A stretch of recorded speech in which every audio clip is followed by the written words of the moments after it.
Hey, hey, hey.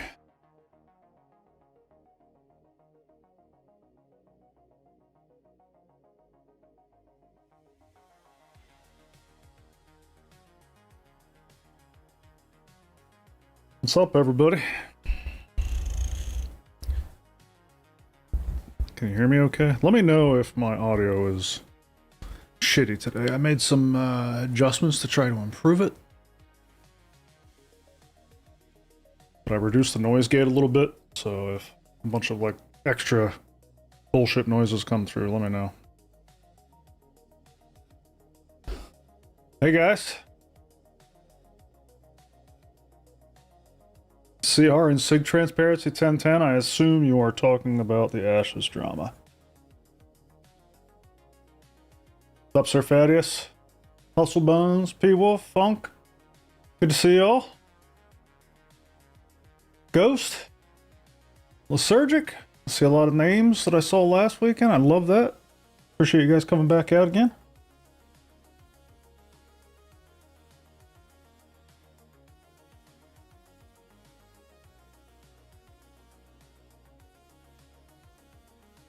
Ain't looking good for Steven. 1010 MMO drama. Good evening, Griff. Give this man a like. Hey, appreciate it. We're way past drama with Ashes now that with the new reveals. This is skidded right into federal felony territory. Yeah, not looking good. I have to say, sometimes you have to say, hey, I was wrong. And this is one of those times. After the news came out of... The camera is pointing a little differently, sorry.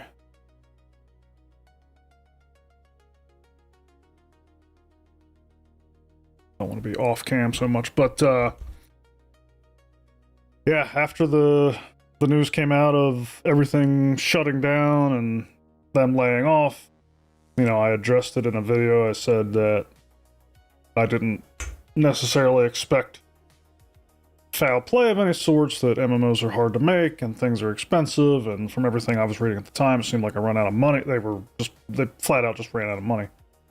And I was definitely taking it easy on Steven and whatnot, but and still, like, the things that I'm hearing and they're reading on the news and on videos, and you know, I've seen some. I haven't even seen the text, so maybe these are even more damning. But just based on what I'm seeing, if it's all true, that's pretty damning.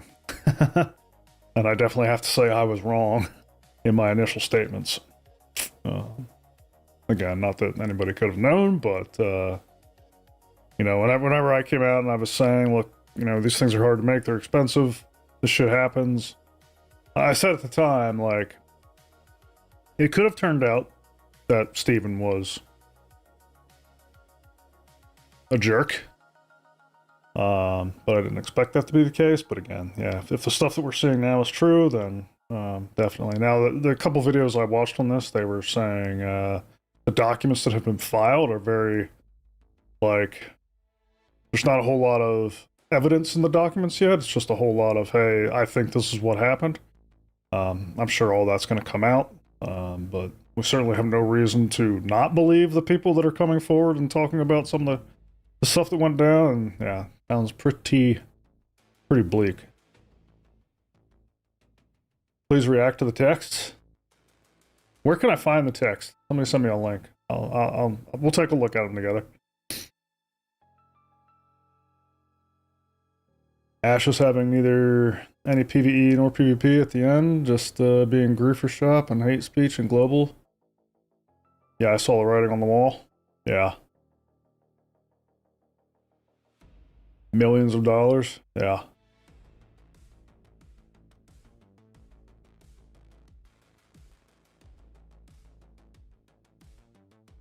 He also robbed two 70-year-old family friends out of 2 million. Holy shit. Jason the investor's also a scumbag. Don't get it twisted, he knew what he was doing. See, this is something I wanted to call out before we even take a look at the texts. And this might be an unpopular take, but hear me out. Like, I'm not defending Steven. I think if what we are hearing is true, he's a scumbag, and he's probably not the only one, right? There's probably multiple scumbags in the mix.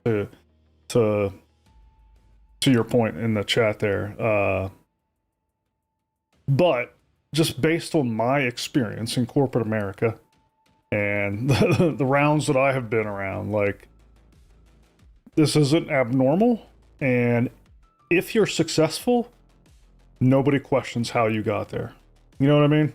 Like, had Steven pulled this off and swindled all these people and done all this bullshit, but he was successful and he actually launched the game and it started raking in millions of dollars, we would have never heard about any of this. It would have all been just papered over. You know what I mean? But it wasn't successful. The house came falling down before he was able to pull it off, and now he's gonna have to pay the consequences. But I think there are a lot of made people out there who are sitting on mounds of cash and money and successful projects that got there the way Steven tried to get there. He just couldn't pull it off like some of the others have. Investor is just an MLM guy. So he's shady business, but not a bad guy. History is written by the winners. Exactly. That's my point. History is written by the winners. The ends justify the means culture? Yeah. Yeah. So I'm not really prepared to crucify the man yet. Like, yes, what he did was terrible and shady and whatever, but you know, I'm going to continue to watch how this unfolds, and I don't know. There's a big part of me that's like, he was trying to build a dream, didn't have the means, was trying to acquire the means, did it the worst way possible. Maybe I don't know. Maybe there might have been worse ways, and just completely failed, and now he's going to reap the consequences. But yeah. It's still sad, you know what I mean? Like, yeah, the whole thing's sad. Especially for the studio, the developers. People who have really lost any, I mean, if it's true, he's swindling money out of 70-year-old family members, like grandparents and stuff. I mean, that's just sad.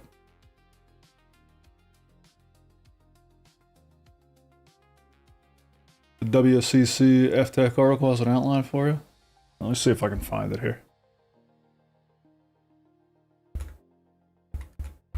I heard it's being called the Steven Files.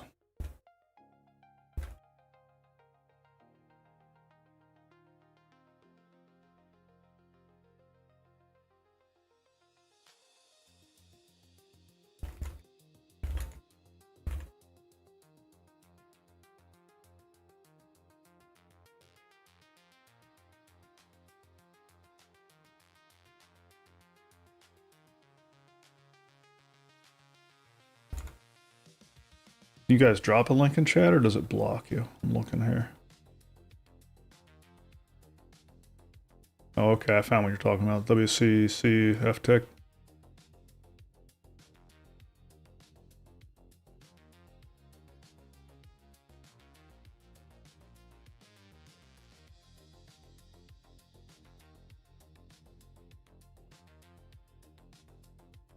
Yeah, I'm looking for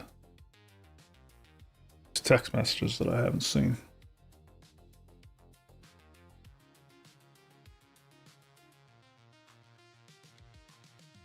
Yeah, I'm not seeing I'm not seeing it come through.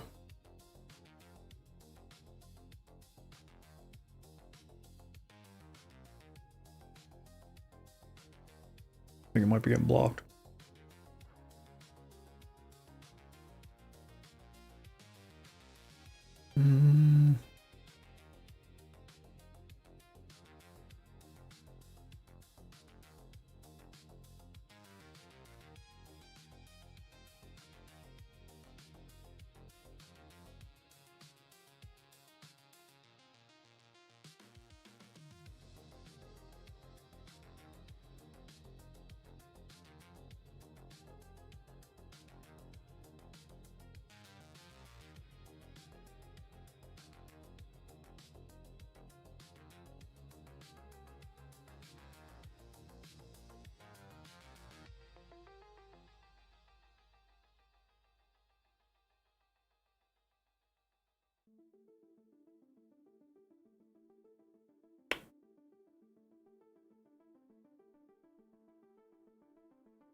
Man, there's so much freaking material out there.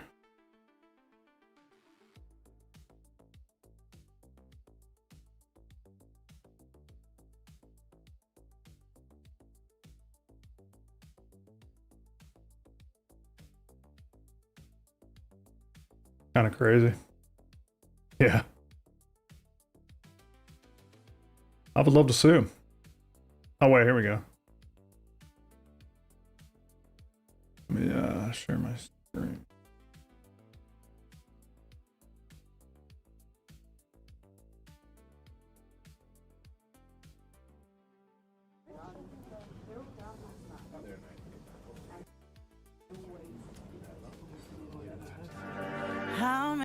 What the?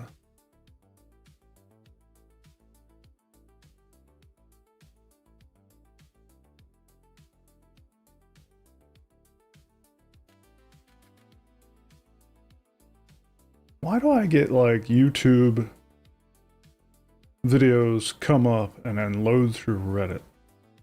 Freaking weird. And then Reddit doesn't honor my sub, and then I get an ad, and here we go. Maybe this. Over 100.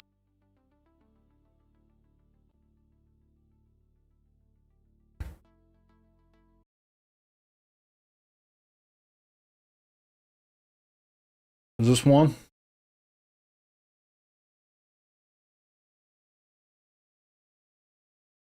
Skimming through here.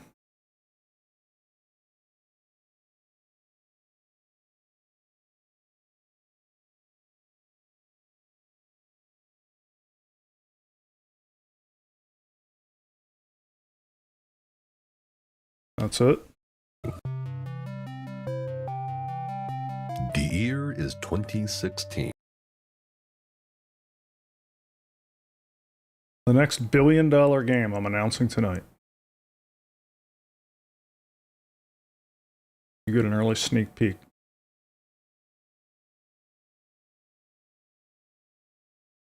Alright, so this is Steven and Jason. Jason, is this the same one you have been working on for the last year or so, or a different one? Same one. We have 24,000 members and haven't even announced the title or entered alpha testing. $15 a month subscription to play. We will launch with over 2 million players.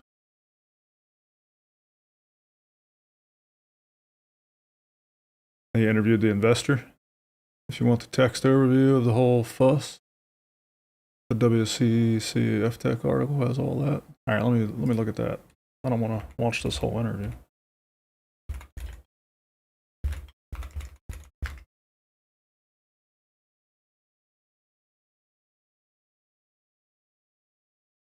Oops.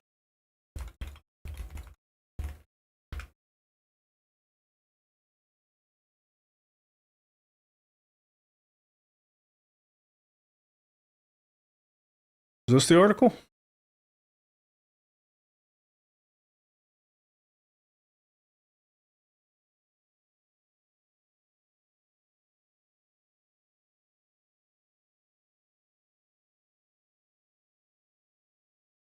Yeah, but I don't get to see the text messages.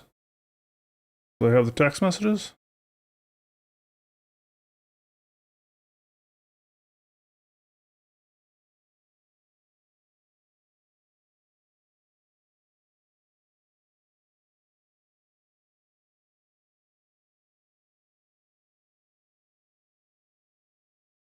Video's worth it. Is this where they start looking at the text messages on the video? I just don't want to sit through an hour and 20 minutes. Guy goes over everything in decal. I got some other stuff I wanted to get to today, but this looks like the beginning of a chapter on the video, so let's just watch some of And this. Steven Sharif is gushing over the apparent beginning of Ashes of Creation, touting it as the next billion-dollar game, bragging about how the project already had 24,000 members with a hopeful subscription model of a modest $15 per month that would garner over 2 million players after a launch that would never come. In one text message exchange, Steven asks, "What do you think?" My mom says get investors. I think I should just fund it myself about 8 million, then pre-sell packages through Kickstarter to raise additional capital for development. Except for a brief My mom says, oh man, already it's kind of like a bummer.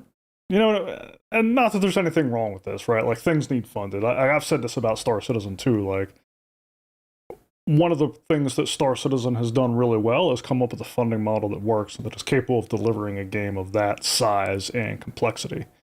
And obviously, Ashes of Creation failed to accomplish the same. But still, nonetheless, whenever you are used to like a product visionary talking about how excited and passionate they are about the project they're working on, and then you see what's going on behind the scenes where they're just talking about all the money to be made and everything else, it's already kind of like ick. Period in 2014, during which Jason and Steven very Again, briefly not that talked about the you should idea expect anything else, of but Intrepid Studios. Jason, during the 2015 to 2016 period, was more acting as a mentor, giving advice rather than shoveling money to a starry-eyed Steven, who excitedly would text Jason about potential investors, how his creation would be oh, did you see that? He just said we're going to be the next World of Warcraft. Nobody. That's like he just cursed himself by saying that. By the way, your attorney said in his email that he'd prefer you take on better investments like real estate. I nearly spit my water out. I hope he's not giving you bad advice. Oh man. Hey buddy, hope you're feeling better and hopefully you didn't miss our Vegas convention. Just thought of the blah blah blah. Recently wrote a news article on our game and gave us a game rating of 9.2 out of 10, the highest rating they've ever given a game, just to equate that to World of Warcraft, which got an 8.8. And he really is heavy on comparing this to WoW. the next World of Warcraft, a It gets very far specific worse. claim he'll often keep mentioning throughout the years. Jason, bro, I know this is shitty. It's shitty for me too. I've put everything I have in almost 4 years of 16-hour days into the company. I'll pay off though. We just got stuck in a bad situation right now with the shitty Chinese. I should have gone to do a round earlier, but wanted to go into a round as strong as possible, so I waited. This company will be the largest MMO in history, bigger than World of Warcraft's 13 billion. Oh my gosh. This is already like... But I need 90 days to do a round. I already tried talking to my mom. She would help if she could. Wouldn't be asking you to help or find someone to help. It was our last option. I've literally tried everything and now we're at the last minute. Wow. Imagine just... Well, let me continue here. With Jason. In the beginning of 2017, Steven started sharing metrics from the Ashes of Creation website and Kickstarter with Jason, who was of course keenly interested in making money through investing in a project that had potential to change the MMO space, at least according to Steven. Perhaps like the crypto industry, Jason figured he could do some research and navigate the gaming industry to a similar effect. As you will see from the rest of the video, Steven will display an eerie knack for... So how did... does anybody know how Jason made his money? It sounds like he made it through crypto. Love bombing and emotional manipulation, which would successfully help him cajole Jason and other investors into giving up more liquid capital. Oh man, we just launched our first day of sales an hour ago. We're at 340K in an hour.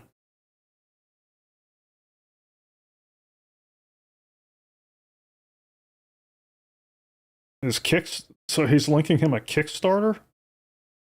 I don't know that I would call Kickstarter sales, but okay.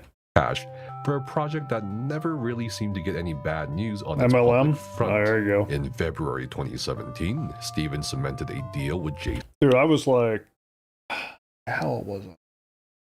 I was like 20 years old. I got sucked into an MLM thing. I forget what the hell it was even called. Longevity?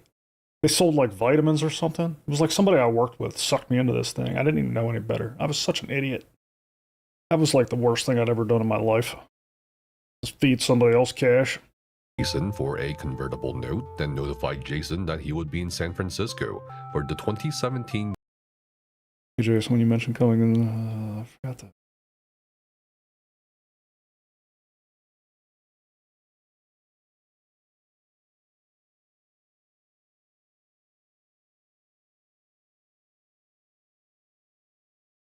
Game Developers Conference, where he would meet with executives from Epic, Electronic Arts, Tencent, and Avon, there you NCSoft, go. Yeah, while also giving a 15-minute I remember Avon lecture. being huge when I was a I kid. could not independently parents did that verify stuff. at all if Stephen Sharif was even telling the truth about being invited to give a 15-minute speech or lecture at the Game Developers Conference in 2017, anywhere between February 28th to March 3rd. Checking the GDC Vault and session list for 2017 showed no sessions for Stephen Sharif or Ashes of Creation. Oh, the man. only notable MMO-related talks given that year were by veteran developers from Blizzard and Studio Wildcard, with a presentation on Transformice by Melanie Kristen. So it is more than likely that Stephen lied about giving that 15-minute talk. As far as I recall and subsequently re-looked up, the actual first major industry appearance by Stephen and Ashes of Creation was at PAX West in September Tall 2017, Loggenberger, Tupperware, I which remember that was shit. indeed followed up by a formal appearance at the GDC in March 2018 the following year. So, fast forward to 2018, good news would keep flowing from Stephen's fingertips, with him somehow projecting over $35 million in Another one more recently that a bunch of our family got sucked into. Well, not my family, it was in-laws, but what the hell's it called? LuLaRoe? Wasn't that like an MLM thing? 2018 for Ashes of Creation, and saying that Tencent and Mail.ru were potentially Mary Kay, interested that's in still a going. licensing agreement. In February 2018, There's somebody that drives around my neighborhood who must be near the top of a Mary Kay chain, because they literally drive around in a pink, what the hell's that huge Cadillac SUV thing called? Escalade or something? They drive around in a pink one of those things with a big Mary Kay thing on the side. I'm like, they must be high up in the pyramid. Stephen told Jason they could be signing a licensing and maintenance deal with Tencent, even detailing that he'd be doing a photo op for a marketing event after signing this massive deal. Jason was of course enamored because it's Tencent, goddammit. The Tencent deal, if it even existed in the first place behind the scenes, seemed to serve more as a reminder to Jason of a higher return on initial investments if he held on a little bit longer, as Stephen notes Tencent would only offer Jason around $3.5 to $4 million for his convertible note. This may have been a good moment for Jason to dip out for a smaller margin than he'd initially hoped for, so he lets Stephen actually take the reins on this matter, telling him he's open to what Stephen feels is best for Jason. Stephen goes ahead and says outright that he would prefer Jason not sell his convertible note to Tencent and starts juicing up the business concept of Ashes of Creation, remarking that around 2 million players will participate in the launch of Ashes of Creation, which could translate to $40 million a month in subscription.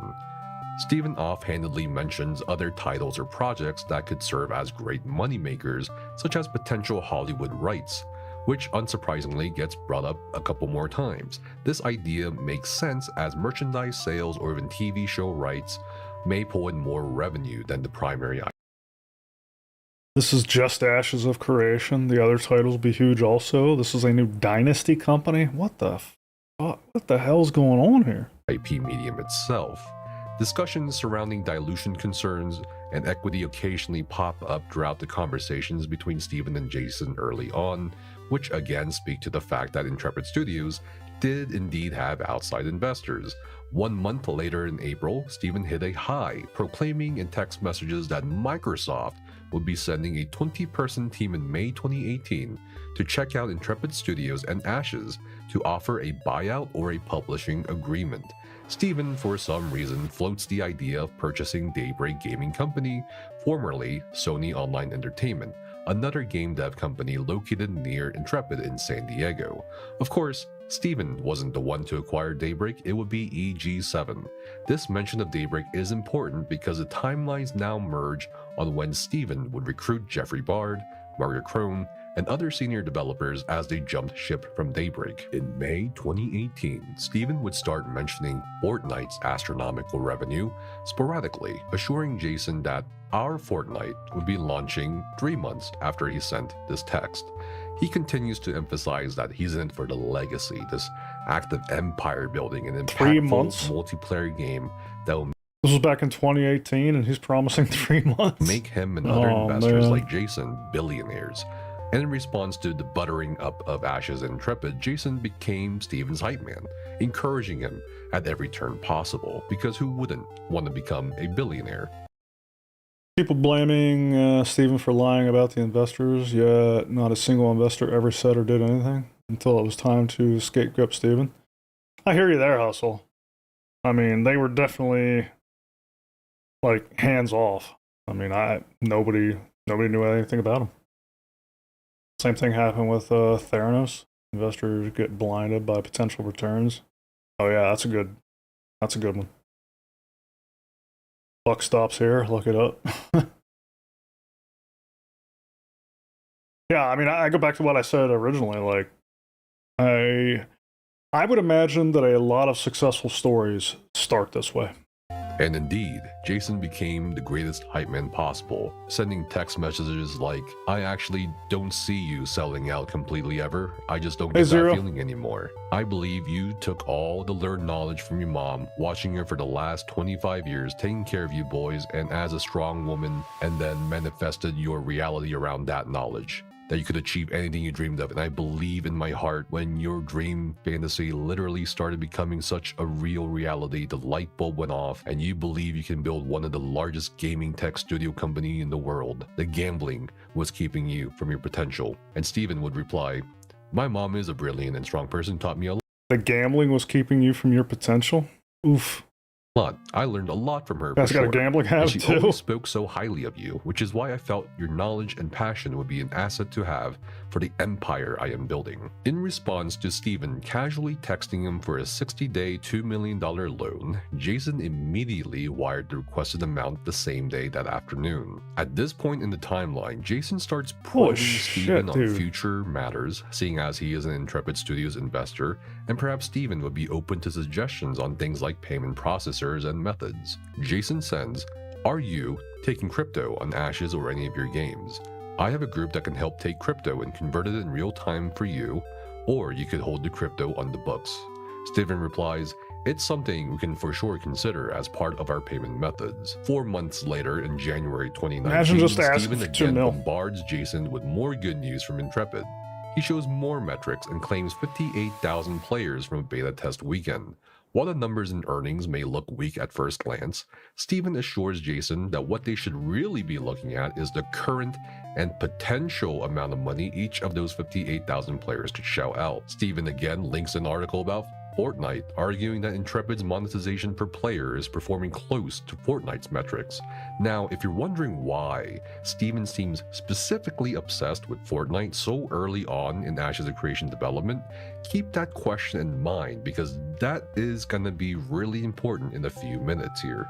The day after, Steven brings up a previous conversation about looking for anyone who's interested in providing liquid capital for financing Intrepid Studios, as it's clear at this point Jason is more well-connected than Steven is in terms of networking and knowing potential venture capitalists.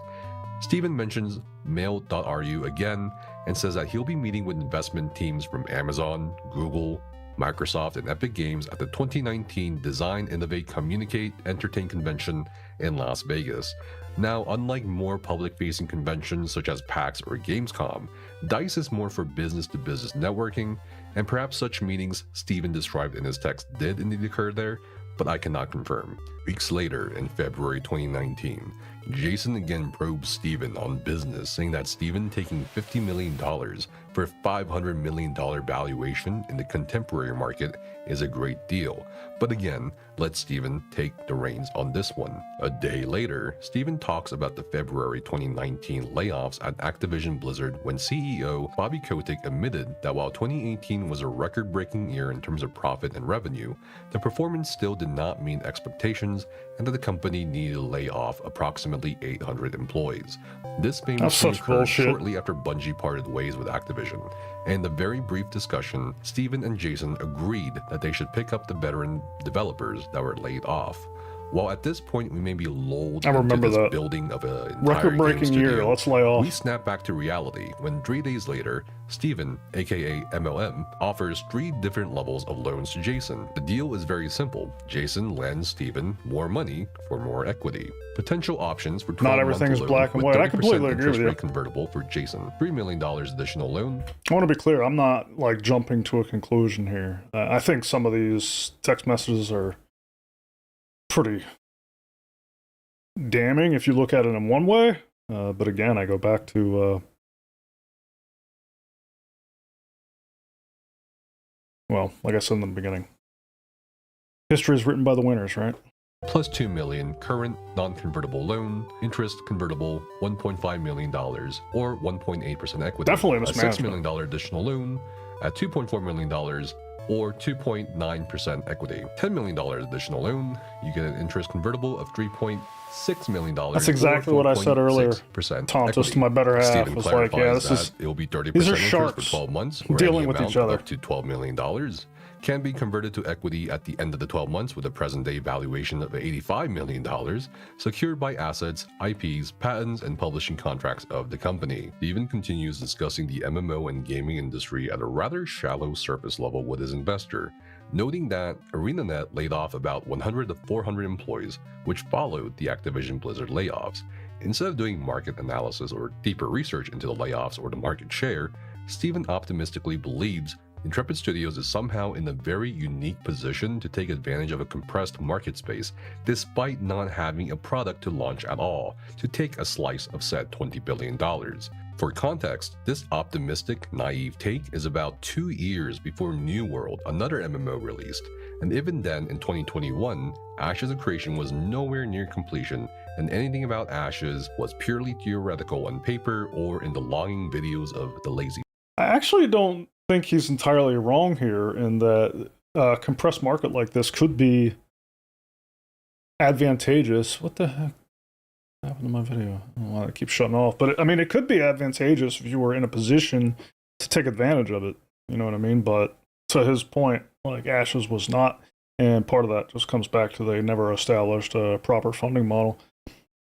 It's sad that instead of putting effort into coming up with a model that could sustain the development, he chose to go this route of sharking and whatever he did to like raise funds from friends and family and whatever investors he could pull from. Like, this is where CIG shines in its model to get funding in enough quantity to power through. So like, for CIG, a compressed market could be a good thing, right? Because they have the financial engine behind them that would allow them to take advantage and does kind of insulate them from some of the things that other companies are dealing with, whether that's market conditions or conditions pushed on you through your investors or whatever the case may be, right? But yeah, Intrepid is not in that position.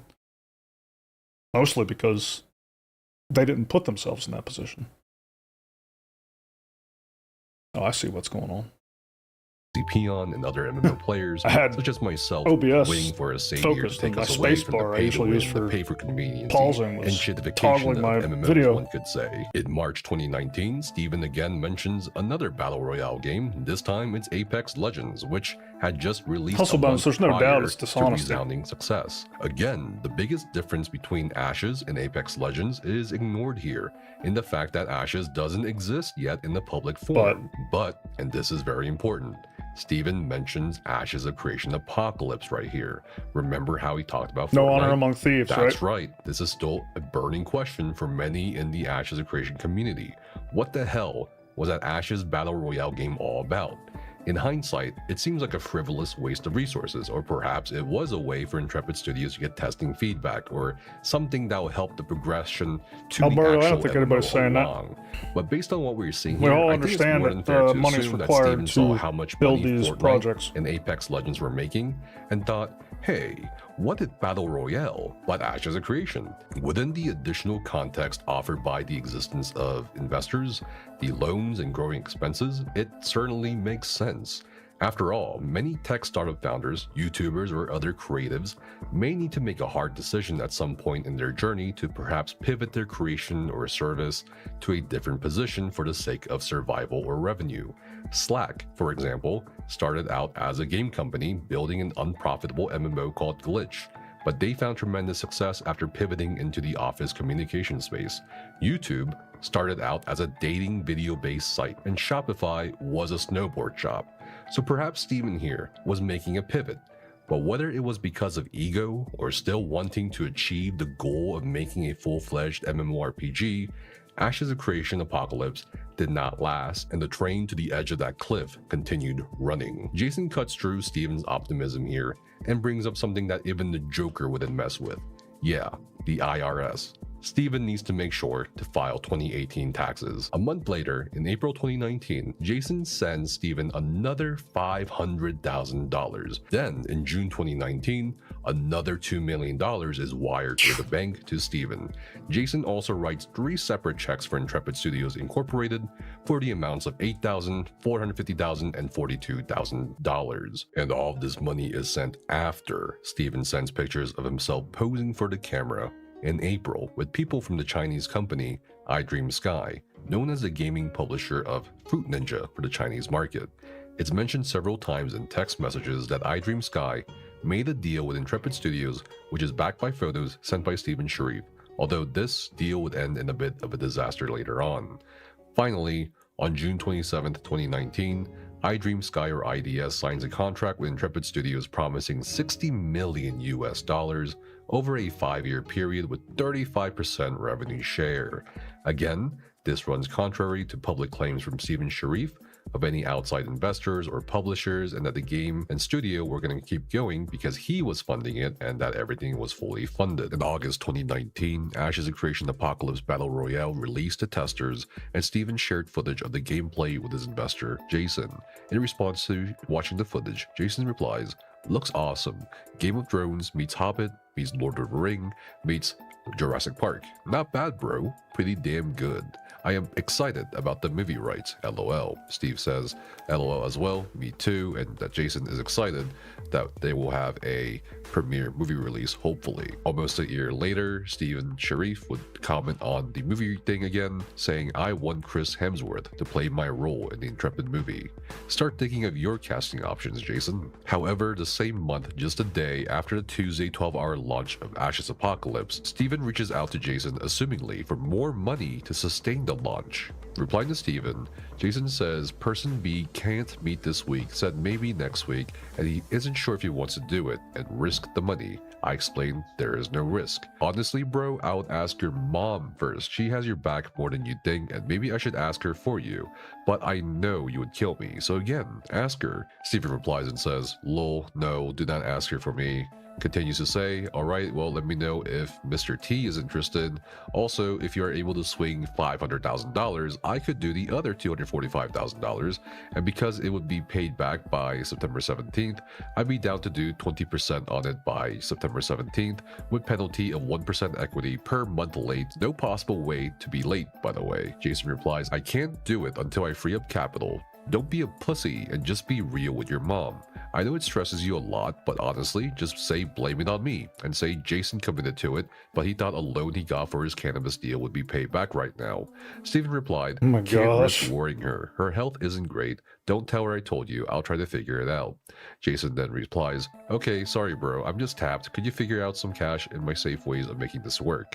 Steven replies, "It's okay. Only reason I am even asking is because of the launch we're about to have, and these opportunities came up last minute. I understand if you're tapped. I just wanted to give you the option if you were able."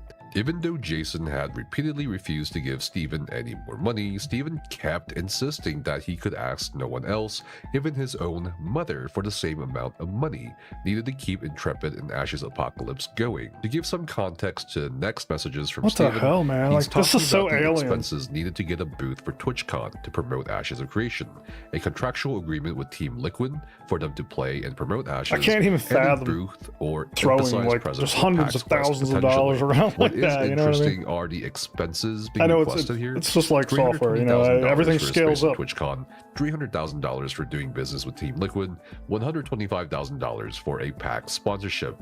Steven offers to, of course, pay for the lowest expense himself, which is the $125,000 for a PAX His mom could sponsorship. probably read him like What's a even book. more bizarre is Steven randomly calculating the ROIs, or return on investments, for each of the three things he's requesting funding for. In terms of gaining eyes or a You should part watch of the the clip market's where attention, live streamer one could Jason argue reads that he his was last going text for message a to Steven's marketing mom. approach here, but I've also talked to vendors myself who have bought spaces and booth spots at TwitchCons, and quite Is a that in few the of them same have video? stated that's more of a loss than anything, and Young? it's expense that they take a hit to for marketing. So I don't see how Steven is calculating a 10 to 30 time ROI on a TwitchCon space or even his PAX sponsorship. Definitely, no disrespect, don't see it for This whole paying industry Team eats people's Liquid's morals. limit Now to that I play Ashes completely either. believe. As for playing Team Liquid to play his game, sure, one could argue for it, but any head of growth or marketing out there is probably cringing at $300,000, which could have been spent to a greater effect for the same or more amount of attention. The $125,000 for PAX is also debatable, since you could just be an exhibitor for cheaper and still get thousands of people to latch their eyes onto what you're doing. Instead, Steven goes a tier higher above an exhibitor for a sponsorship, which should have let him put the Ashes of Creation logo on everyone's badge lanyards, but 2019's PAX East lanyards in Boston only had Final Fantasy XIV logos and Magic the Gathering Arena featuring Omen by HP logos. For PAX West in Seattle, the 2019 lanyards had Final Fantasy XIV or Xbox markings, nor did Intrepid Studios or Ashes of Creation have a logo or presence on the official PAX app as an official app sponsor. There were no ceiling banners everywhere except directly above their rented booth space as confirmed by pictures, and they definitely had no official merchandise or insert into the PAX East or PAX West swag bags. The only distributed items were at their booth. Lastly, while they did feature Ashes of Creation Apocalypse in a theater space and had demo stations, Oh, those are Nefus QS, generally it's his paid latest speaking video? slots and not an exclusive part of a PAX sponsorship tier. So while I was reading these text messages, all this called into question for me if Steven really did need that $125,000 or if he even spent that much at all. Steven is insistent on Jason providing more cash loans, even though Jason is still refusing and asking Steven to ask his mother and other people Steven may know. Steven kept poking the bear, saying, "You sure you can't do a 26-day loan?" Even following up with a check on the equity Jason now owns of Intrepid, putting it at a 12.4% share. Steven is desperate here and even offers to bump up that 12.4% equity for Jason to 13% as interest and promises to pay back the principal amounts in 26 days. And this should have been a major red flag when Steven kept refusing to ask other people for loans, including his newfound partners at iDream Sky, who have allegedly promised $60 million in funding, saying he's concerned for some reason to ask the Chinese. In a follow-up conversation 3 hours later that same day, Steven reports that Team Liquid took the offer and presumably TwitchCon and PAX for some reason declined Steven's patronage or bid, which allegedly lowered the total combined cost for PAX and TwitchCon to $245,000. This also explains why Intrepid Studios was not present as a PAX sponsor in 2019, as I had brought up earlier. Now Steven only needs Jason to lend him $300,000, since Steven will cover the $245,000. Steven again asks for a 30-day short-term loan This with is a 2019. hysterical 20% interest rate and bumping up the 12.4% equity share Jason has to 13%. If you are someone with any kind of business experience, you understand that this offer is in the loan shark territory. Steven is so desperate for money, he's willing to parcel out more of his company while taking an incredibly questionable interest rate on a 30-day loan. In response, Jason finally relents and says he may be able to cover $300,000 and asks Steven if he can take cash. Steven then love bombs Jason for the umpteenth time and says, "Yes, we could do that, I think. You are a god, my brother. I will never let you down." Jason abashedly replies, "You could have just asked your mom. Jeez." More love bombing ensues. "LOL, brother. I will always be in your debt for the love you've shown. We are about to explode, brother. You are the object of all my adoration and respect. I am working my ass off for you. I appreciate it, my friend. This is extremely helpful for launch plans. You have no idea," smiley face. Yeah, I'm just wondering, like, I don't know. I mean, this is 2019, so I don't know how cost of operations scaled up over the years, but the most recent estimates I was hearing was like this, it was costing them like $250,000 a month to run things. So I'm like, all the work he's putting in for a $300,000, I don't know. It's just not clear to me how this is all clicking. By the way, but cash is also fine. We can do either or. We're juggling professionals. Thanks, brother. 1 month later, Steven gets a call from Jason. by the way, a bunch of passionate devs are putting something together for the investors, but at the very least, we have an emulator coming soon. Nice. Grolo, Jason, and others didn't have access to actually books until recently, as far as I know. Gotcha. But doesn't answer, saying Intrepid Studios has just launched Ashes of Creation Apocalypse and is extremely busy, while also saying something rather concerning about iDream Sky not giving up money for at least another week until October 3rd. But in a recurring pattern, bad news from Steven must also come with a good. Another thing I'm wondering, like all these text messages flying back and forth, Steven is constantly asking for loans. Like loan. Like, I'm wondering, did he ever pay any back? And if he was taking out all these loans without paying them back, I'm wondering why they would keep throwing money at him. Teehee, good news.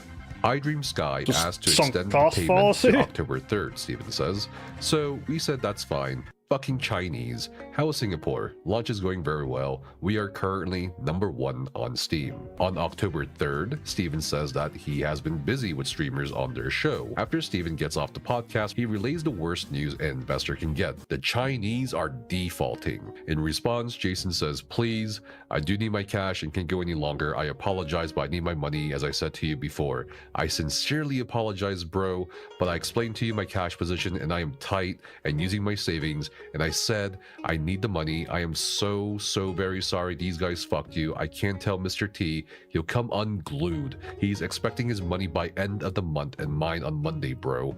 I am ball deep in funding your company. But I told you before, I can't afford to lend you this money. Now I feel bad and sad. This really fucking sucks. Oh boy. It is at this point in their personal and business relationships, shit. a schism forms between Steven and Jason. Jason starts off saying, yeah, bro, this is not good at all. I think you need to go out and dilute yourself and raise some more money because this non-payment from iDream Sky will kill us. Steven replies, I agree. I already sent our advisors an email last night with our earning and sales data and game metrics to reach out to the big boys at EA, Activision, Amazon, Google, and Epic, and some tech funds. He told me he will have calls lined up this week for me.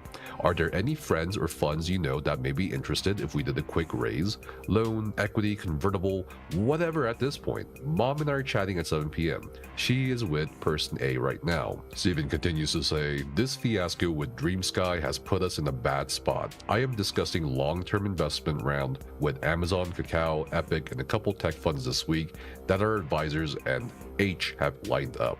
And I'm getting on a call with EA in about 5 minutes.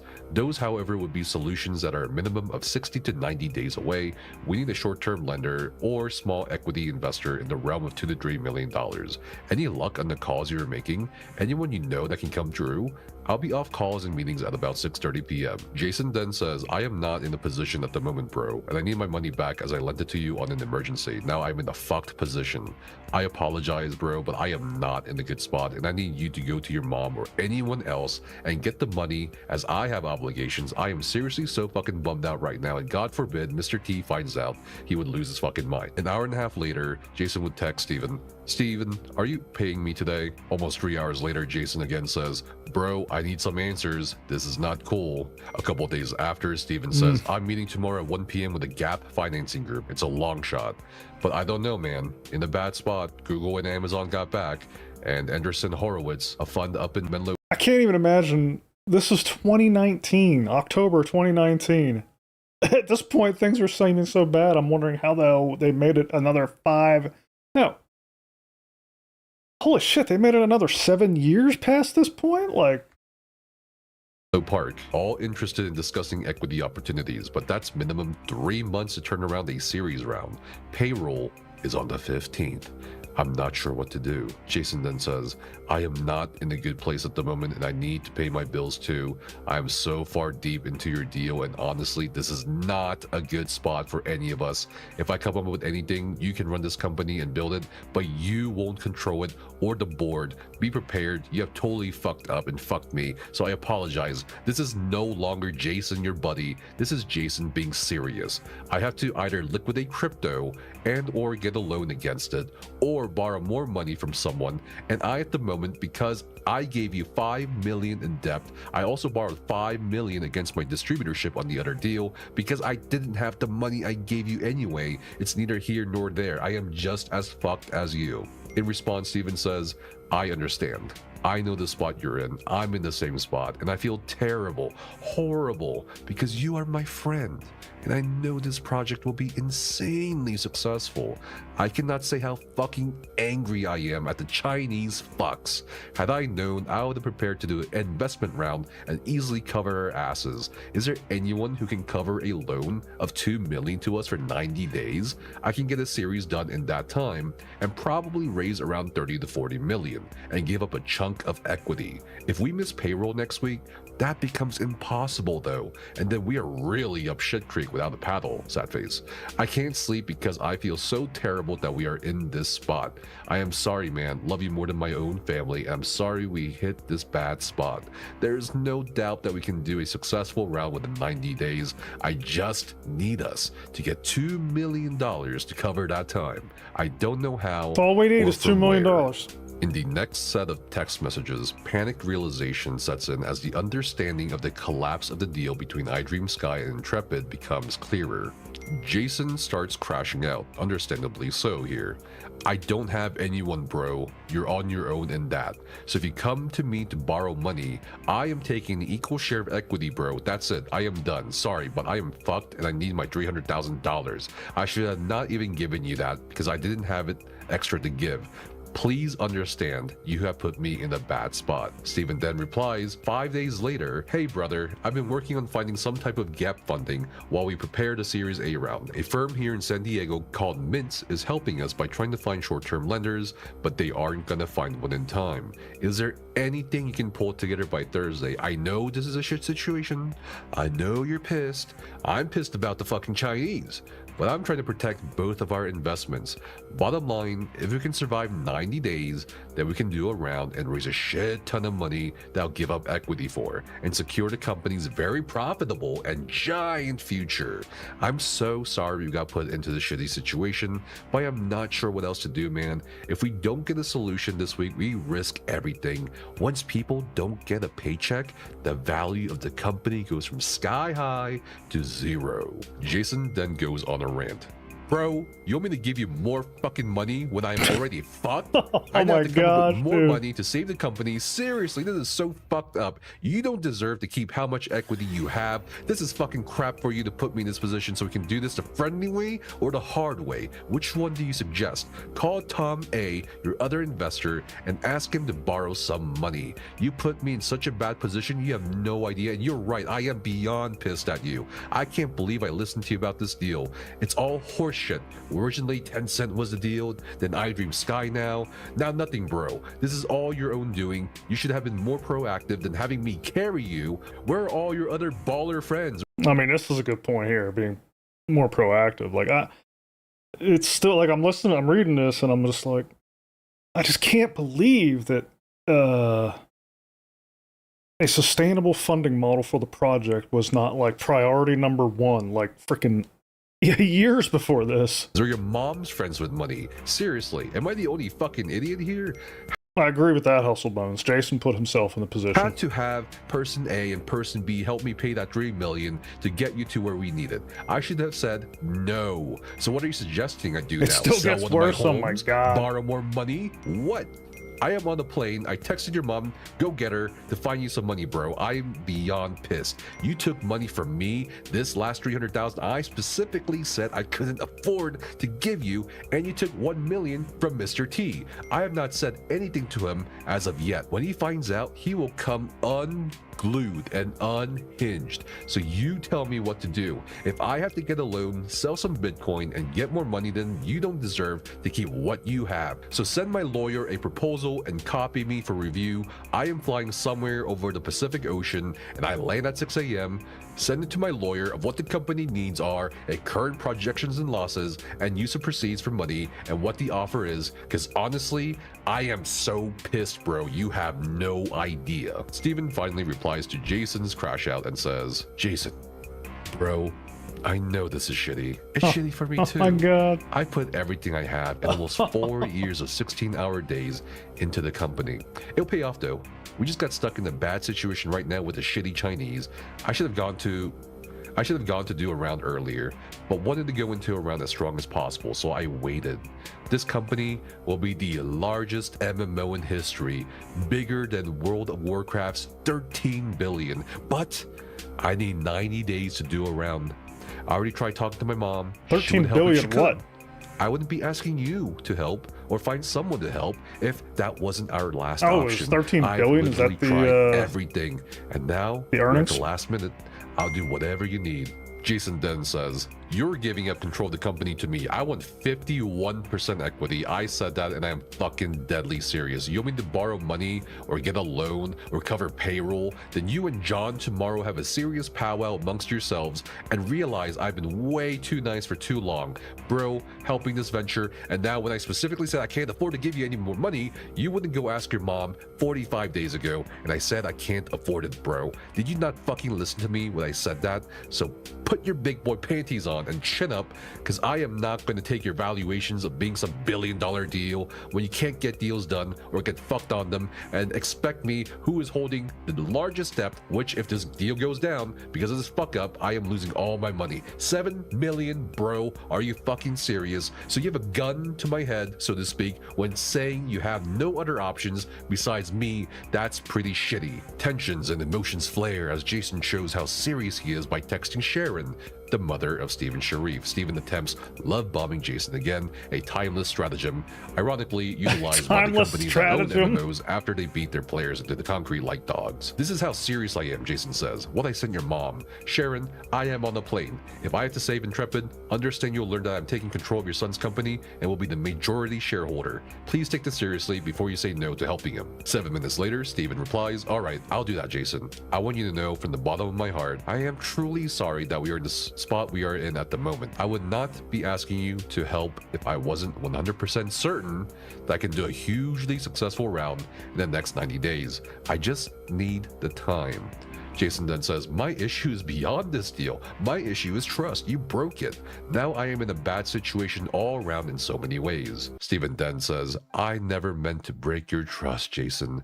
I love you like a brother, and will work to my death to ensure that you get to reap the reward of the trust you placed in me. I know right now is shit. I can't think of anything. I just need the time to run the series. More dramatic in the history of gaming. Happened, and I beat myself up every night. Is there anything? I try to sleep now. The Chinese fucked us, and I didn't see it coming. That's my fault. I feel bad for the Chinese. You can imagine. I want nothing but to see you enjoy the reward of your being trust so in mean. me. It's my driving force to make my friends happy, and you are one of my few friends. I'm sorry, brother. Thank you for helping figure this out. Sad face. 2 days later, Steven would text Jason saying, I'm down with the fact that we are 50-50 in the company, and like I said, we'll be able to raise $50 to $60 million in the next 90 days. But right now, we have a short-term problem. Person C has nothing. My mom gave me what she has available right now, and we still need like 100,000 by Friday, or else some payroll is gonna bounce, and that's gonna be bad. I've gone everywhere the past 2 weeks and found nothing short-term because of the convertible debt. Sad face. I don't know what to do. I have every last penny in the Intrepid account that I could scrounge up. All of this, of course, directly contradicts the public statements Steven Sharif has made about Intrepid Studios being 100% owned by him. But more alarmingly, like the snapping carbon fibers of Ocean Gate's Titan submarine, The cracks in the walls of Intrepid Studios glaringly show as Steven admits someone he knows has nothing. His mother gave him what she has available, and that Intrepid Studios is still missing $100,000 to make payroll to employees happen. Steven cites the existence of the convertible debt stonewalling him from getting more short-term loans in the past 2 weeks. 5 days after the last exchange, Steven may have figured out a way to make that payroll happen, and finally gives good news to Jason. But just like how bad news can't come without the good news at this point, the good news has to come with the bad. Steven says that a new agreement was reached between Intrepid and iDream Sky for funding, and that Intrepid's advisors have started reaching out to more investors and venture capitalist groups. Oh, and that payroll issue? It's actually still not solved because Steven needs another $65,000 to put into the checking account before the payroll checks that were already issued bounce, so employees don't talk and abandon ship. I'm going to pause here for a second, let that soak in for you guys. But could you imagine a $65,000 overdraft? Jason then replies okay to all of this, implying he covered that $65,000, so the employees at Intrepid Studios actually gets paid and survives another week in California. Steven meekly approaches Jason 2 days later, asking if it's fair to be a 30% owner with a seat on the board with voting rights. He expresses he does not want to fight with Jason and other investors, and love bombs Jason again. He also asks if he would be able to get the ability to buy some of the equity back later. This later leads to a conversation 5 days later, where Steven is requesting another $2,025,000. Jason says, I am not purchasing stock, you're giving me 30% of your shares, you can book me in personally as a founder, simple as that. I am not an investor, I am your partner. Steven then says, for the month of November 2019, and to catch up on our bills from October 2019, we need $925,000. Jason is, of course, asked, well, what do you need in December and January? Steven then says December will need $550,000 and January will need $550,000 as well. Jason then says, okay, I'll get your $935,000 tomorrow. With the $65,000 I already sent, that's an even $1 million. Then I'll get the other $1 million within 30 days as soon as my loan closes. At this point, you all might be wondering, what the hell? Like, this is all like days apart. Like they were just raging about how he needed $300,000 back, and now he's like, "Shit, I'll give you another $1 million." Oh my god! how Jason is funding this? Well, he liquidated his cryptocurrency. Now, since it was Bitcoin he liquidated, Jason basically lost millions of dollars since he sold $1.1 million worth of Bitcoin. I don't even know where this is going, Catalyst. Versus if he had held that Bitcoin until early 2026.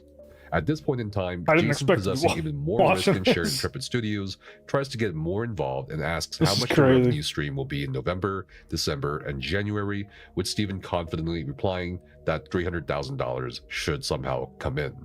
As the exhausting year of 2019 comes to a close for Steven and his investor, I'm not an Intrepid dev. More money is being requested in the form of $75,000 for bills by January 7th, $225,000 for yet another funding of the employee payroll by January 13th, for another $500,000 in the closing days of December. Jason refused to fund $200,000 of it until Steven actually paid back the $300,000 we'd mentioned some time ago in the video.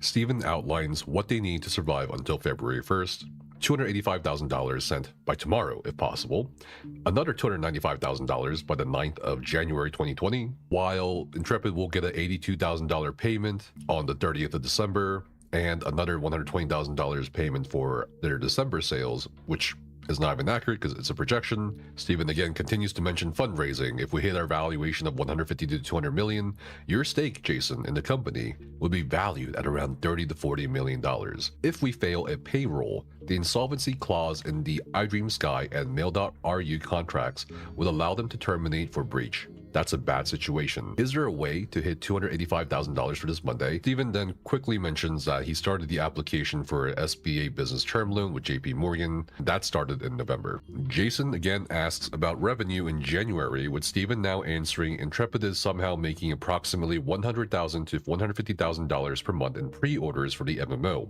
He also says Ashes of Creation Alpha 1 will launch in April 2020, which will apparently be a big moneymaker. He then very confidently says Intrepid will make about $20 million in revenue post Alpha 1.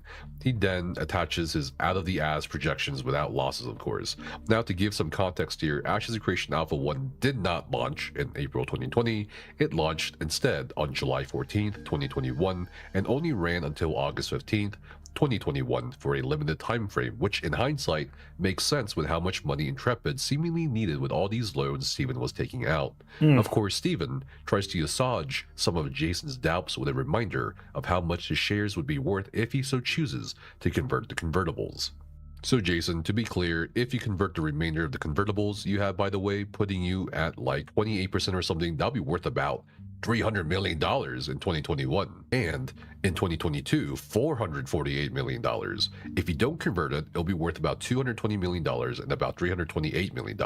Now, remember, we are in 2020 now with these text messages, and the coronavirus or the COVID-19 pandemic is about to rock our shit. More cracks in the dam appear as Steven messages Jason late in the evening on the 5th of January 2020, saying, "Hey brother, I know your loan process is still going, but we need $67,500 to survive this week. We just went negative $1,500 right now in the account. Are you able to send $68,000 tomorrow? I'm sorry the strain this has put us both through, but we need to make it to February. I think we'll close another investor in the next couple weeks. My neighbor and his friend are meeting me Wednesday. They like the pitch deck and are interested. And that SBA loan with JP Morgan will close before the end of this month. But we can't get an eviction notice or lapse on the employee's health insurance that will happen this week. Is a wire possible tomorrow for $68,000? They're just hanging on by a thread." Jason says, "No, can't do it. I'm juggling monies at the moment, bro. Don't have it. I am on fumes. If you know someone to buy my 2011 Ferrari for $80,000 or my 2010 Rolls-Royce Ghost for $75,000, I'll sell both of them. I have no money for you at this moment. Maybe in a week. I got the appraisal in today, so that's good. Waiting on documents to sign, then 3 business days from funding." Oh my god, dude's says, ready to sell his cars? "Well, I've exhausted everything. So we are now only $140,000 short for payroll." Sad face. "Maybe should have waited to give Mr. T the Bitcoin until end of the month. Not sure what we're gonna do at this point."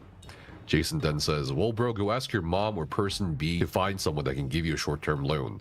I need about a week. I'll sign my loan documents probably on Friday or Saturday and then fund on Monday, Tuesday, or Wednesday of next week." Jason replies with something that I feel finally shattered my frayed soul as I processed these text messages for the video. Jason was willing to sell his 2011 goddamn Ferrari for $80,000 and a 2010 Rolls motherfucking Rolls Ghost for a mere $75,000 to get liquid cash, not just for Steven, because now Jason was starting to financially struggle. He admitted during our first call that it was rough times for him at this point, and for the first time in his life, he actually needed to borrow money from somebody. Jason was frustrated by Steven's constant begging for money, since yet again the developers and employees of Intrepid Studios may not have been paid because Steven is short $140,000. He mentions here, I guess it's just like I'm watching this and I'm just like, how can you keep going? But I guess when you're that deep and you've got that much money on the line, I mean, I guess that freaking keeps you going deeper.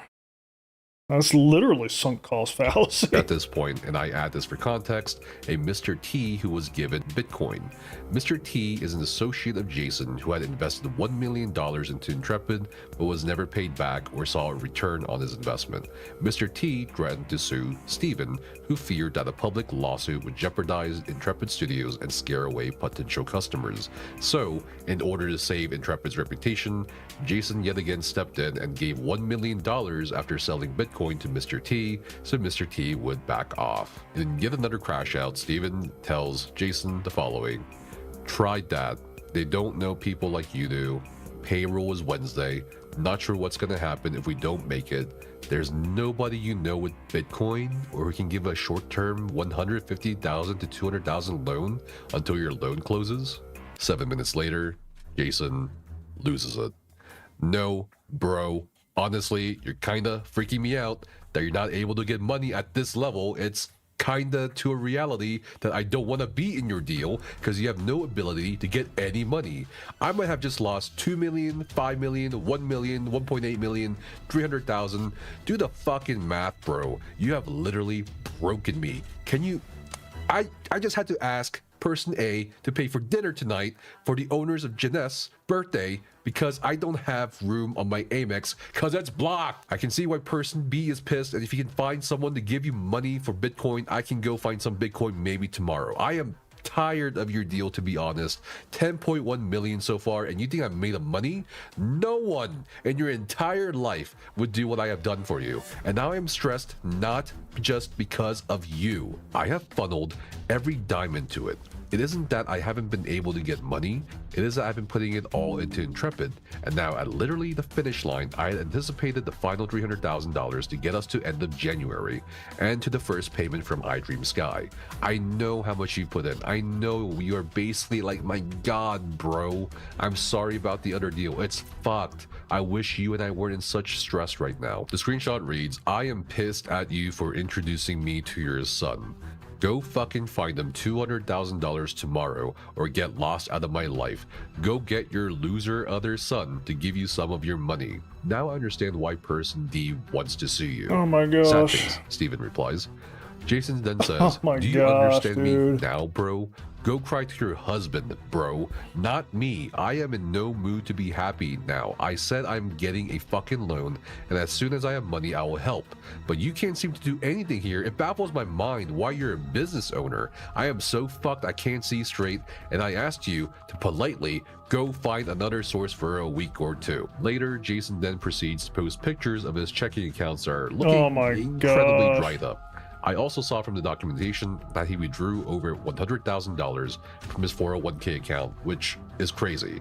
I think really the only financial advice you should ever take from a YouTuber like me is do not use the money from your retirement account to fund a MMORPG, okay guys? Now I know many of you are bewildered, shocked, or slack-jawed at all this money Holy Jason shit. keeps I know. shoveling into the It's like Jason is bipolar. That's what I'm sitting here thinking. Like, I don't. Yeah, like it's so inconsistent, the messaging from him.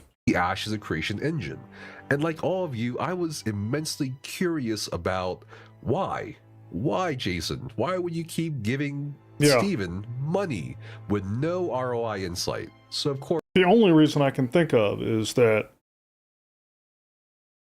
you're torn between like this. It's literally sunk cost fallacy, right? You're torn between I need to give him another 100,000 to keep the money or the company from going under, because if it goes under, I'm out 10 million. Like, of course, I asked Jason this, and he basically gave me two answers. First, he really did consider Steven a very good friend, and told me he's generally a very nice guy. I thought to myself as he told me this, okay, can we also be best friends, Jason? Of course, just like any other investor, he wanted to see our ROI. He wanted to make money, as simple as that.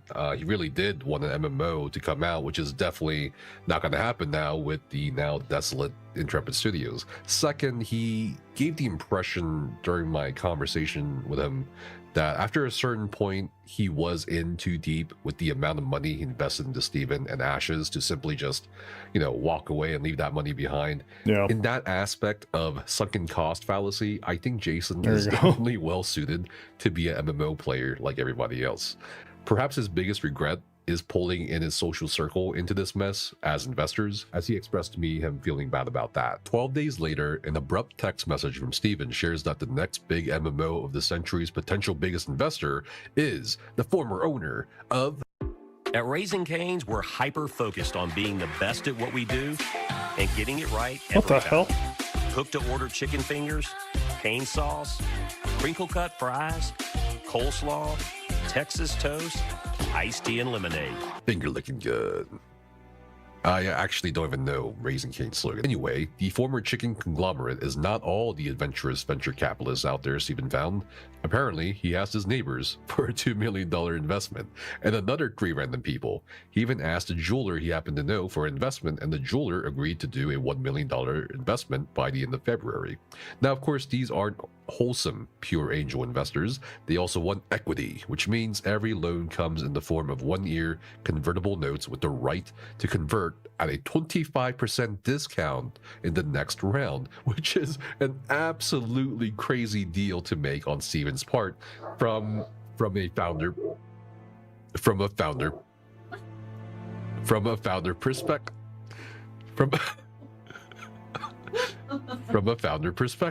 I figured at this point to convey Jason's story while also keeping our sanities in check as we descend into this hell, I'd include a very human moment here. It's a moment that occupies the realm between the worst and best of our realities in our lives. Some of us may have experienced such a moment in chasing dreams or chasing highs, but there was just something so poignantly beautiful about this text message exchange. I just had to include it. Jason texts, "You didn't call me back. By the way, congrats on getting money again." Steven says, "Thanks, brother. I'm stressed beyond belief." Jason then says, "I was so stressed out lately." Steven then says, "Can't sleep past 3:30. Wake up every morning at 3:30 a.m. Get to sleep at 12:30ish. Not an experience I want to repeat." Jason says, "I am so broke. Had to borrow money. Sucks. First time in my life." Steven then stares off into the distance here and says, "I honestly, my dream is us sitting on a plane, flying to some island with the family, looking back and laughing." All Jason has to say to this is, "I would be happy with an iced tea sitting at a Denny's at this point." In February 2020, after multiple times asking Steven for financial records, Jason loses his temper while Steven deflected and gave excuses.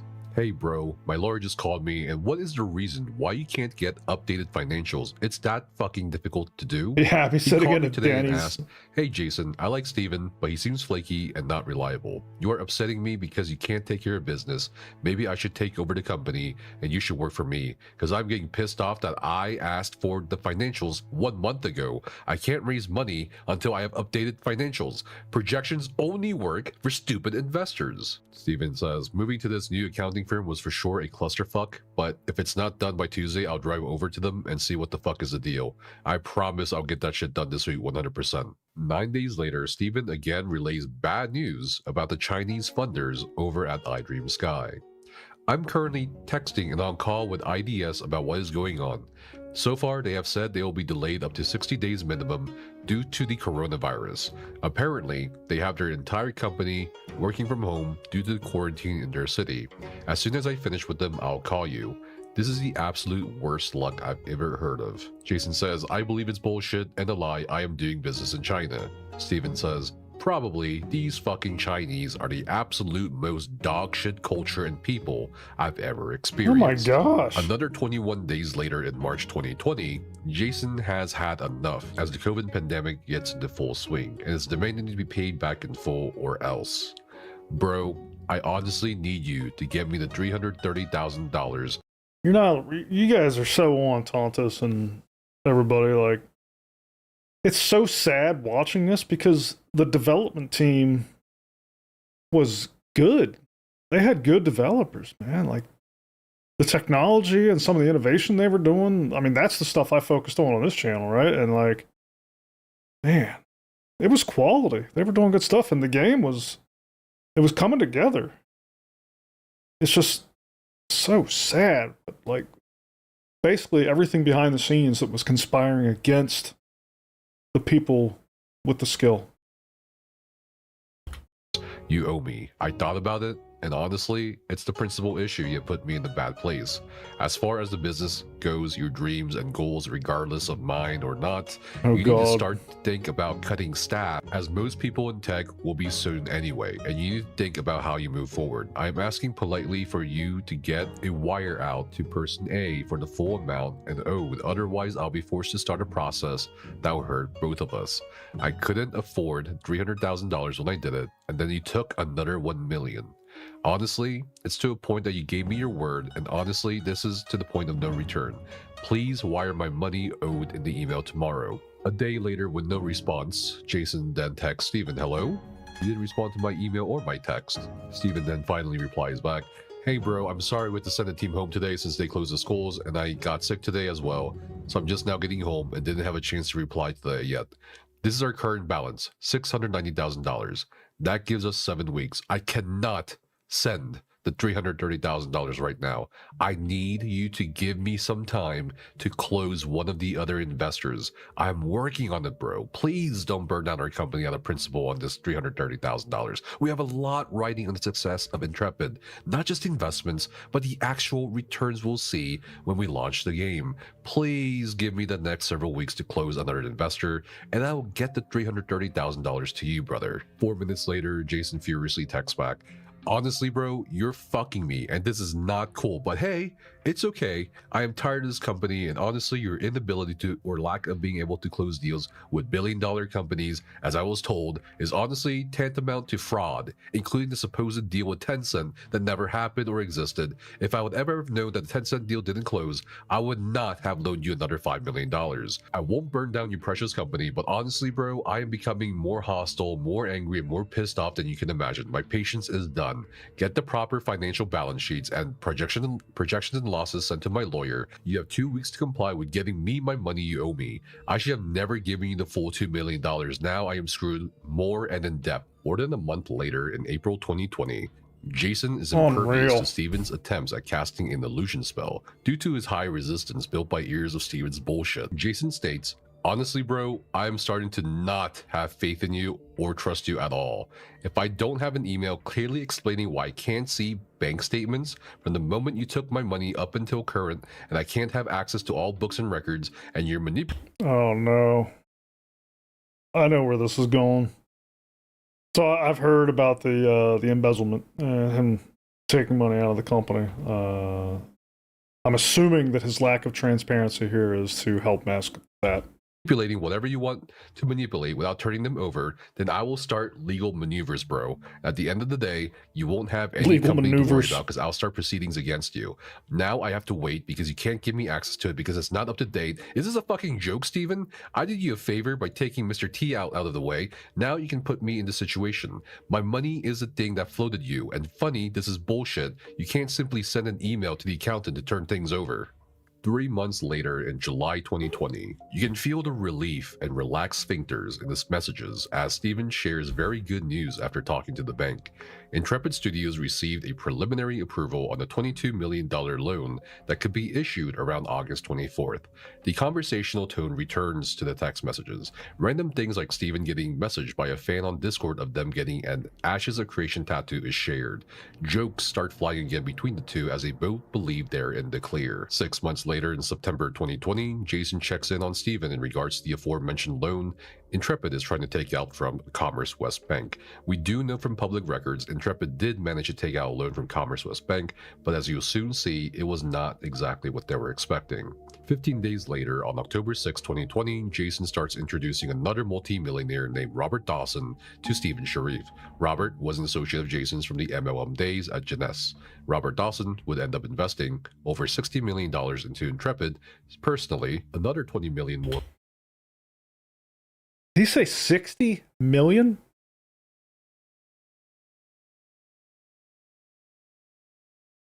To his companies and bring in about $10 million from his close friends, making Robert's contributions to about $90 million. Steven again has good news with bad news, reporting that Commerce West offered half of the requested loan amount. Apparently, the $13.4 million got disqualified, Steven says, because it was far above our 2019 gross revenue total. So we are now working to get the final approval on $6 million instead. Still a good loan, but not as high as we were hoping. Jason then replies to this bad news saying, "This sucks. Look, bro, I want to be fair to you and not hurt the company, but you're not being authentic and transparent and allowing me to help make this company work on the financial level, which is bothersome, and I'm trying not to get pissed off, but you promised you would have something to me on November 1st, and now it's not happening for 1 to 2 more weeks, which you don't understand finance and I do. If you don't allow me to help with this company's financial status, I will have to start acting like not a good friendly partner. I need serious actual accounting records of the company, all bank accounts, all bank statements, all actual file tax returns, and what the actual projections and losses is, not a fake P&L for the Main Street loan you're doing, bro. How can I help this company when you don't allow me to do anything and you block me from everything? It's starting to piss me off and upset me again. Steven's only reply to this is, sad face. I'm trying to get us this loan the best way I know how, bro. Sad face. Jason tries to have a sincere heart-to-heart conversation here with Steven, saying, okay, bro, but the problem is you keep on doing the same thing, hoping that this happens. Okay, so what are you going to do with $6 million? It's not even close to debts owed. And then, when I bring investors into or around the deal, sophisticated people will want to see all cleared up documents. The issue is I'm trying to help us become successful too, and you're kind of like not hearing me. I'm wanting to help you on managing the company, its financiers, and the ability to raise money and be strategic. Your own short-sightedness isn't allowing this because you keep on hoping this loan for the last 5 months would appear.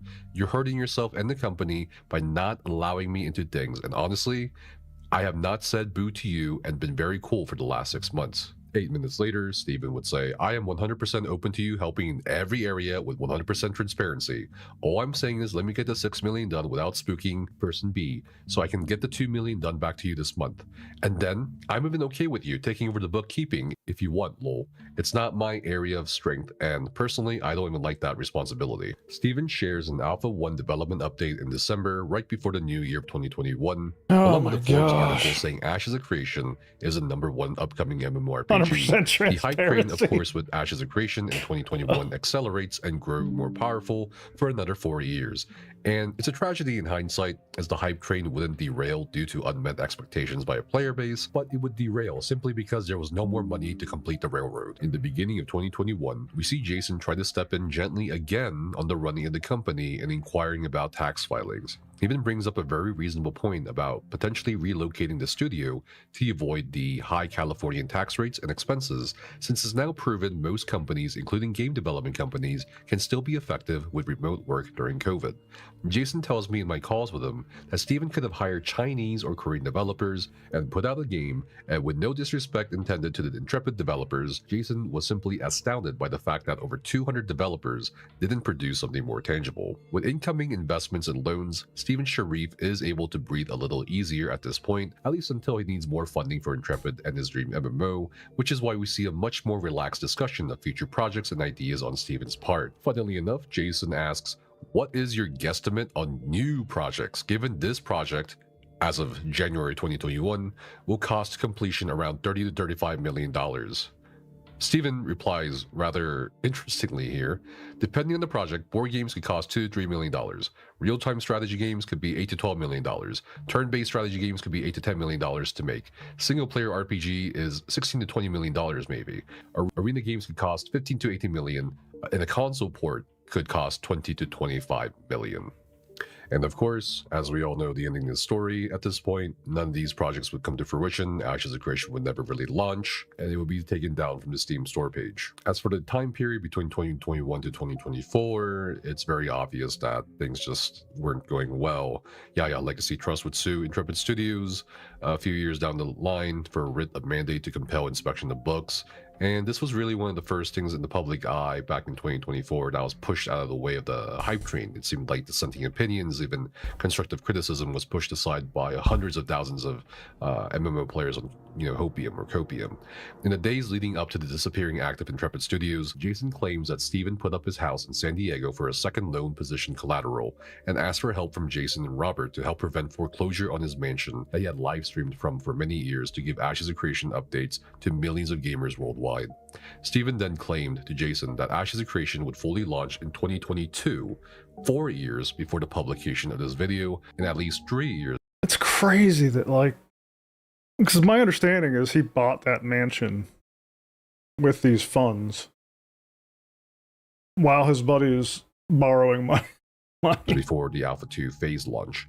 Jason claims that a Mr. R and Robert Dawson wanted to form a board to try to manage the company successfully and help streamline things, as investors really did want to see a return on investment and an actual product.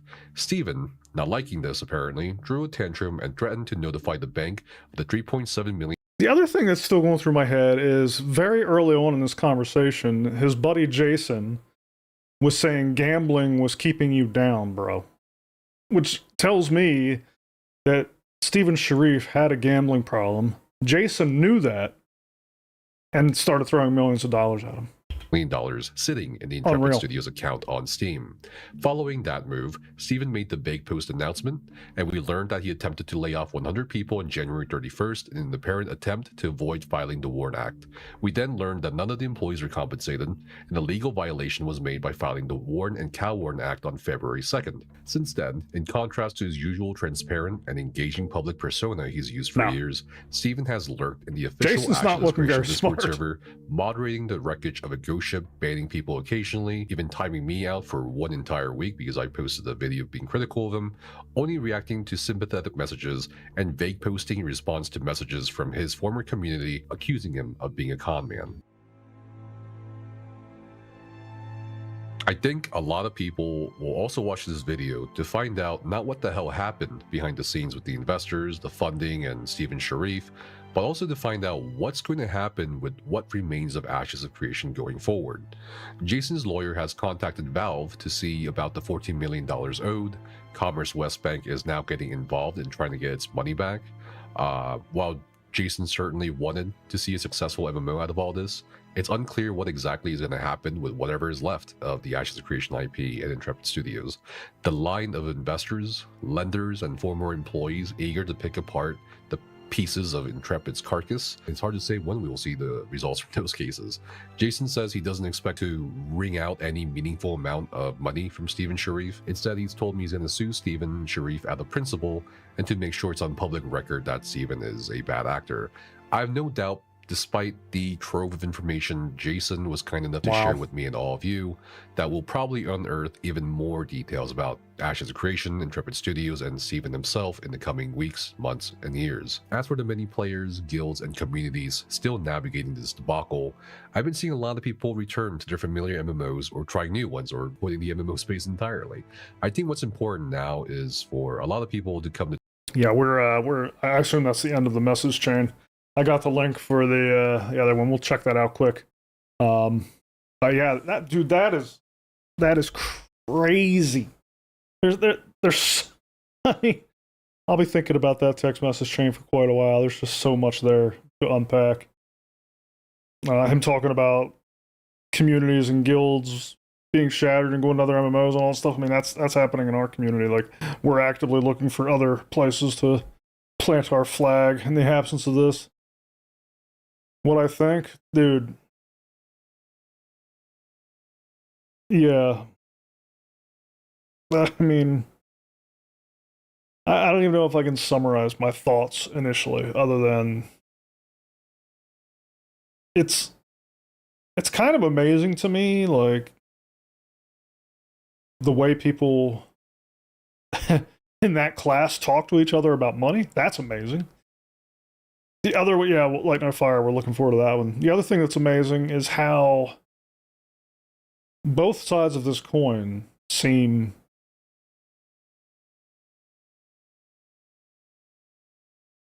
I mean, honestly, Steven seems smarter than Jason in this conversation. I mean, Jason seems like, what the hell was he thinking on so many levels? Now, I feel bad for him. It seems like he got duped by a friend or somebody he thought was a friend. And saying Steven is smarter than him is not really a compliment to Steven. It is just like Steven was outwitting Jason at every turn. I can't believe Jason knows like his history, knows he has a gambling problem. He made his fortunes in MMLM and all this other stuff, and he's just throwing all this money at the guy. I mean, like, what the hell was he thinking? It's crazy that like mom is in the mix. Like, my gosh, dude.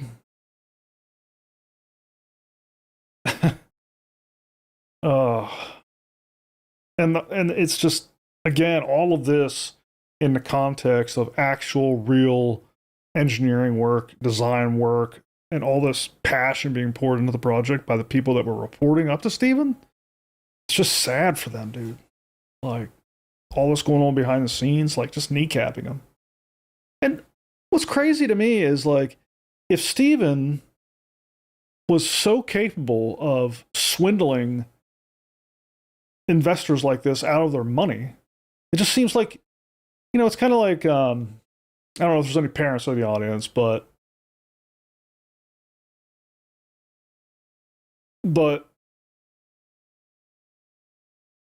trying to figure out how to phrase this.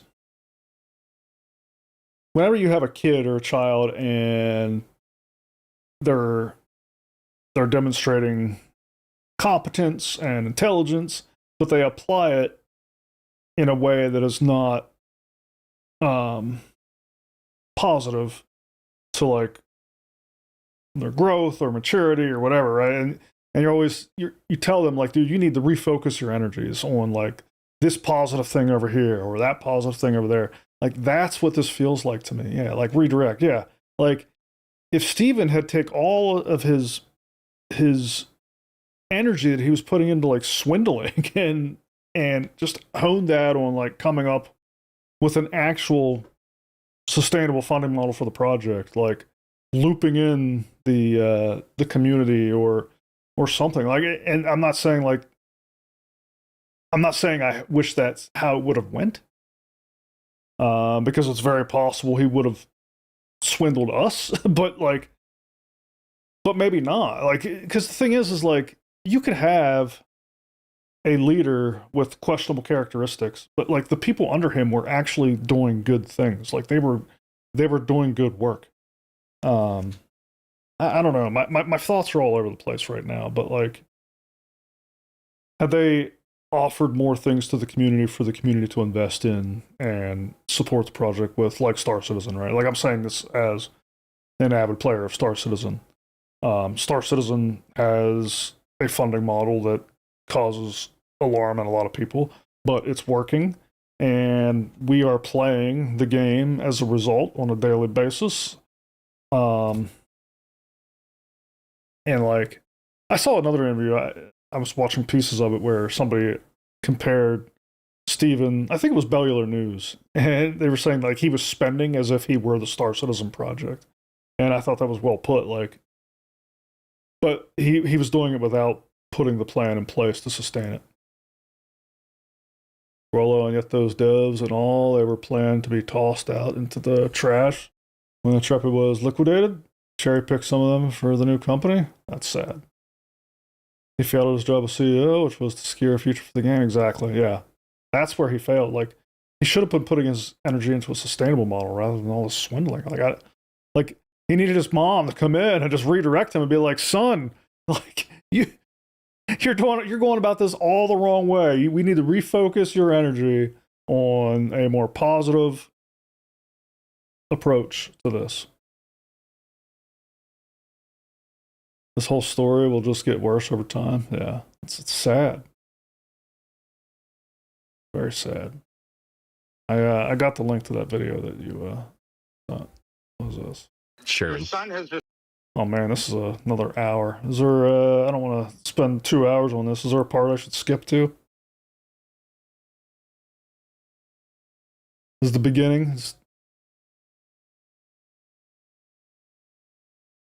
Even more gets revealed. I'll watch a little bit of it. destroyed the If there's a part I business, should skip and to, you let me have know. no idea what's coming soon.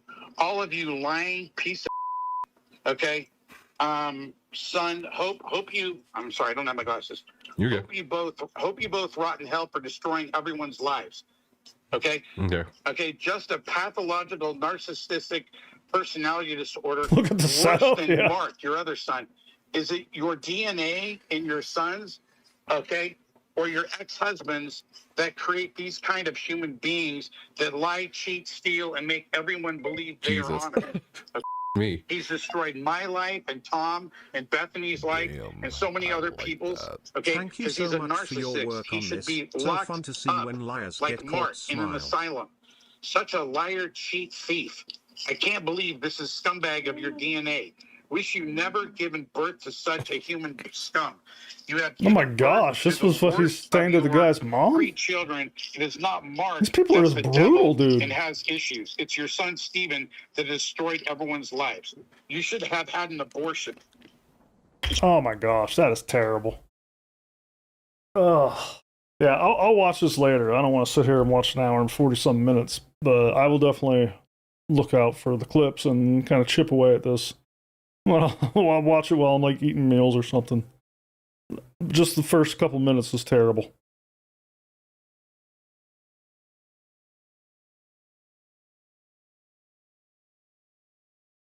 Oh my gosh. Holy shit. She No, goes, I didn't it's a forget. shame in her That's a bitch response. ass. You're And not- I write, yeah, it's a shame on you, okay, for lying to me. Oh, that's okay. That was it.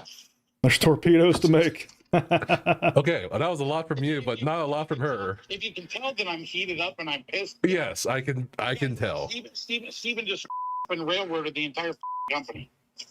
Yes. So, okay, next question. I'm getting a You have call no idea. from Jason. Steven Can you finally pause? replies to Jason's crash out and says, Hello? Hey, bro, how are you? Good. You're I on. gotta get you making You're- some money, bro. I got people. I got plenty of people that are gonna want to hire you or do shit with you. Oh, you're on. Here we go. You are on live stream, by the way. Just a heads up. Oh, right now? Yeah, Okay. I'm still streaming. So you are you on now or no? Yeah, we're live right now. Okay, cool. How are you? Good. How are you? It's just people in the chat. I don't think I've ever done a live stream in my entire life. I don't do that. So No, you're okay. I've never done a live stream. So what do you want to do? You just type people, or you know? I mean, I did my first one a few months ago. So what do you do? I have you on speaker. I talk into the mic, and people hear my voice, and they can also see my camera. I'll send you a link. But people, Yeah, I'm out and about trying to surprise my my wife with some. I didn't call him. He called me. Since I didn't last minute shopping, but is there any Q&A that you want to do to pretty much ask me any questions that someone can ask me that I can actually give an answer to for your guests that are on your live stream that you want me to do for your guests, or any questions you want to ask me? And you know, I mean, I'll stay on as long as I didn't can. expect the stream to go this I way. mean, As long as you don't mind that I'm running some errands. I was Yeah, going no, to you're start out fine. We have about asking, answering 150 questions from my last people video. in the Bunch chat. of people had There's no questions on the guesses, video. I just was going me to and answer Becca them, but here. Okay. I think some people did have questions. We went A lot of off-road people in are here. saying they feel bad for what you went through. Some people are bringing up your MLM That's a hell of a history setup this and guy's got. all that, and your prior legal. Which Yeah, I already know. There's online. I mean, sure. if you Google me, I mean, look, I don't really give a shit about what people think about my world or my industry. Crapsicle. I've helped millions of people make a lot of money, but most people Silver look bullet at it and when? go, oh, that stuff's a pyramid scheme. Yeah, well, that's what I we get were going that, to talk but about, Hustle. at the end of the day, from my vantage After point, this, I've helped. when we get tired of this, we'll go thousands talk and about it. thousands of people become millionaires, and probably a lot of people I've changed their lives. So I feel good about what I do, whether people like the industry. But the industry like Amway, Herbalife, Mary Kay, Avon, Shackley, New Skin, and even the company that I made most of my money with, Jeunesse, people look at them and go, oh, they're all pyramid schemes. So, okay, I get it. That's their opinion. And really, there's nothing I can do about it. I mean, it's like I don't lie to people like Steven did to me. I say to people, yeah, you know what? I'm at the top of all the pyramids, and people ask me, what do I do for a living? And I say, those things like Herbalife, Amway, and people go, yeah, you mean like the pyramid deals? I said, yeah, I'm at the top of one of the pyramids. And so I just own it, because if you don't, then you're like, oh, no, this isn't. I mean, what am I supposed to say? Yeah, I get paid by other people coming in and recruiting other people from selling products. And usually in most companies, there's a customer ratio that most companies legally now by the FTC, they require you to have. Yeah, like I said at the beginning of the stream, I got sucked into a multi-level marketing scheme when I was in my 20s, early 20s. Company, and they requare you to have over one of the 50 dumbest customers. decisions I ever made. Every distributor needs to have a minimum of 50 customers. So, usually if you have 50 customers, you're considered qualified to earn commissions. I don't think I signed up one person, but I bought a bunch of shit, which helped the person above me. If someone wants to talk about multi-level marketing, I mean, I think that's, I'm a terrible salesman. but okay, that's fine. But yeah, that's basically that world. And Sure. so Look at this guy so anyway, angry. outside of This that, is the does guy anyone who have any lent Steven specifics to Sharif a talk bunch of money about, for Ashes of Creation. Mr. Stupid Steven Sharif and all his bullshit lies? Because I can answer those things. I think we have a lot of questions in the chat from a lot of people. I think the first question is, do you own the IP? Like, do you know if anyone owns the IP? So, correct. As of right now, Robert Dawson controls and owns the IP. Okay. Robert Dawson's that guy that came in and dumped 60 million in, right? I have pretty much, I was the first money in that had Steven sign pledge and security agreements with UCC filings. Okay. And that was done and I have the original UCC filings. Okay. And then after that, Commerce Bank came in. And then when Steven was running out of money and the company was about to get obliterated and go out of business because Steven fucking lied about any of his money going to the company. And I've since found out that it's not only, he originally told me that he put in, well, what is out there in the internet is that he put in 30 million. That's all horseshit. So anyone that believes that shit, what do they want to see? Bottom line is the bank accounts. Yeah, Steven put in no money. I have the QuickBooks documents that I have just received recently that pretty much literally shows Steven and John taking out millions of dollars out of the company and not putting any money into the company. That's a fact. So Steven can justify whatever bullshit he wants. If you guys have any questions, ask in chat now. The fact is that they took out millions and millions of dollars, probably the money that he paid back his brother with, because he paid his brother Tim back some money, okay? And then he paid back his mom some money. So that was probably from either my money that came in or other loans from Commerce Bank. So pretty much here's what happened. Here's the order of monies that came in. A guy named Tom Alcazan put in $2 million. Scammer got scammed. That was before my money. Then I put in another $1 million. That's fair. Okay. Then I had another option to put in another $1 million. I executed both of those. So that is now basically a total of $2 million. That's the thing. There's no good guys here. That was around the time the only good guys Kickstarter were the developers working on Intrepid. The time that he did the in this Kickstarter story. thing and brought in and maybe Steven's mom. I don't know. It was right around the time that my money came in to him.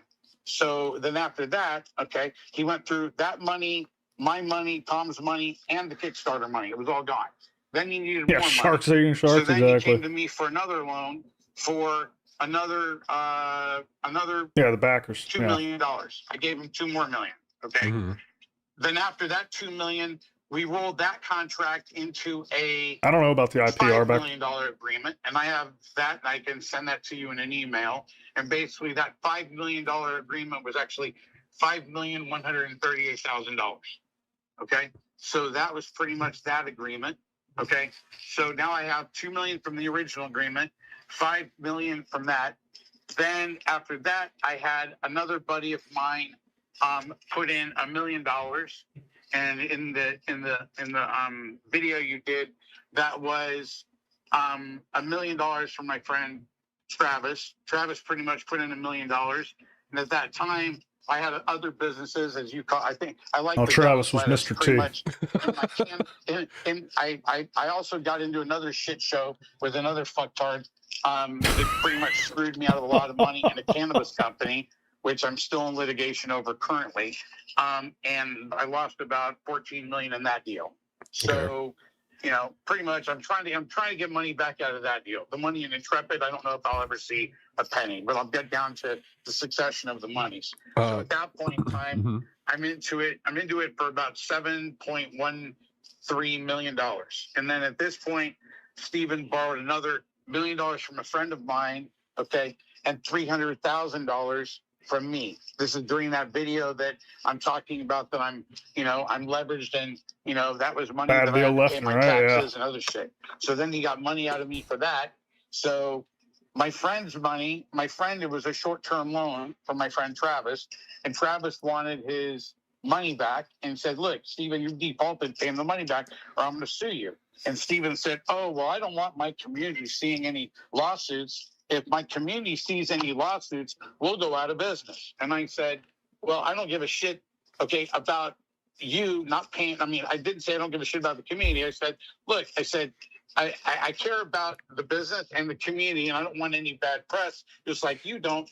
But we got to pay him back the money. So none of Steven's friends or family or anybody that he fucking knew had any money. Nobody had any money. This is the whole problem with this whole company. Okay, he was able to since get a few people.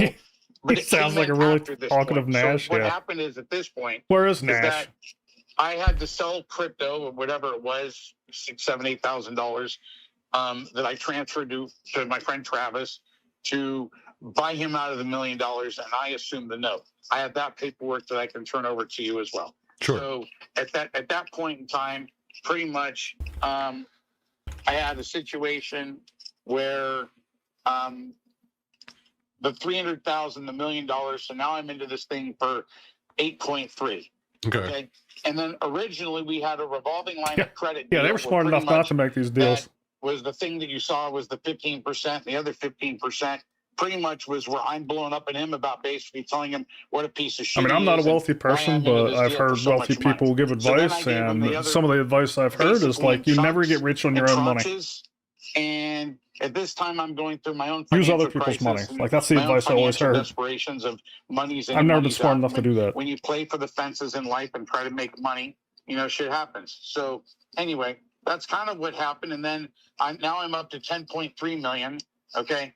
And then pretty much about a year and a few months ago, Rob Dawson called me up. Now, at this point in time, I'm done spending money on him. So I'm out of the wheelhouse of spending money. Except I did something foolish, which I regret doing. Okay. And that was recently, where Steve had a first position mortgage on his home. Okay. And it was leveraged between himself and Commerce Bank and another party that he borrowed money from. And the person that was in the first position was about to foreclose on it. So me and Rob Dawson, pretty much, Rob came to me and said, I need help. Okay. And Rob's worth a shit ton of money. But Bob was like, look, so this is literally, so I'm done with Steven mentally, emotionally. And there's a lot of other shit that happened in between then. But Steven basically was just lying to everybody for the whole time. I mean, just lying and lying and lying. So after you basically kind of bowed out, even though with money owed, Robert Dawson was the one who basically kept the engine running. Correct. So now he owns the IP. Do you know what he's going to do with the IP? Has he told the investors? I don't really know at all. Okay, have you asked him or not yet? I have talked to him about it, and we've had, hold on one second, my wife's calling me another line. We've had basically 2 calls and one. Hey, I'm on a phone call with Casper, the guy that's going over stuff, and he's on a live stream, and I'm in my car. So that's I'm on a phone call. I'm on the phone. I'm on a live stream. Okay, love you. Bye. I've never been on a live stream. Sorry, Casper. No, you're okay. You don't have to apologize. So anyway, yeah. So I don't know what Rob's going to do with the IP. Okay. Rob's in charge of that. So I don't know. Okay. So when would be the next time you and the other investors, I guess, get a meeting with him? Or here's hold on one second. I'm going to hang up right now and call you from my other number. This battery's about to go dead. Okay. Okay. Sure thing. Thanks. Bye. Oh, well, that was fucking fast. That was fast. Hey there. Hey there. Yep. Okay, good. Okay, so as of right I wonder how now, he got this guy's number. At the beginning of this, he was like, "Oh, Jason's calling me." Like, I never even thought, like, how'd Jason get this dude's number? Rob basically did not want to. Phones does he got? Yeah. Bury the company. There's probably one built into his Ferrari. He's got a Ferrari and a Rolls Royce, didn't he? He was into this for between his own personal capital, about $80 million, and Steven's been lying to him and to me about, as you can see in some of the text, the launch dates always changed. And look, and I respect the gamers, even though as Zero, I don't even know when ads play, dude. I'm not good enough at this streaming thing to know that. Like, can I see that somehow? You pointed out. Does it I'm play more at the of a same time for Pac-Man everybody? gamer, Mhm. but but that's just because I'm old as fuck. Pretty much at 57 I'll see if years I can old, see that. I've made a lot of money and I've spent a lot of money and I've been stupid and stupid is as stupid does, and I've been stupid. So the only thing that I would say is that both Rob and I, and yes, we expected the business to work. The Sure. problem is that Steven never allowed anybody else to get involved in the inner Oh, that's not a thing workings people of do? Okay. the company. He I assumed it would be like always- different he would ad threaten slots me for and Rob, everybody. like, if I quit, this thing is nothing. If I go away, this thing is over. I mean, this happened not just once, not twice. Remember, like 5 or 6 different times. So the reality of like where it's at now, I really don't know. And I've told Rob, as God is my witness, I feel bad. And I brought him to Steven, and I convinced Rob. I convinced Rob to put in his first $10 million. Okay. And I'll take responsibility where I feel bad for that. Zinley, All thank the you money for the after sub, that, dude. Steven kept on Appreciate going it, back to man. Rob and back to Rob and back to Rob. And so pretty much Steven would do these equity deals where pretty much where the controlling interest of the company after 2022 shifted not away from Steven. It wasn't until literally up until 2024 that Steven had no more controlling interest in the company. And a board wasn't formed when Steven's out there saying about the board this, the board that, the board this. Okay, I was supposed to have a board seat. I was supposed to be pretty much involved in any company major decisions. Do you know how many board meetings I've been to? 0. Do you know how many board meetings he's ever fucking called? 0. The guy couldn't fucking run a company for his fucking toothpick brain. fucking retard. Oh my gosh, dude. The only thing that guy's good at is bullshitting people. And he might be a good creative director. He might be a good gamer, but everything else is full of shit. So when you don't have to spend any of your own money, like 0, and you're just on everyone else's fucking tit, sucking everyone's tit, okay, like he was, spending everyone's money. I mean, I know people, my friend Tom is in his 70s. Him and his wife, they have financial problems. They have tons of problems. And you know what he did? That's their life savings. I'll be okay. I'm a survivor. I have money, other investments, and I can crush $12.5 million. I'll have some tax losses for the next 5 to 6, 7, 8 years. But at the end of the day, okay, there are other people that That's can't sad. afford, okay, that put money into this. Okay. Yeah. So, oh, and by the way, not only did he not put any money in, but then about a little under 2 years ago, 19, 20 months ago, he pretty much sat there and told, okay, me and Rob Dawson that he put in an extra $4 million. Okay. Which he never did. What he did is he borrowed money from another guy, had that guy send the money to his personal bank account, and then sent the money from his personal bank account to the company. And that guy's name is Aaron. Okay. Okay. So there's all the money that Steven has proclaimed to put into the company. I mean, maybe, if I could ever find it, maybe $500,000. Is that really his money? Or he might have put it in, but then he sucked it out with all the money that he pulled out of the company. Him and John paid themselves, okay, $50,000 a month. $50,000, not $500,000. Oh, sorry, $500,000 a year or $50,000 a month. $50,000 a month. Okay. $500,000 a year. Okay. And to run his company. And you have the startup. Do you have the records to prove that? Yes, 100%. Okay, you got the QuickBooks now and everything? Yeah, I do. I have the QuickBooks file, yeah. Okay. I'm going through them as we speak. And so basically, if they were embezzling $500,000 a year, where was the rest of the money for Intrepid going? Or do you not know? Are you having forensics go through accounting? It's very difficult because here's the problem. Okay. And I have emails that I will forward you. Yeah, he was complicit. I asked him for books and records, and he would deflect and deflect and deflect. And I said, this isn't fucking rocket science. It's a simple QuickBooks file. Have your accountant send it to me. And in 9 years, or almost 9 years of doing business with the fucker, not one time have I received any QuickBooks. It wasn't until 3 days ago that I got them, and I got them from Rob's guy, Ryan Ogden, who's been going through the books for the last 6 to 9 months. So even after the Yaya lawsuit for the writ of mandate to access to records, you still didn't get it? No, I never got it. And the only reason why I dropped the lawsuit is because Steven came to me and literally it said, is crazy shit. And Rob was funding the company, and Steven said, look, if you don't drop this lawsuit, I said, look, you pushed me to this point. So it's public record now because you wouldn't turn over. I said earlier, Matt.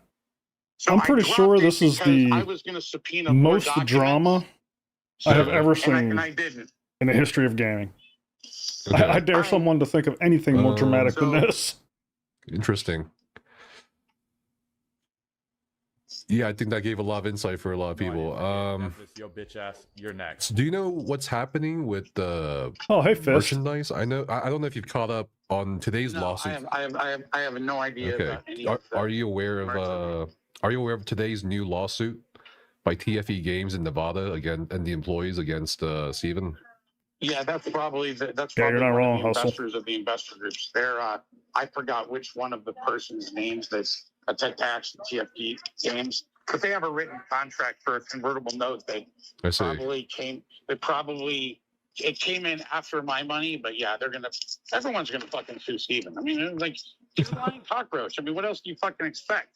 I mean, the biggest problem that I got with the piece of shit, and the reason why I reached out doesn't sound like they're friends anymore. I mean, even though I am in the public world, I mean, I'm not really. I mean, outside of lawsuits and a few videos, that you can search from me, I really am not a public figure as much as the companies that I built. I should be. Yeah, you know what's funny? Fist. At the beginning of not this video, but the video prior where we were going through the text messages and everything, early on in their conversation, they were joking about movies and being in a movie, like an Ashes of Creation movie or whatever. I think they might actually get a movie, but I don't think they're going to profit from it. This, like, watching this reminds me, has anybody seen the Tetris movie? Like, the skullduggery going on here reminds me of what you saw in the Tetris movie. Now, I'm sure the Tetris movie was dramatized, and I don't know that was really went down that way, but, like, that's kind of the level. But I reached out to you because I felt that your content was very fair. You weren't pretty much completely throwing Steven under the bus, but you had a lot of questions. Yeah, Tetris movie was great. When I went through about 15 to 20 people on the internet, I found yours, and I reached out to you, and you responded, and that's why I said, hey, we got on the phone and we had a great conversation. And I respect the work that you did and the way you delivered it and how you presented it. It was great. I think you did an amazing job. So there's more information that's going to come out, but yeah, there's a lot of people that are going to realize how many people he fucked over. I mean, it's bad. Okay. So the TFE Games people, I think that's the group that put in $5 million. So $5 million. Yeah. I don't know what does their lawsuit say? Is it one? I don't remember. I can look it up when I get to the house. Sure. I mean, yeah. Feel free to forward more of the emails or documents. Accounting. Yeah. Someone asked you. There's a lot of questions. Why didn't you cut your losses earlier and walk away from it? Well, that's a very good question because I said about 10 minutes ago because he didn't want to lose his investment. Stupid. So here's some cost fallacy. I'm not going to blame Steven. Okay. Outside of look, here's what I'll say. Okay. When I sue Steven, at least he says it straight because I was freaking stupid. Fucking sued by everybody. So I'm going to sue him and I'm going to explain why I'm suing him to your people, but I was lied to. Okay. So the definition of fraud, and a fraud lawsuit is I was manipulated and lied based upon things I was told by him, by his mother, and by John. Lied. Okay. Like they have all this money invested in the company. It's the opposite. They took out money out of the company with nothing invested that I could find. Okay. So why did I stay in at that time? I believe he had all that money invested in the company. So I believed in him that he was losing all of his. Originally, he told me he had $25-30 million into the company. Thank you so much for the follow, Then he Pops. came back in an email and said he only had Appreciate it. $9.5 million. I'll get you that email or whenever. When he said, "Why have Okay. $9.5 million invested?" So he lowered it. He lowered it from 30 million to 9.5. Okay. Well, okay. So the entire world of Vera and all these people and fans think Steven must be fucking loaded. Where do you fucking make all his money? Has anyone ever asked on any of your, Discords, Reddits, whatever the fuck, emails, YouTube videos, has anyone ever said to Steven, where do you make all your money to invest in this company? No one's asked him. Okay. And he would deflect it even if he was, but no one asked him that. Where'd all the money come from? I think people looked into it and saw that he had previous MLM history with his mother in Zango, and that's where I think a lot of people figured he got his wealth from. Yeah, that's all bullshit. I mean, and that's the one thing I hate about multi-level marketing. Everyone's full of shit in the industry. Oh, I made $350,000 a month. Yeah, they might have made that 1 month, and then that company went out of business. So, I mean, it's like, okay. Okay. All right. Yeah, I mean, that's basically the answer that the internet scrounged up, and they figured, I mean, hey, he's live streaming from a California mansion. He's got to be loaded, right? Yeah. That was basically the reasoning. And he did claim, I think later he got some money from real estate investments. And that circulated. That's all bullshit too. Yeah, what? He doesn't own anything. He never owned a piece of property until like him and John bought that piece of property, with probably a down payment from, they were renting it when I met them, but I didn't know that because I was fucking stupid and didn't pull a property report. So I didn't know. I've been down to that place. It's a bigger place than I live in, fucking hell. So yeah, someone bullshit story. Another person's worried about you asking, is it safe for you to say all this on in public on live stream? I don't know. If you don't know me, I don't give a shit what I say. But slander is basically anything you're saying to hurt someone. Look, I've sued people for slander. Go look my name up, Jason Karamanis, and figure out lawsuit. Okay. So it's pretty much. There's nothing I'm saying that is slanderous or libel about Steven. He's a pathological nutcase liar. And guess what? You're going to see numerous lawsuits come out against him. You're next. Okay? For fraud, for whatever else. So, it's all bullshit. So the question is that, okay, am I scared of what I'm saying? Would I have gone through? I know, Alberto, that's ridiculous. He bought a bigger house than him with his money. No, I would not have sent one fucking page of anything. Would I have been scared to show you the cap table that you put in your video? No. Oh, I didn't forget. All this is going to come out of litigation. Okay? So Steven's like, oh, I'm going to sue people. On what grounds? You dumb fuck idiot. What the fuck? Go fuck yourself. Like, who the fuck do you think you're going to sue people? Yeah, what? You're going to sue the board? Oh, I'm sorry. Rob Dawson has probably, $80 million worth of signed agreements, okay, basically of you, okay, taking his money. Rob wrote you checks. I wrote you checks, okay? The TFD Games Company wrote you checks, okay? Tom wrote you checks. Aaron wrote you checks. Rob has to be has he given anybody any trying to find a buyer for this IP to recoup some of that money. It's full of shit. Yeah. So no, there's nothing that I'm scared to say because all of it's true and documented. Okay. Someone is it morally wrong asked, to steal from a thief? That's a good question. Any of the money? I think you already answered that early. If you got any of your money back? No, how would I get any of my money back? The thing that pissed me off was the $300,000 that I gave him in August of 2000. Right. The one where you got mad at him for not returning fast enough. Yeah, because it's $300,000. At that point, I've already given him. Okay, and he was it telling me all this shit about Tencent, I Dream Sky, and they're going to give us a $60 Hard million to tell what it's contract, worth. and blah blah blah blah blah. Okay. This is before he borrowed money. That's one of those things, like the value is going to be... There's going to be a lawsuit by Commerce Bank at some point in time for fraud against Steven too, because he lied in the eye of the beholder, you know what I mean? Like the company. There were no the purchaser's going to assign the value of that. And book them on his federal tax return as basically as income. That's a fucking federal crime. You fucking dumb fuck. Do you have the records for that? Where he... 100%. Okay. Definitely, we're definitely have to talk later about and go through these files too, I guess. I'll subpoena Commerce Bank to get them because he had to turn over financials to Commerce Bank. Never turned them over to me. Okay. Where he Yeah, I told think me it's a at long one shot, point hey that, oh Nick, yeah, but I had to book those as, I mean, if I ever as Rob revenue to the Dawson company. with I said, 60 Steven, you freaking still million get on the that? line, You can't do that. I'd sure be Mhm. trying No, but I needed the money. hella hard. There's a lot of confusion in the chat over the house, the California. As a matter of fact, if I couldn't find a buyer and I had 60 million into this, man, I don't know. I might be tempted to bring on a team and see if I could push something out, something to recoup a little more money. The problem is they've, yeah, I don't even know how they would do that because people have already bought it. Man, that's a tough situation for that dude. House that keeps popping up.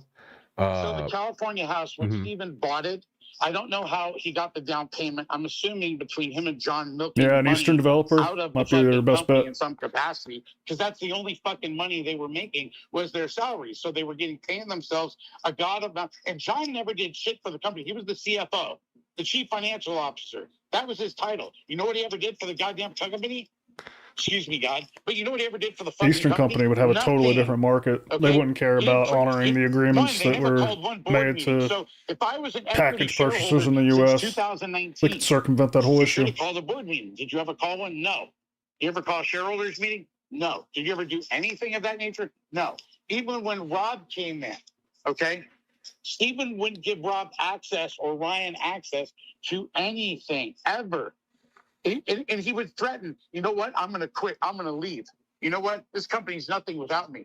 Mm-hmm. You know, go look up NPD, narcissistic personality disorder. Oh my It God. describes him as a T. He's the most narcissistic fuck tool I've ever met in my entire life. The guy's a piece of shit. So as far as basically the house goes, Mhm. whenever They're whenever definitely not friends bought anymore. It, okay, whatever year they bought it, Sure. I forgot what year it is. Okay, and they put up a down payment.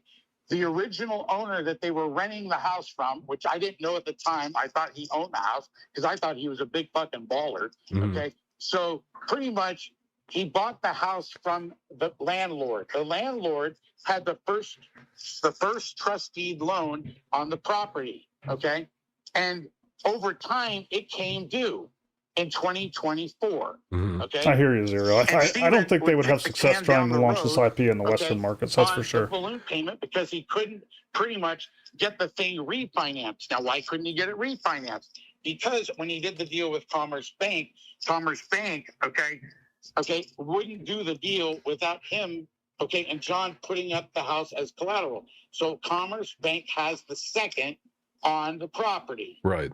So then at this point in time, he doesn't make the balloon payment for the 4 point whatever million that he owes on the property. So the first is foreclosing on the house. They started foreclosure procedures. So then Stephen, okay, and Rob's so into this at this point in time, Rob's probably into this for 50 million. So Rob calls me up and says, look, I need $2 more million, you know, to help, you know, pay for Stephen's house to save it. Okay, so he doesn't lose his mind. Because if Stephen loses his house, he's just going to fucking his relationship with John will be over. They'll get divorced, blah, blah, blah. Okay. You're next. So at this point in time, okay, me and Rob, and I tell Rob, I don't want to put out any more money. He goes, it's secured with interest. Okay.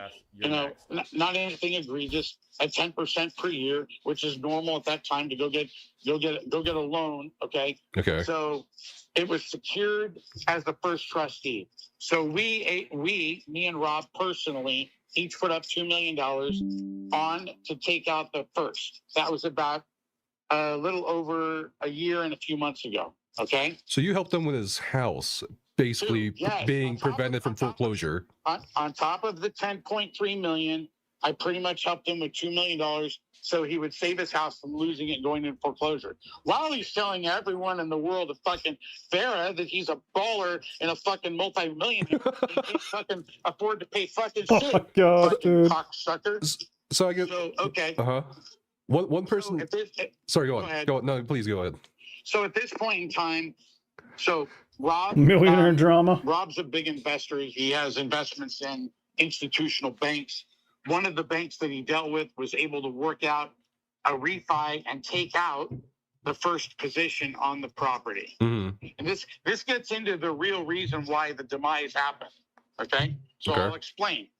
So Rob's bank did that, and then Rob pretty much came to me and said, hey, I need help. Doesn't matter that he's worth hundreds of millions of dollars. I need help because, you know, he's pulling down stuff on margin calls, okay, to withdraw cash, which is basically you're borrowing against your margin on your stocks to pull cash out to go fund the company. So Rob is going, you know, Rob is pulling his hair out, Mm-hmm. okay? And Rob is basically at this point in time, Rob is like, hey, Jason, we got the $2 million back because I got the first covered by the bank, and the bank is a different bank, okay? Not Commerce Bank, a different bank. Took out the first. That's fine. But then what happens is that at this point in time, Rob says, Jason, I need your help to put in that $2 million into the company. Okay. And I bitched, complained, and that's another fucking mistake. But at the time that it happened, Rob was into the deal at this point for probably close to $60 million, Mm-hmm. maybe a little bit less, maybe 58, 57. So at this point in time, and I'm the one who got Rob to the dance. I got Rob, and I introduced Rob and Steven together Mm-hmm. in Vegas. Do you feel bad about that? Really, 1,000%. Mm-hmm. I wish I would have walked away, lost all my money. No disrespect to any of the company, the gamers, and any of the people, the employees. But I wish I would have walked away and told Steven to go pound sand and fuck himself.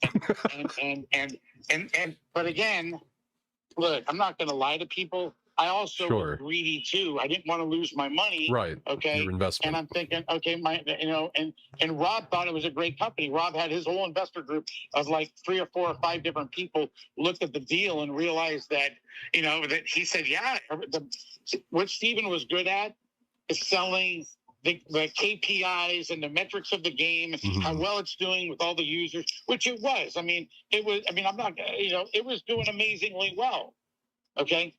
But after $140 million, it's not 109, by the way, 115. It's closer to 140. Between all the money that came in from Kickstarter, that's not included in that figure. Right. Okay. Yeah. The money from Commerce Bank, between Kickstarter, Commerce Bank, and the PPL monies, that's $13 million right there. Mm-hmm. So that's at 123. Plus, there was also revenues that came into the company over the last 4 years.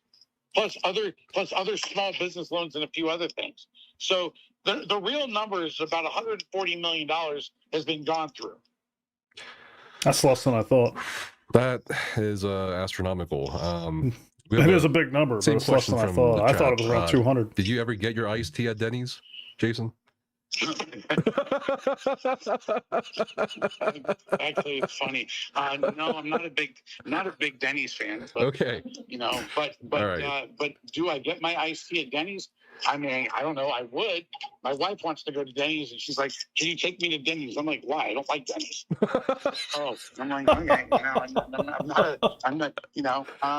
But I do like iced teas. Okay. I do like iced tea. Passion iced tea. I'm down all the time. So there you go. Okay. Someone mentioned the Steam launch, and I know your lawyer sent a letter to Valve.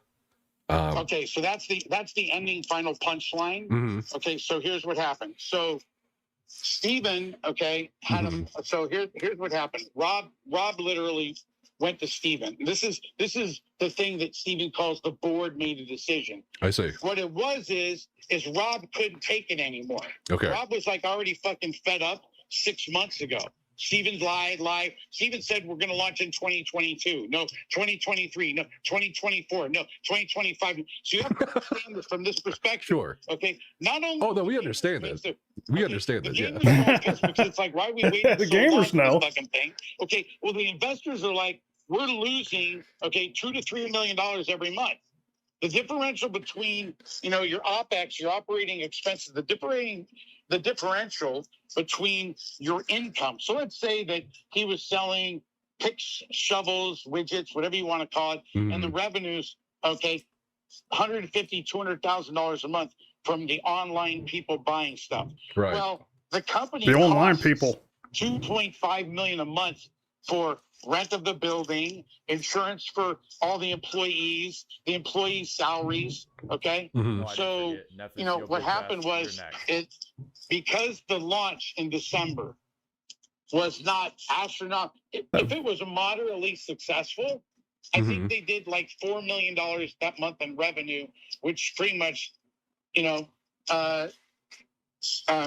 Steam took their percentage, and then whatever left What over is the Steam goes percentage? to the company Intrepid Is it as Studios. bad as the other app Okay. stores, like What 30%? happened is but they were holding it till January, so almost like a month later for any like chargebacks or whatever. So Okay. what happened was that Rob, because there was not a whole lot of money, Rob was like, look, we can't go out and raise any money because the way the money came into the company, it's all debt. I'm an online so the person company too. is 140, well, roughly $120 million in debt. Okay. Okay.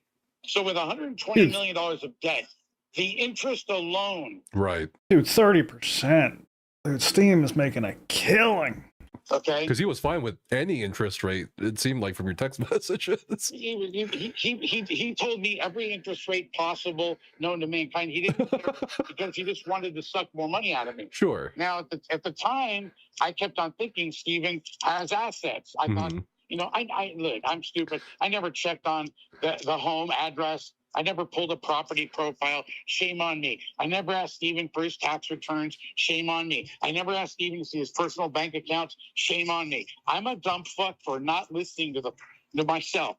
Okay. I was like, oh, he's a great guy. He's my friend's son. Why would they lie to me? So at this point, what happens is that Rob says, look, we can't continue like this. We need another. Look, I don't have any more money. I'm borrowing against my stock accounts on margin to fund the company. I can't take it anymore.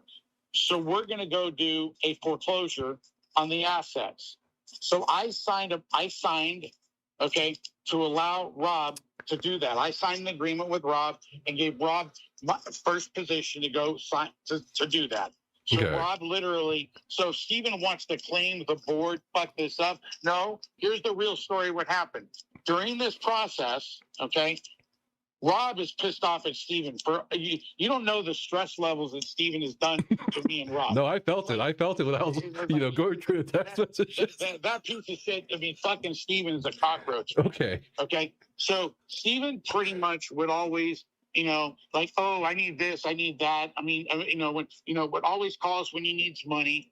And so Rob finally, I mean, it was an act of Congress for us to get anything out of Steven. Okay.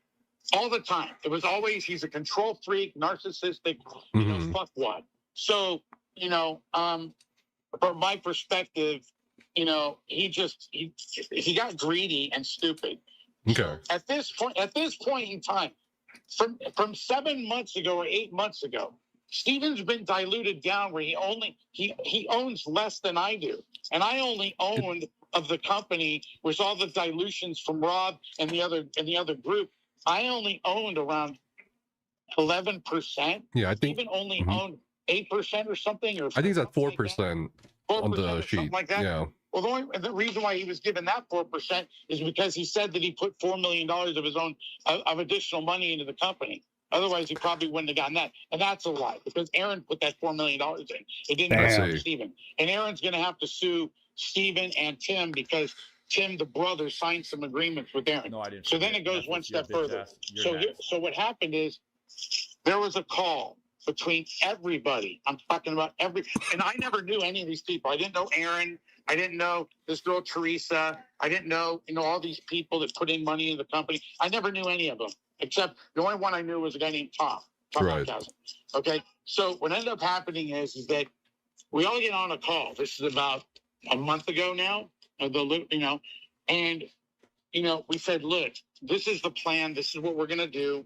And, we're going to fund the company, but we need to. I'm not saying it's bad. I'm just saying they make a lot of money. We were planning on foreclosing on Rob was. Pretty much standard for all the app stores. The assets, okay, and maintaining and keeping this is what fucking pisses me off, where everyone's gonna fucking sue that cockroach and John. Okay? Okay. You're gonna sue them because this is the key thing that sent the tailspin of everything into the toilet. Right here, what I'm about to say is the most important thing. So Rob's plan, okay, was very simple. Okay. We're not gonna go public about this. We're not gonna talk about it. It was an internal thing with all of the creditors. No, I didn't forget. Okay, Yo, bitch people ass, that you're next. were like put in millions of dollars that were owed based on the interest in their money. They put in $5 with the interest. Some guy put in $5 million in 2021 with interest alone and scaling that up and compounding and everything. Okay, that loan's at $9 or $10 million. So you got $109 million of debt. Okay. Okay, it's all debt. Okay, and people took warrants and options, and Rob was smart, okay, to do that because he pushed Steven into a corner at some point in time because Steven was out of control. So at this point in time, in January, they did the launch in December. Okay. There wasn't a ton of revenue. It was like close to like $4 or $5 million. Okay. The Steam took their percentage, and then they were going to send Intrepid, okay, I think $3.7 million. That was the amount that was coming to Intrepid. So from Valve, from Steam. From Steam. We all knew this, and so the triggering point is that Steven was trying to negotiate with Rob. Wrong, dumb fuck move to do. And Steven was going, I want equity. And Rob's like, I'll give you an earn-out, but I'm not going to give you equity in the entity that's going to control the assets. So Rob said, hey, look, Rob could foreclose on everybody and fuck everybody. He didn't do that. You know what Rob did? He got on a call with all the investors and he said, hey, look, I don't mean to be a bummer to all of you, but you're going to have a choice to make. We will try to make all of you whole. Remember, we will try to make all of you whole. But as of right now, okay, this is our only option to try to continue making the company grow. Okay? Okay. So you wanted to keep the product. You wanted to keep the MMO going. 1,000%. We got $100 million plus. I just wanted to clarify that for people because they were like, where's the money? You know, where did all that go? 100%. Okay. No one wanted to see it. So is that indicative of Robert Dawson maybe trying to continue it or nah? We all agreed. So here's the punchline. Okay. Rob said, okay, because Rob's kind of controlling This is this. Rob freaking said, look, crazy. whatever you've put in, there's one person that's put in $435,000, and right, you know, and Rob that's up to, you know, with his group and his companies, about 90, you know, 80 million, and then 10 million of 80 friends, million. you know, Smokey a million, whatever, Ryan $1.5 million, whatever. So we all got on the phone, and we're all butthurt, we're all pissed off. Okay, and Rob and Aaron and Teresa. Imagine being on that phone call. Oh my gosh. To say this is the plan. In order for you to keep your current equity positions and or get back some of the money that first, you know, where it's at, everyone's going to have to come up with 25% of what they've already put in. Sure. Okay. And almost everybody agreed. I think there were some people that are just broke. Yeah. They couldn't afford it. But I agreed to do it. Rob agreed to do it. So you do the math and you figure out that pretty much that you got $109 million or so. Okay, multiply that times 25%. We all agreed, minus a little bit of money. So let's say basically everyone agreed and we were all putting in more money. I agreed to put in 25% of $12.5 million. Okay, go figure that number out. Okay, That's basically like another 30 some million. I was willing to do it. This is the cockroach fucking Steven. Okay, he's a piece of fucking shit. This is what he did to piss everybody off. Okay. Which is why the company got fucked. Okay. Because what he did at this point in time, I can't even imagine what's going to happen next in this story because the backers have gotten together. Freaking Rob Dawson, who's 80 million deep, has gotten them all on a phone call and has gotten them somehow, miraculously, to agree to put 25% more on top of what they've already invested. So that's going to be like another 30-some million dollars on top of the 3.7 million coming in from Steam. That's going to give them damn near 35-ish million, which is a huge chunk of change compared to like they've just gone how many years on 140? Like I can't even imagine. Is he went behind Rob's back, okay? Right. Because Rob said, look, Steven, we got to pay all this money back to these investors, okay? Right. And we'll give you an earnout as the creative director, okay? But we're not going to put you on the cap table as an owner, okay? You can go out there in the public domain, okay? So what Steven So he's says losing is, no, I ownership. want my equity now. And Rob says, I'm not willing to do that. I'll give you a deal based upon the company earning money, not basically for you doing shit. The company has to make money. So then Steven threatens Rob and says, you know what? You know, I'm not going to do it unless you give me ownership. And Rob just put his foot down and said, fuck no, I'm not giving you ownership. I said, you can be the creative director and you can run the business as is. We're going to be, you know, we're going to be a skeleton crew. We're going to probably lose about 60 to 70% of the people, but we'll bring in enough money through all the investor group to fund the company. So then while we're in process of all doing this, you know, it's not like you do this. There's contracts that have to be read. So they did want Agreements have to be significant signed. layoffs. A new company is being formed. And they were going to okay? take ownership. And while this Becca, is can you give going me the on, Deserve it. charger for my backpack? Steven decides to pretty much pull the ripcord and say to Rob, I'm resigning. Sorry. Right about 5 days before the shit hits the fan. Now where the fuck you part is Steven has money in escrow, okay? Because him and John sold the house, okay?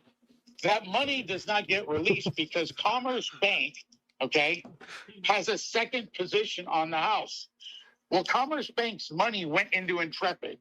So what happened is that Steven, upon his fucking betrayal and exit, and it's a fucking betrayal, okay? Hey, Nash. To all of the community, of anyone that ever played the game, to all the investors, The stream and all made the me watch employees, this, man. that motherfucker literally sat there, okay, and literally had Commerce Bank send a letter It's been crazy. to Steam and saying that money is theirs at Steven's request.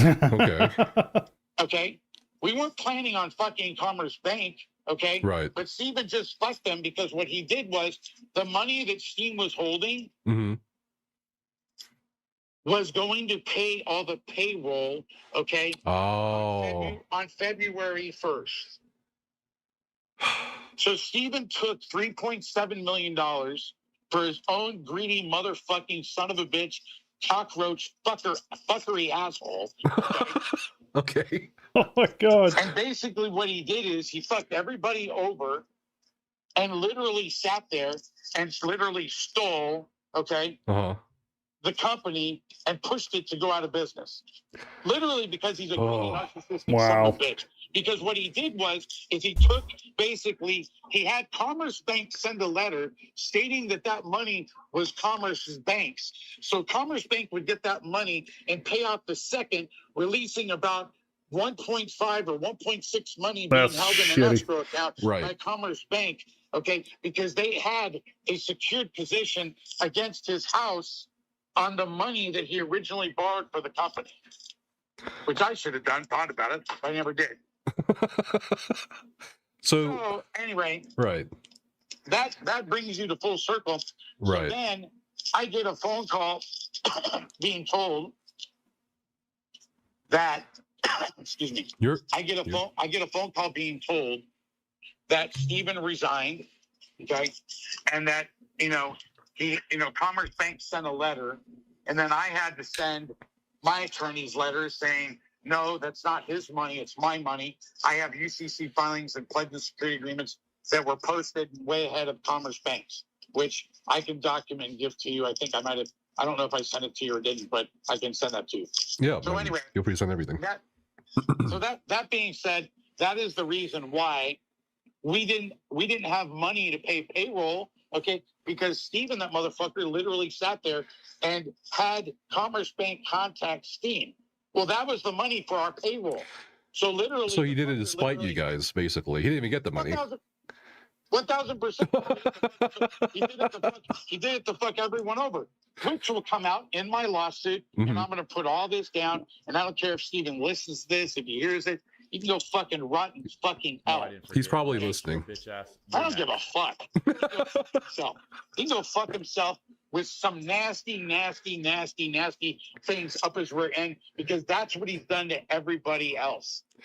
Okay, so just to clarify and recap the whole thing, Robert put the foot down. All the investors put their foot down. They said, okay, this is not sustainable. They proposed a 60 to 70% layoff.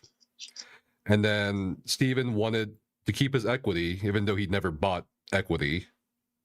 And then when they told him no, he said, all right, I'm going to resign. And as he did so, he contacted the bank to seize the Steam funding, which was meant for payroll. Now, he did claim in his announcement post that other senior staff resigned as well. If that's true, that's shitty. Is that true, or is that just... Everyone resigned. Steven, look. Everyone resigned? I hope some of the people that work for the company, because they've never fucking ever spoken to me, and they don't know the fucking truth. They should all go fucking watch your fucking video, because then they'll realize that Steven's been lying to them the whole time. They all think Steven's made of money. Oh, like they all probably thought every single dime that came into the company was Steven's.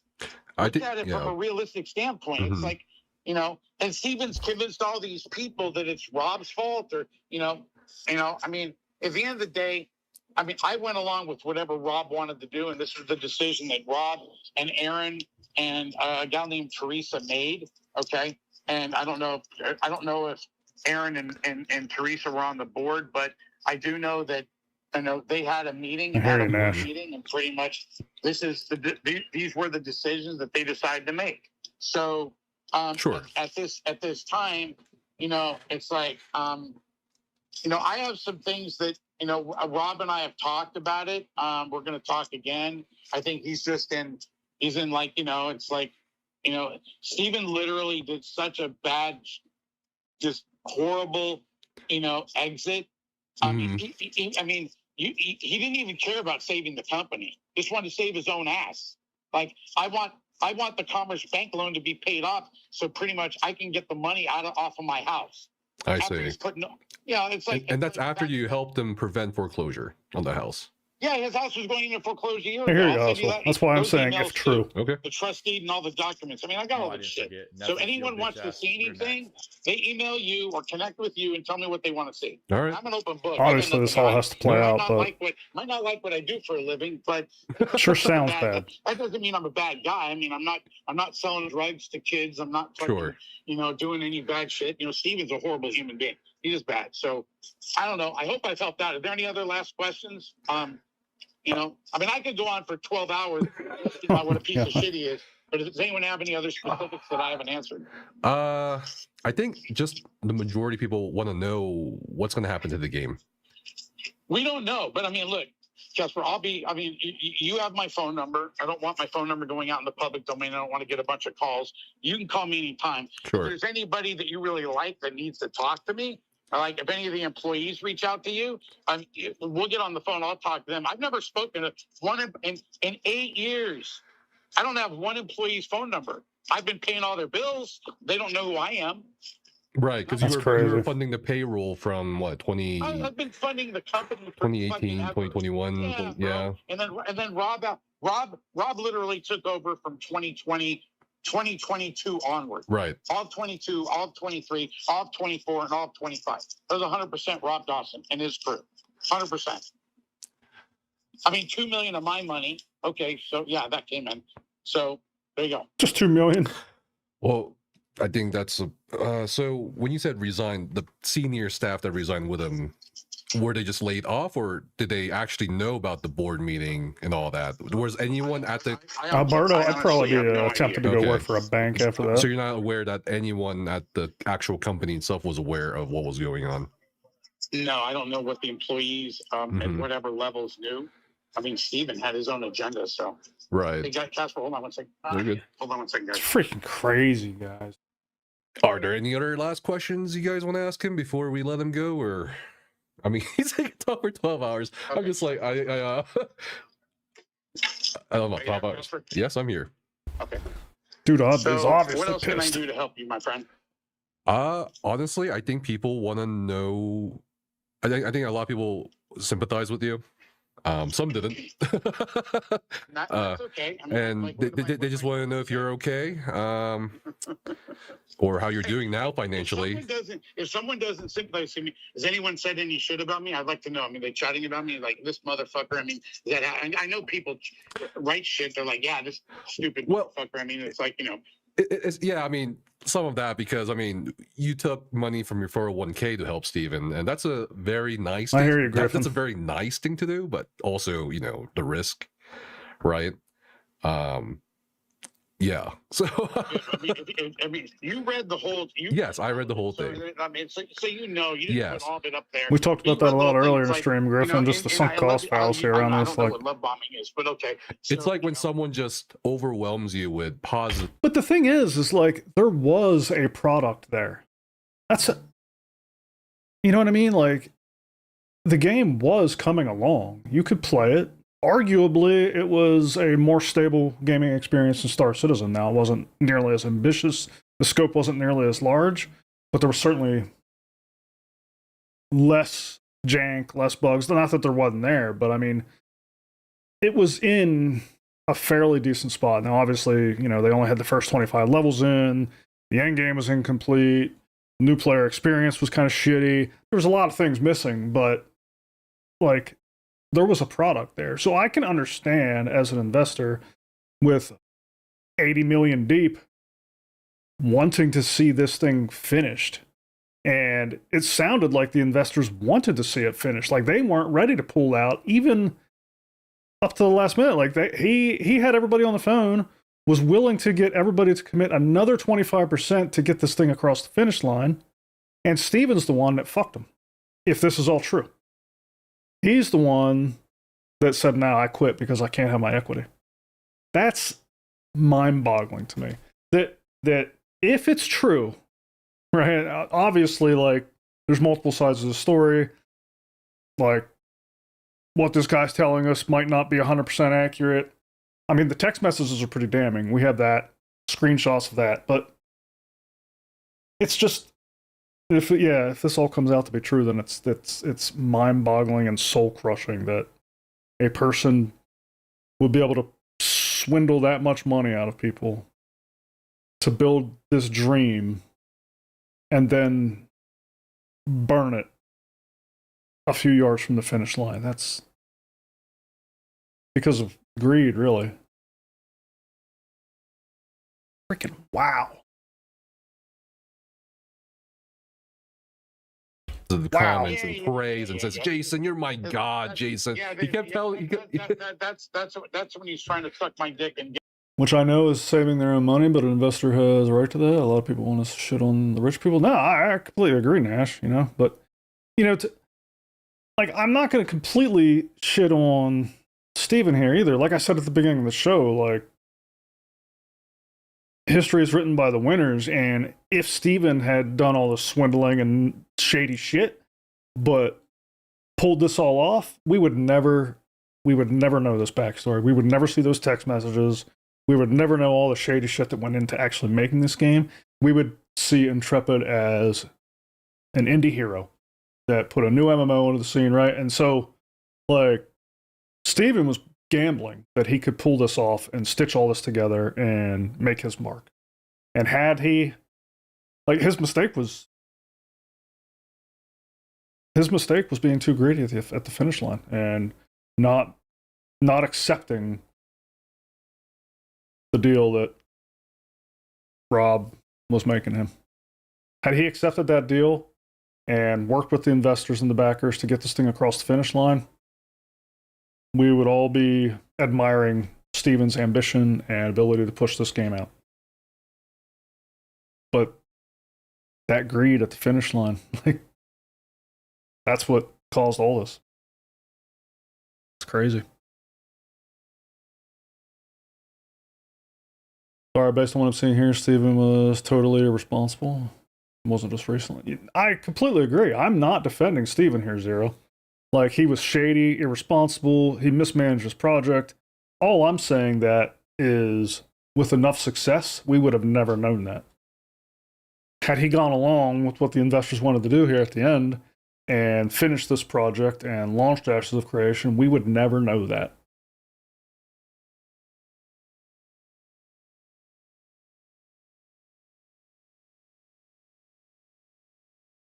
Maybe some people would. Nash. The people that have known Steven for a long time would probably know that. And I'm sure even before all this, like, people were getting glimpses, right? Like, he was doing some shady shit on the Discord. There was stuff with bias coming through. I mean, he wasn't cracking down on some of the toxic behavior in the community. He was giving passes to people we knew were cheating and toxic and doing RMT. There was all that stuff, but like, even with all that happening, like, the rumblings were kind of low. Like, you could learn about it, hear about it, and understand it if you went looking for it. But as a larger community, I don't think people were seeing Steven as the villain up until now. Yeah, they were high given the way he conducted himself. But like, as you saw, just listening to this, if this is all true, even after all that, the investors were still going to give him a lifeline. They were still willing to pony up another $35 million to continue this project if he had just accepted losing his equity stake and continuing as the creative director. He would have still been the face of the project. And it wasn't even the end of his equity, right? Like, they were offering him, hey, we will give you more equity when this game starts making money. So had he just agreed to that, yeah, we would have never known. That's freaking mind-boggling. Get money out of it. Right. So he was doing that to you a lot in the text messages. Yeah, 100%. He would always do that, especially at the time that he needed it. And then it got overwhelming. So look, as I said, I'm not attacking I made Star a lot of Citizen. mistakes. Sure. So, Someone asked, do you still have your 2011 Ferrari and 2010 Rolls-Royce Ghost? No, the 2010 Rolls-Royce Ghost was actually Kim Kardashian's car. Okay. That I bought used from her in 2014. Okay. And that blew up in my house on a fire. And I have a video. I can send that to you. I came back from the gym. Damn, this dude's life, man. I was running up and down like loses all this money to ashes, and then his freaking Rolls Royce blows up in his house. So that car got totaled. And then the 2011 Ferrari, I bought a warranty from Ferrari dealership, and they did not fix the problem, and they wanted to charge me $30,000, and I said no. And then I sent them legal letters and notices that I'm going to sue them, and I said, here are your options. And my lawyer contacted them, and they came and picked up the car and paid me for the value of the car. And that was, I think, in 2017 or 18. So no, I don't have either one of those cars. Okay, I think we just have two more questions and we can let you go. I know you're a little busy and taking care of some real life errands. I'll stay on the phone all night answering questions. I mean, this is also cathartic. If anyone wants to go look that up, this is a healing thing for me because I've been a silent person watching all this stuff online. Okay, it's all bullshit. None of it's true. So that's okay. Why I hear that I'm hustle. willing to stay here and talk. All right, sure. I guess that's three questions then, because someone asked, I guess, why didn't you put your foot down with him? We did many times. Well, I reacted to this news by doing a video on why the Star Citizen funding model was so important and how that is paving the way to its release, and why that was the biggest miss on Ashes of Creation, is not establishing a funding model that could sustain the development of the game. That's one of the biggest wins that CIG has made. He came to my house. But he just kept deflecting, and Steve stole my Bugatti. He's a liar, bro. Sure. I mean, yeah, the guy came to my house 4 different times. I've been to his house 2 or 3 times in San Diego, and I live up in Woodland Hills. So, pretty much, I mean, I had a meeting with him and Rob. Oh, I'll send you emails, and you'll be shocked. Okay. What the emails say. They'd be like, look, we need this. We need proper. I'm already shocked. We need proper filings, proper tax returns. We need this. We need this. You know, Sure. Catalyst, you're not wrong. I mean, they are in a very fortunate position. It's like lightning in a bottle. That's what I call it. Shareholder, okay, and a creditor. I don't think it'll be. I don't think it'll be easily repeated. If you, for anyone listening, you ever invest in anybody's shit, okay, you have rights as an investor in their business, and you have rights to see tax returns, books and records, and bank statements. Okay, that's your right. Did I ever see any of that? No, I did not. Okay. What do you think Jason's response? I don't know. That's a good question, Zero. That's a very good question. I mean, obviously there's mounts and decorative items and skins and all that kind of stuff they could have been selling. I don't know. I mean, I know they did some of that stuff in their cash shop. Nash would be able to answer better than me, like how much of it. I did not look at the Ashes cash shop nearly as often as I look at the Star Citizen one. But like I'm not a marketer. I'm not a game developer. I don't know that I'm well positioned to answer that question, but it seems to me like they needed something. Maybe you could make the argument that outside of a science fiction MMO that can sell spaceships, like maybe that is literally the only thing that could fund a game that way, but something tells me you could get creative and come up with others.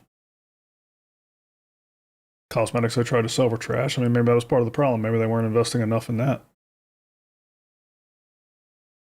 Obviously, maybe they needed to do a lot more. Maybe they needed to come up with housing items. You know what I mean? Like, I don't know.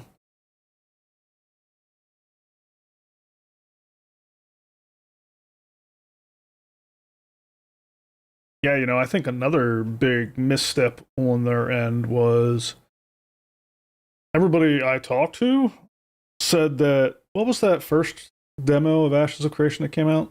The one that was kind of like a MOBA? Is that what it was like? It was like a kind of like a fighting game based on the Ashes of Creation engine. I'm drawing a total blank on what it was called. They even talked about it in this video.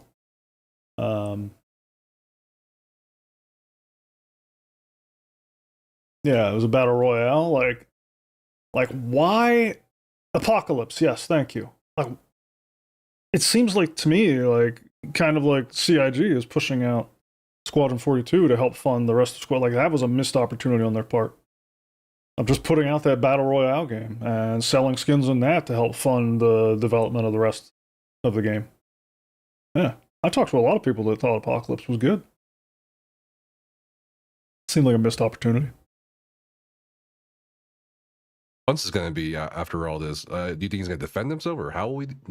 You mean Steven's response? Or my Yeah, response? Steven. Like, what do you think he's going to do? What's his next move? I guess. What's your prediction? Everything I've said is factual. What's he going to say? What's he going to say? I mean, like, okay, I don't like the way he cusses and says fucking does. Like, who cares? Like, you know, it's like I don't really know. The F word is an adjective. Go look up on YouTube the word fuck. You'll find a whole list of noun, verb, adjective. Okay, so what's he gonna say? You heard my, you know. Steven. Someone's. Okay, so I don't care. I don't care what he does. What are you gonna sue me for? Slander, libel, calling you a piece of shit? Okay, go ahead. Like I really care. You know, like wait. Go ahead. Bring it on, Steven. I'm good. Okay. So I don't care what Steven does. I just want to set the record straight for all the people that believed his bullshit internet story, whatever the fuck he would post. I put 30 million, 50 million, 60 million, $100 million of my own money into this company. But okay. None of that is accurate. Right. So not only did he defraud his investors, he defrauded the entire community. Right. The entire community. The community is now asking, what are your future plans to recoup funds? How do you plan to sell the project? Yeah, I told you. Right. Casper, I'm going to keep you in. I have no idea. Yeah, you keep me in the loop? You keep me in the loop? Okay. 100%. All right. Rob's in charge of that. There's some ideas. There's some people that used to be, there's some people that through one of my associates, I introduced to Rob Dawson at a dinner in Beverly Hills a week and a half ago.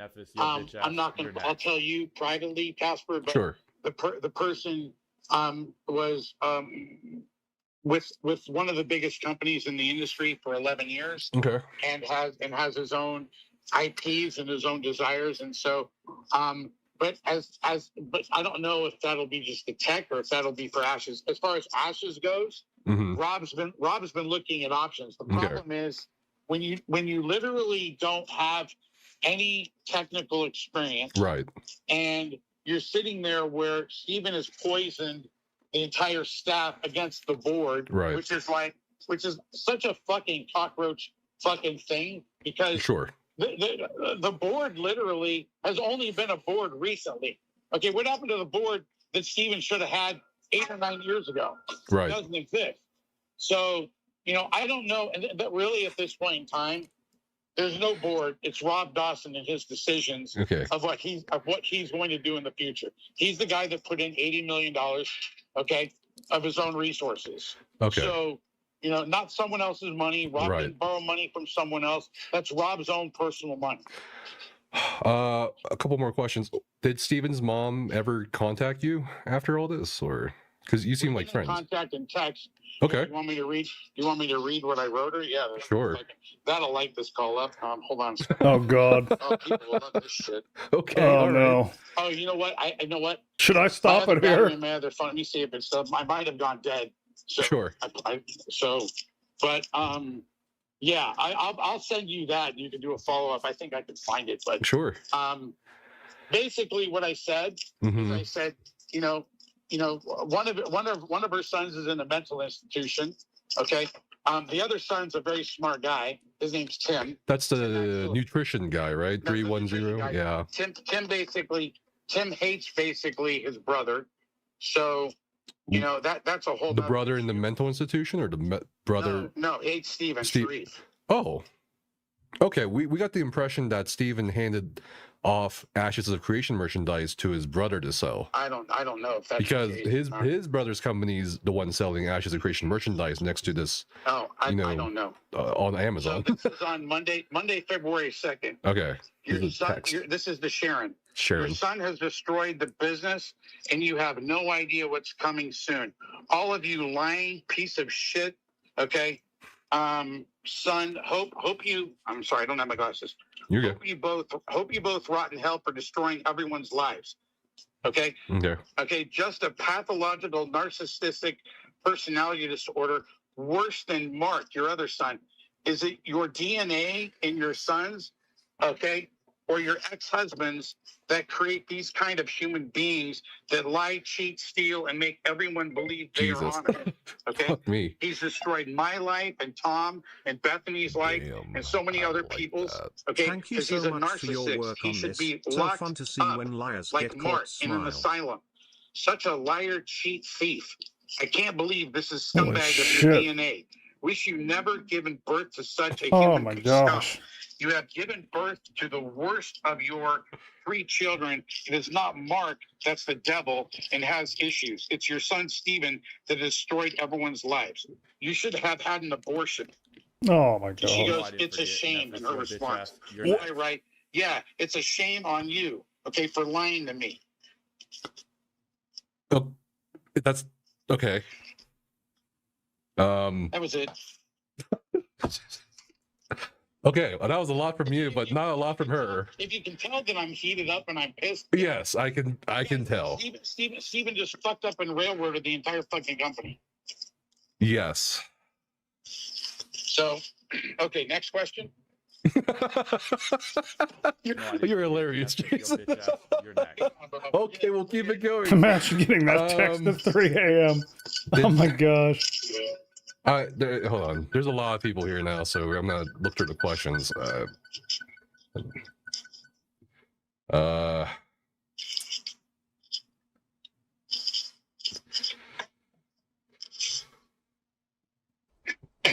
right.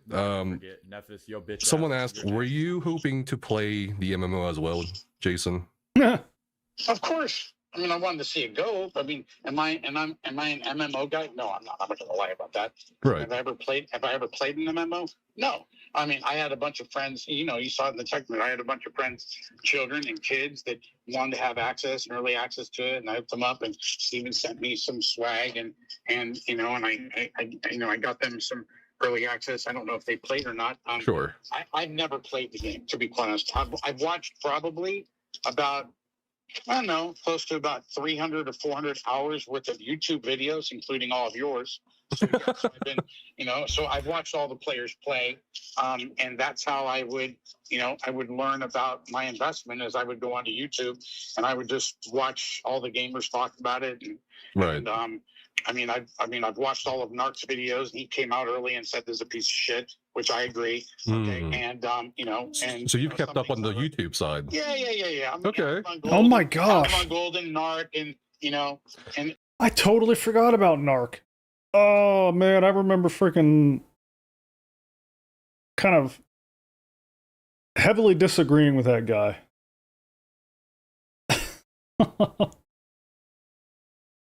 That is a bitter pill to swallow, to acknowledge that he might have known a few things.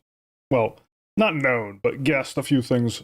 And all, right. and all in you, and the desert isn't real, right? I stand by it. Like, I think Narc was completely off base on that kind of stuff, and that's what. Like, I used to watch Narc quite a bit, and I appreciated his healthy skepticism of the project. But at some point, he went totally off the rails and was just saying like completely false stuff, and that's whenever I did a video to be like, hey, nah, this ain't right. But some of his other stuff might have been kind of on the mark. Yeah, he was way off base on a lot of his stuff. But I'm just kind of I'm a geeky guy at home, and I sit there and, you know, yeah, I'm not going to say this vindicates Narc, but it certainly is how I some of the things he said might have had a little bit of weight. And not weight, but you know, for a while I was watching probably an unexpected hour accuracy. And, you know, and then it kind of, you know, yeah, recently exactly unexpected accuracy. The rhetoric, right? And everything going on. I mean, was it infuriating to kind of sit through all those videos and listen to everyone? Betting against an MMO is a good bet. That's a good point, Nash. Very well said. Like just watching how someone could be so inauthentic on so many different levels to so many different people. I mean, why couldn't you just be honest and tell people, hey, you know what? You know, why couldn't you just say, hey, I'm a gamer with a vision? I mean, why couldn't and why couldn't you just tell people, you know, from an honest position that, hey, you know what? Yeah, I'm the creative director. I have 100% control of the company. I've taken on some partners because, you know, I needed to raise money. Yeah, this is the part that blows me away. Right. Why didn't he do that from day one? I don't know. Exactly. That is what pisses me off, because, you know, and then the story that he tells everyone. That's very true, Catalyst. It's not just. As a matter of fact, I have quoted a speech from Steven about that. You know, I made some good speeches. It's not just all the gamers. Right. It's the over 100, 200 employees that he had. Right. They all bought it too. They all believe that he's the Pied Piper. No, I didn't forget. Nephis, yo bitch ass. Do you have any do you have any opinions on the actual gameplay of the game? Okay. I don't want to say anything about the gameplay because that would be like me talking about something Fair. You know, it's like it's like me, if you want to talk about multi-level marketing, which no one on this call wants to hear or talk about. Sure. Okay, yeah, I can tell you about that, which, you know, I'm an expert in that field because I've built many companies all over the world. You're not wrong, Zero. You know, I've traveled to, you know, Asia probably, you know, over 600-700 times. Like I told you before, I had offices in Seoul and Busan and a couple other places. So, you know, I've been all over the place. And now you have different investments, different businesses. Yes. Yep.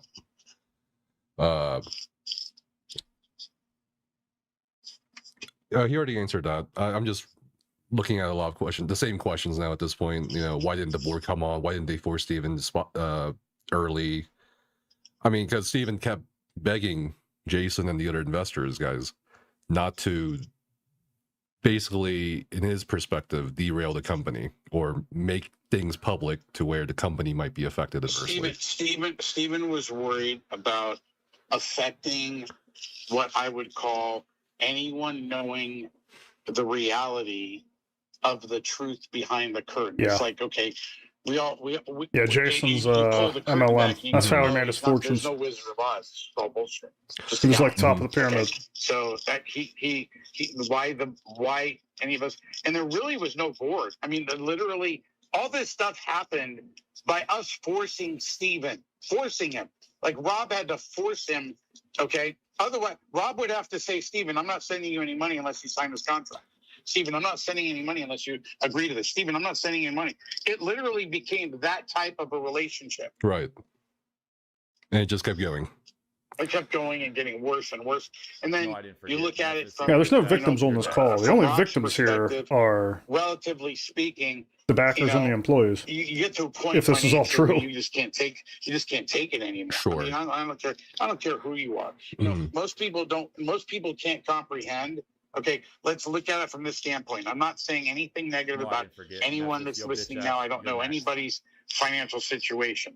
I don't have Rob's money.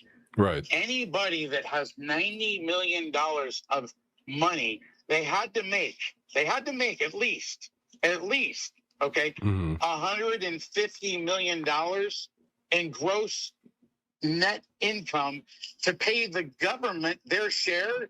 So you have after-tax dollars. It's $90 million of after-tax dollars that Rob put into this thing. So I feel bad for him. He's the most important person I feel bad for. I see. When we were at dinner in Beverly Hills, you know, at a nice hotel, you know, where Rob was staying at, the Beverly Hills, you know, and the Polo Lounge, I just started bawling my eyes out in front of my wife, in front of my child that was there, in front of his wife and a couple other people, just because I felt so bad for what has happened. And I had nothing to do with it. It's all fucking, it's the narcissist dude that's all over the internet telling people that he put in 30, 40, I don't know what he said. I mean, I know it's millions and millions of dollars that he's claimed that he put into the company, and none of that is true. None of that exists. Sure. You know, a lot of people are picking up on Steven's kind of comments towards his Chinese partners because, you know, I Dream Sky, you know, you remember that. And how did you feel about Steven just bad-mouthing the Chinese? Guys, I got to take a quick bio break. Sorry, I'll be right back. Been holding it for a while.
Sorry, I'm back.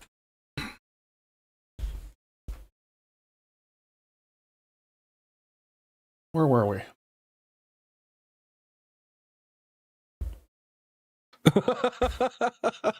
Well, I mean, look, I've made, I've done events where I've spoken on stage. Sure. Google that, where I'm speaking in front of 20,000 people, and they're all Chinese. So, Right.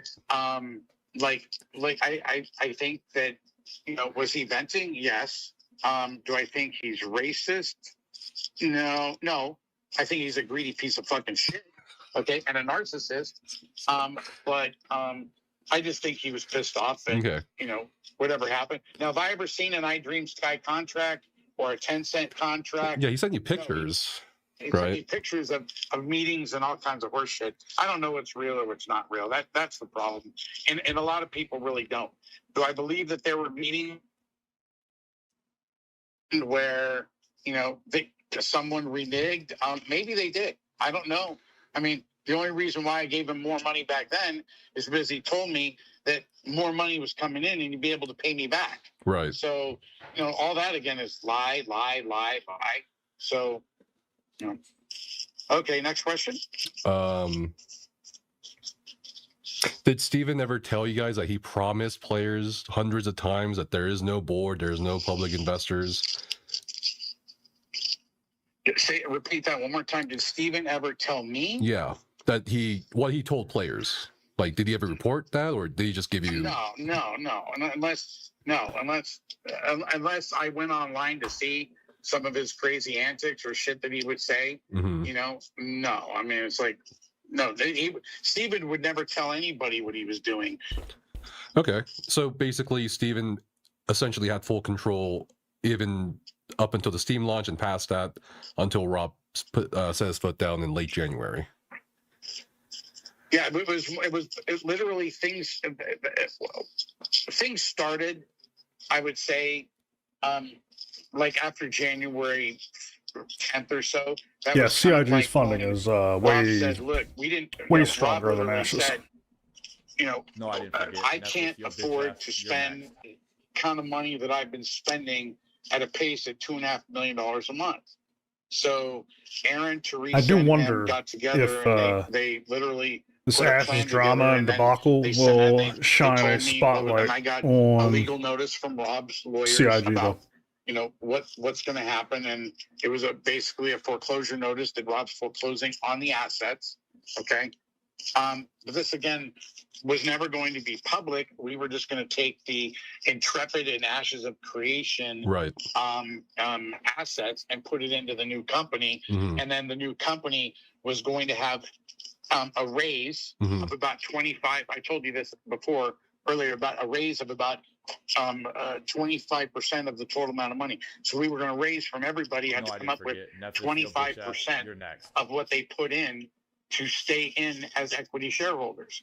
Right. Steven had no money, okay, and Steven never put in any money, okay. Yeah, I'm sure it has. Steven wanted to be given free basically equity for not putting up any money, and that's why the greedy piece of shit left. Do you know where? Like, have you ever had Turbulent is part of SC now? Like, has anyone? No. Last CIG acquired. You know, I told Turbulent. him. I mean, I could look on my phone and see the last text messages. Anybody who's claiming SC is next doesn't understand SC, like the difference. A last backup that There's a huge difference between how these games are funded. I think it ended in, what year did that end? Was that 2023 or 2022? I think it was 2022. But that was like not relevant to the. So I have messages that I can get you. I just got to go and download my iPhone and then download it into the app and then print out a PDF and then go from there. But I have all that I could get you. But yeah, there's a lot more. There's another 3 years plus all the emails and everything else. Sure. I've said this plenty of times, and I will continue to say it, though. So, there is no other way for Star Citizen to be built. I want to make sure you're part of it. Make sure. The funding model that they came up with was lightning in a bottle, stroke of genius. But in reality, like, there's no other way this game could have been built. It simply would never exist without it. Sure that nothing bad or what you don't want leaks out. Well, no, I get that. Yeah, do you know that Steven is still controlling the Ashes Discord server? I think you watched the draft video. I don't know if you caught that, but he's still lurking in the official Discord server for the company. Yeah, I have no idea about any of that. Okay. Well, you're not familiar with Discord. You're not, you know what I mean? Like I don't know. Pac-Man. Yeah, sorry, guys. Sure. Yeah, No, he's not. Guys, he's not familiar with Discord. No, but so basically, Discord is like Bitch ass, you're next. a chat messenger, and you can have servers for your friends or groups of people or communities, and you can make announcements to those people or message them, send pictures, whatever, just like a phone. Like a Slack. Yeah, it's a Slack. It's a Slack, but for gamers. It's like a Slack. Okay. And the more casual, non-office usage. So exactly. It's a Slack basically, and there were over 200,000 people in the Discord server. Now I think there's about 170, 180,000. You think it could crumble at any point and go full house of cards? I think that would be a phenomenal turn of events, but I don't see that happening. Also, you have to understand, Catalyst, that they are, if their projections are right and Squadron 42 does ship this year, which their confidence seems very high on, just based on the way messaging has changed, especially like in the emails and the website copy and all that stuff. Like, if that's true and it ships this year, then we are mere months away from a massive cash infusion that will continue to fund the game, even outside of player pledging. And a lot of people keep, pinging him, asking where he is or what happened, and he's not really budging because he keeps saying there's legal issues, there's court filings, the truth will come out. But he said that last week, and nothing's come out. I mean, anything can happen. What you shared.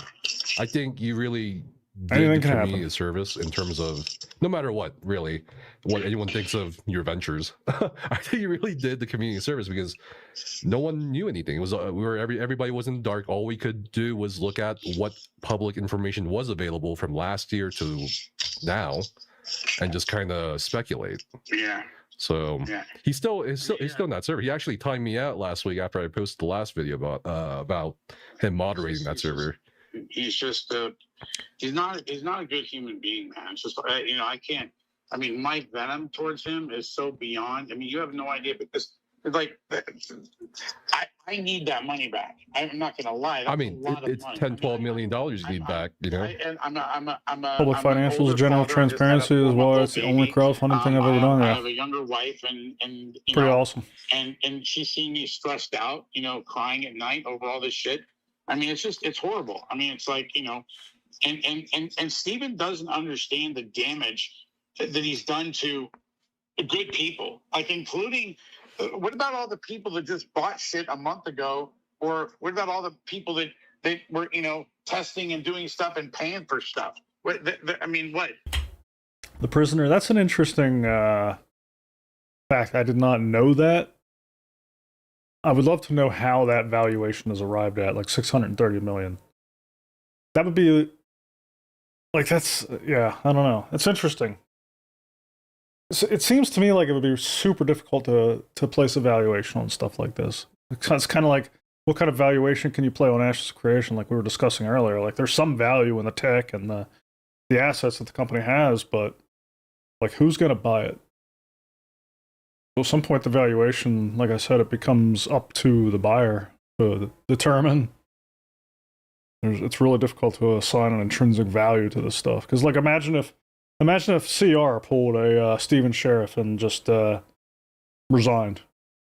Like, who would lead the Star Citizen project? You're welcome, Zinley.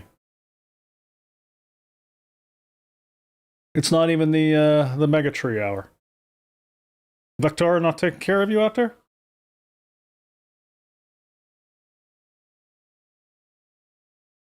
Aaron, Rich Tire. Nah, I see what you're saying, but you know what I mean. Like, and I would argue that it would be a very different game with any of those people leading it.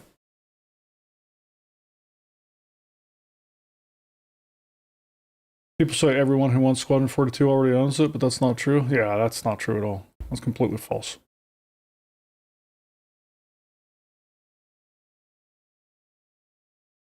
They all just get, it's like, yeah, they all get, shit too. It's like, the whole thing. Okay. I'm just trying to pull up my other phone on. We have a lot of repeat questions in the chat at this point. Does anyone have new questions or? I see. Okay. Someone wants to ask: Do you feel that Ashes of Creation and Intrepid Studios, by extension, was a long-term scam, or it was just Steven making terrible business decisions? Well, I think that terrible business decisions. I think that there's a couple things. So one is I think that Steven did a lot of his own bullshit shenanigans with. I told you I'd gift you a ship, Nash. He did a lot of bullshit. Yeah, the last text message I sent him was in 2024. It's a good question, Lysergic. They took it off the store a while ago. It said, "Lose my fucking number." He never replied. My assumption on why they took it off the store was so that they had time to recalculate the price. It goes along with what I was saying about their confidence level on shipping this year. If they are highly confident it's going to ship this year, then the timing of them pulling it off the shelves for early purchase made sense, so that they could rejigger the pricing. I expect them when it does come out, it'll be quite a bit more expensive. No. Okay. Because all he was doing, I have some crypto assets. Or pretty much what he did could have been do some UK laws. He was just like, I'm not a lawyer. I think he if it were just me, wanted I'd pull more it money off to out of me. rejigger the price. So Sure. It was just another douchey move for him to try to suck money out of me. But yeah. So yeah, I don't really have any I have no sense of I have no sense of remorse for anything that I've said on this call about him, because all the people that he's screwed over, it's bad. Okay. And it's only in for him. It's just going to get uglier, because you're going to watch. No, you're I going to see. forget. Like you told me, Netflix there's a will bitch lawsuit ass. from You're TFE Games. You want me to see? Zero, that's a fair take this on got the phone guys, innovation. so I can see who. Very possibly, you're right. I can pull up TFE Games, and I can tell you what the amount was for, and I pull the Google Drive up. We already answered this question while you were looking through your Google I don't think it'd be the Drive. world's first $100 game. Like, Steven essentially I heard GTA. did not want The to new lose GTA is going to equity be or hitting those control price the company, points. even though he had 4% or so equity. The board put their I heard foot down 80 because for the board, lowest. I think was Like neither 80, legal. 100, 120 or something. They Is that finally right? I don't know when. Like Steven calls it a board. I don't even know. Well, it just the actual... it just sounds like Robert Dawson got fed up, like you said, called the other investors, and tried to approach Steven, and Steven said no, and then he basically spitefully got rid of. I think it was after $3.7 million 2016, Catalyst, from Valve, because it was still for sale whenever I joined the project. I didn't join until and that was 317. payroll for employees, and now he's gone. That's basically the recap. 100%. Yeah. Okay, there's Fed Holdings. That's not it. Let me go back.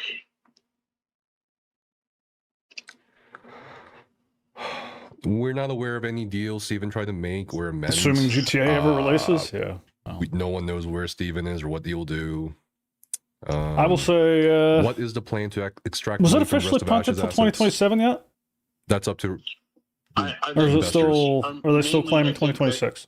So there are conversations that have been had that I'm aware of by Rob and other people, that they want to find a way to try to keep Ashes alive. The problem is it's such a fucking clusterfuck, because, okay, like, for an example, Steven convinced all the employees not to communicate with Rob Dawson and blamed Rob Dawson for everything. Now, what's happening is the guy that's in charge of whatever the fucking... They still say 2026. I don't know. I'm not, you know, the it's going to be a server and all the information, everything else. It's going to be a crazy year if we get both GTA and Squad 42 around the same time. Isn't returning Rob Dawson's phone calls. So okay. It's like, so it's just going to get, so Rob's going to have to maybe sue that person for not communicating and taking, I don't know. I mean, nobody really knows. It's like, you know. So even the investors are in the dark. They're just trying to. Yeah, 100%. Yeah, everyone's just trying to figure shit out. Would it help if, like, the employees reached out? If there's any employees listening, contact Casper on this, and get in touch with him, and he'll give you my phone number. You can call me directly. I'd love to talk to you. Okay. Because everything that, you know, Casper, I'm just going to send you this fucking Google Drive. I don't want it all going public out in the public domain. No. So I'm just going to figure this out. I'm not going to show it on. I'm not going to show it to how many people do you have in here at this point? Yeah. 800 people? 800, 900 people? Yeah. What else would you guys like to know? I think someone wanted to let you know that Steven right now is active in the Discord. The Slack I told you about. He's kicking people actively. I think apparently he's watching. I don't know. Great.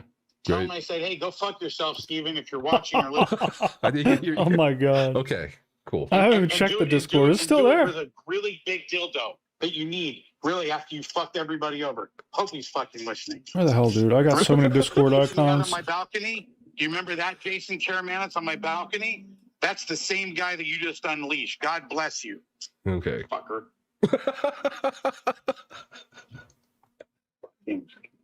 We had a big fight, and he almost fucking started crying on my balcony, little pussy. Fucking. Okay. Now, I did say some very derogatory things. I don't even see the Ashes icon anymore. Domain, to Steven's face, and he did not like it. Now, anyone that says that pretty much that I'm homophobic. Oh, there it is. My dad marched on DC, and pretty much my dad came out when I was. Oh yeah, it's still there. And my dad died of AIDS, and my dad marched on DC. So, no one can talk shit about me or how I feel about. People that are pieces of shit are pieces of shit. John and Steven, cockroaches, pieces of shit. There are other gay people that I have. They're some of my good friends. Okay, but those two guys, pieces of shit. Okay. They make anyone in the gay community look bad. They're horrible human beings. Someone said, Don't if agree you're with looking that. to sue Steven, Jason, is it purely on principle at this point, or are you looking to reclaim money, or what? I don't think anybody in any community can be a bad person. It doesn't reflect on the community. Am I going to reclaim anything from the broke dick fucker? But whatever. No, the guy's a broke Guy's dick obviously motherfucking pissed. cockroach loser that just scammed everybody. Do I think he has anything? The Ashes server does not seem very active these days. The rest of his life. No one's going to ever hire him in the gaming community. He's a fraud. So when all the lawsuits come out against him, I mean, he's like, Game's still up? I'm threatening the board. I'm going to sue someone. I'm like, even the bots are gone? Wow. Sue? And for what? What's he going to sue him for? He's a dumb fuck.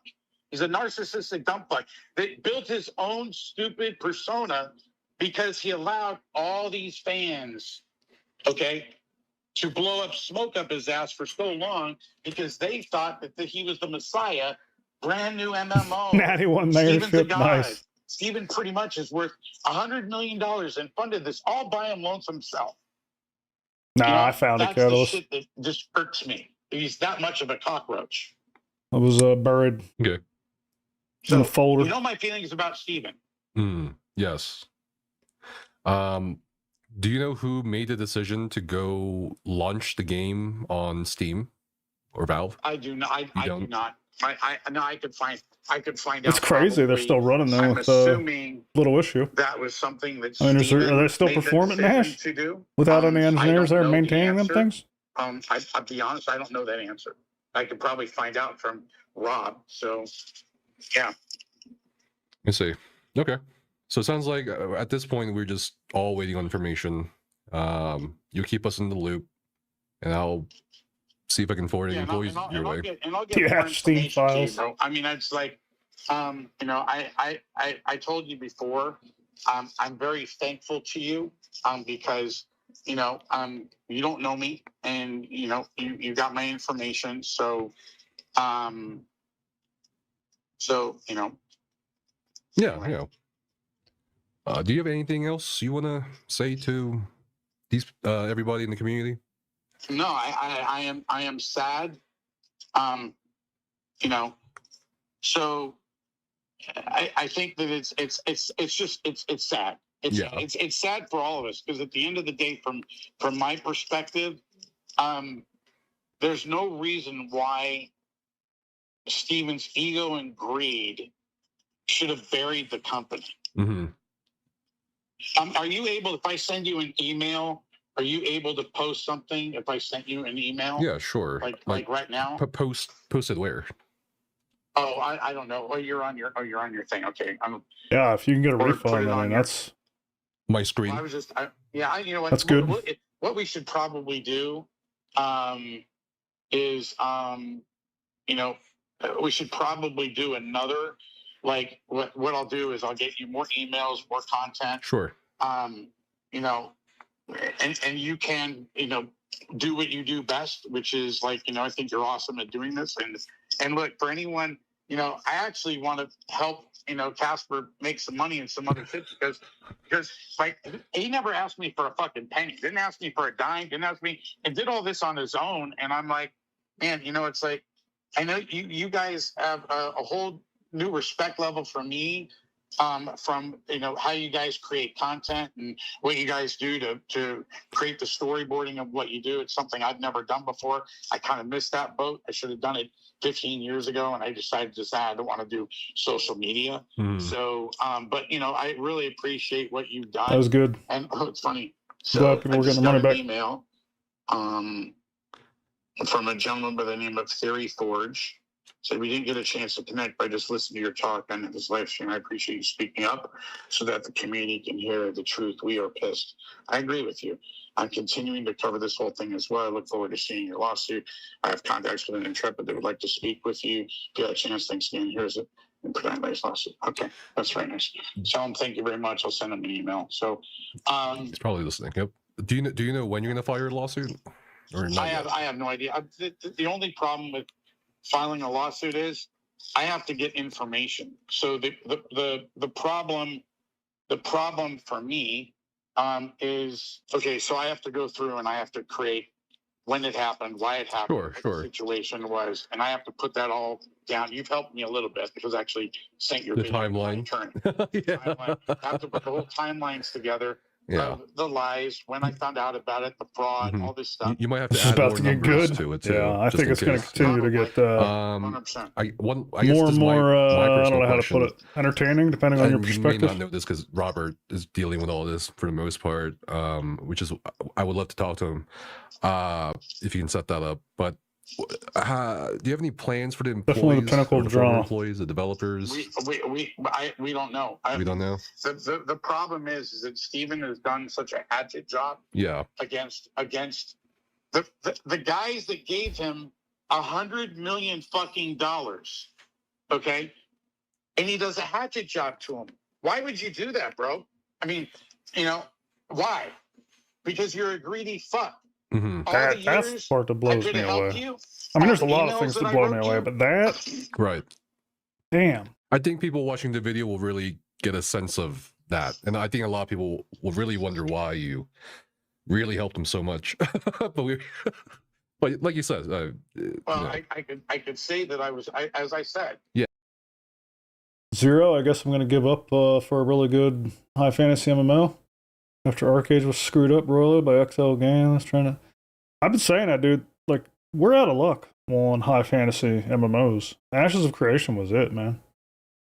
The only other hope you have is PAX Day getting their act together and growing the company so that they can sustain further development. But outside of PAX Day, what else is there? You're kind of stuck with 15, 20-year-old titles, sadly. Yes, you know, as you said. You know, yeah, you know, as I said, you know, and sometimes in life, we want to believe that other people are going to help us. Time to get on board with science fiction. I had a goal, and my goal was to take. I made a lot of money with that company, Jeunesse, with Robert Dawson. You know, I made Robert Dawson a lot of money, and he's a great man.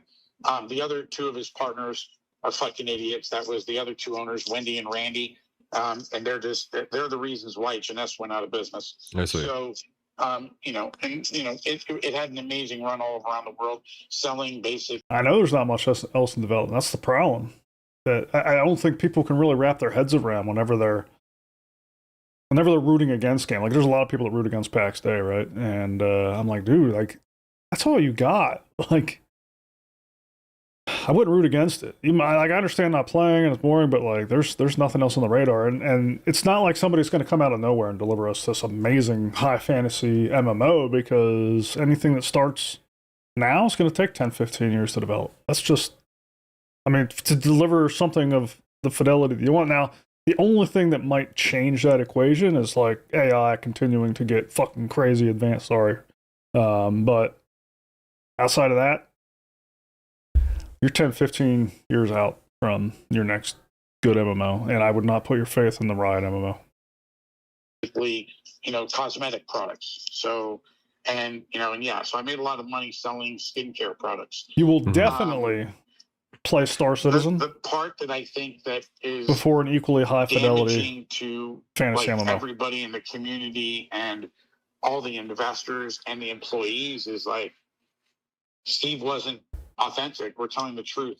I'm going to be honest. I don't expect a Riot MMO. It was always just a fucking smoke and mirrors to everybody, you know, as you can see in the text messages. So, right. I got another 20 minutes to go before I got to spend time with the exactly. wife and the baby. No, I should let you. We should let you go now. I think. You sure? No more questions? I think people have questions, but it's questions we can't answer now, or questions you just don't know about. It's like some tech stuff, and we already answered a bunch of the repeat questions I'm seeing here. But yeah, thank you so much. I heard Guild Wars 3 was scrapped. Really appreciate it. No problem, Casper. I appreciate your time too, and anyone that's listening or on the phone. You know, all your time's valuable. The time you put into the community, the time you put into playing the game, the time you 9 years into listening. You know, and you know, as I said, I feel bad for everybody. None of us that has put in a dime, and I don't want Chrono Odyssey's Eastern. You guys, none of us. I mean, we will definitely get more Eastern MMOs, but they are not up my alley. Okay, it was just the cultural differences prevent me from enjoying them, and to screw Rob over. It's not just the pay to win; it's that they're usually. It's just that they're usually gated by payments. Like I find that even worse than. Well, I don't like pay to win either, but it's not. I'm not opposed to currency entering a game, but I think it needs to be done carefully, and I think that EVE Online is a good example of it being done well, where you can pay for in-game credits, which acquire you assets and that kind of thing. I'm okay with that, but whenever you're swiping a credit card so that you can run more dungeons for the day, or swiping it because you have to in order to upgrade your gear like that, I'm out on that.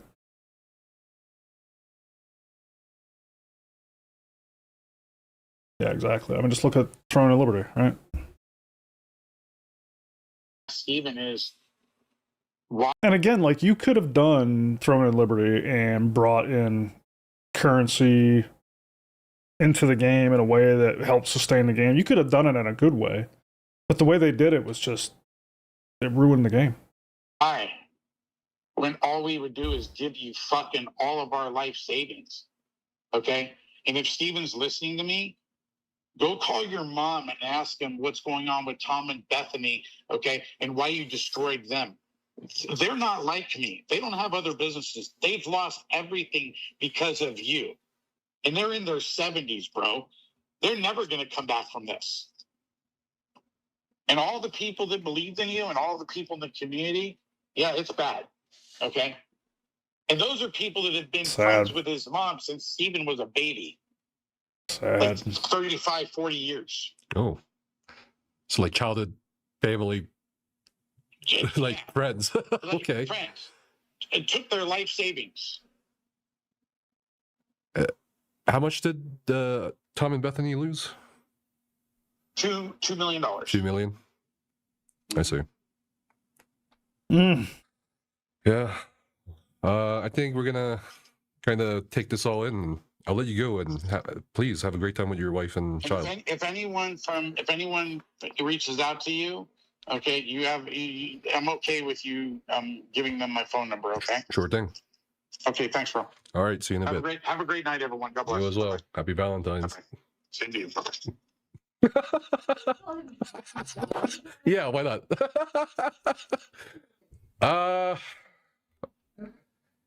All right, my arms are, dude, my wrist is fucking tired from holding. I kept. What? You made me get up. Because I was trying. I was trying to. I was trying to hold the phone to the mic. To get your. Wow.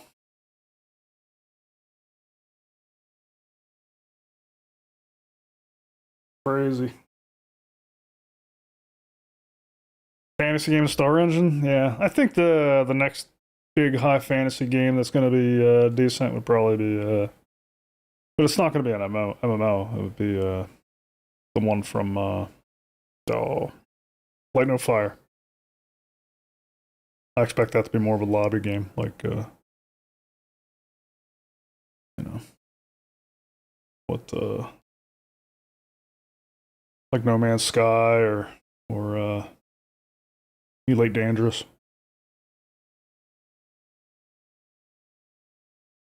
Yeah, I think it's gonna be great, but it looks great, but it won't be an MMO.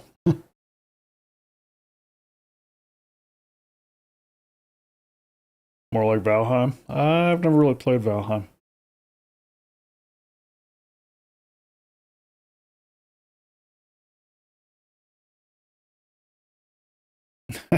Selling the rights to Skyrim.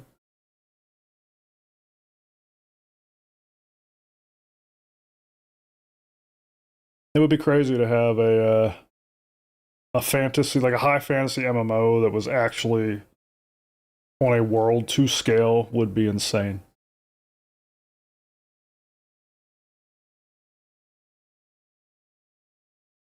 Could you imagine, like, if it actually took you a week to travel from one side of the world to the other, or something like that? That would be friggin' nuts.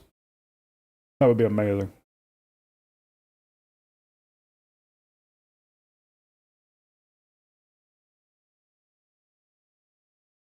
Bethesda's dying unless they start getting out of their cookie cutter engine, right?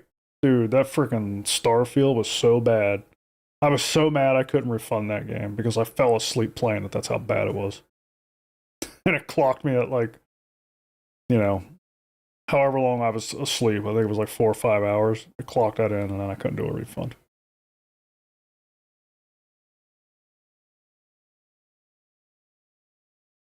Warhammer 40k? Yeah. I'd take a Warhammer 40k MMO. I like the Warhammer fantasy too. I love Warhammer fantasy.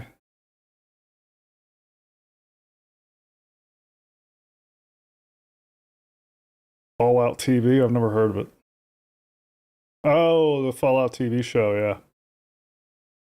Yeah, I mean, Bethesda has a lot of lucrative rights, I would imagine. I mean, Skyrim. That's so big.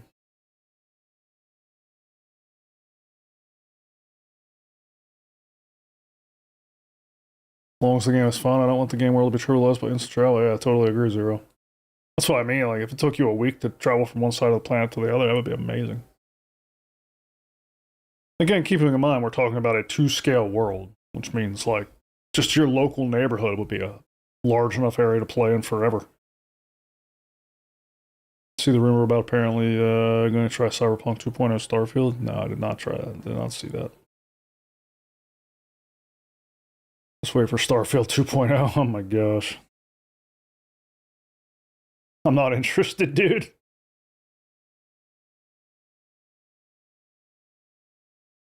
I did not enjoy Starfield at all. It was, I mean, it felt like I was just playing Skyrim. You know what I mean? Like, it literally felt like copy and paste to me, where, like, I had to go and quest up through the factions and up my rep, just like the Thieves Guild or the Mages Guild. I was doing the same thing for like corporations and the CD Underground. I was like, ugh, but I don't know.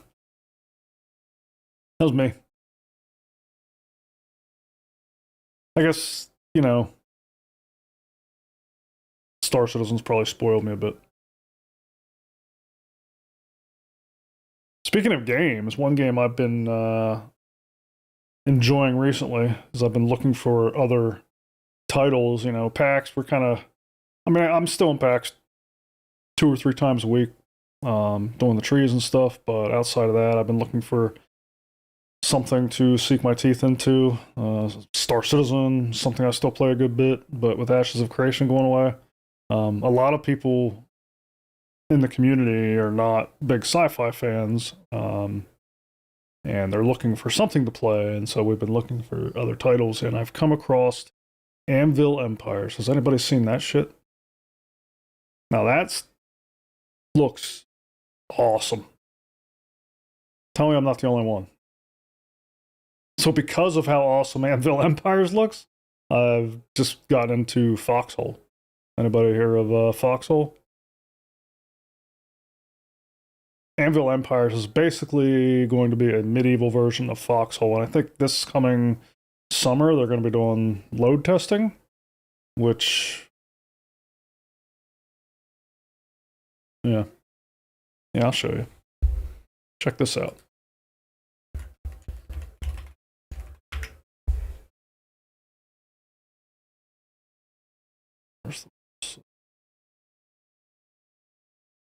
Yeah, let's watch this trailer.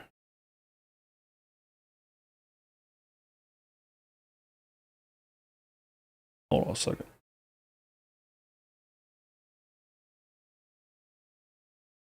Let me hide myself for a second so you can see it.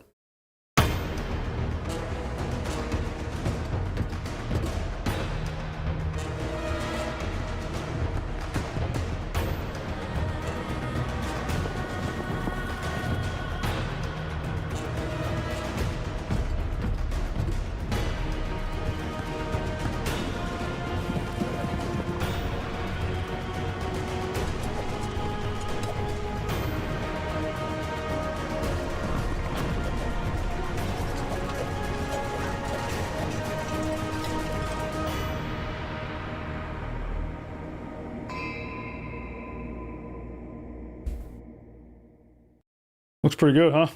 I don't know. For me, it does. It's different because it's got that top-down perspective, like you would have in like Diablo or games like that. But it is definitely massively multiplayer, and it's not just all war. There's a lot of industry and logistics and all that stuff. So we've joined up. I joined up. A bunch of us in the community have joined up in Foxhole, just to play that, just to get a kind of a feel and an idea for what Anvil Empires might be like, just to kind of give us a head start. And I've been having a blast in Foxhole, man. I've just been doing the industry and launching stuff for now, but we got, you know, we built a base and we got the supply chain going, people going out and getting scrap, bringing it back. We're refining it. We're making like planes and tanks and stuff. Big market for an ARPG style MMO, yeah. Age of Empires, yeah, exactly. Wars are won by logic in Foxhole. Nice. That's what I'm doing. Let me bring up Steam here. I think there's another video on Steam.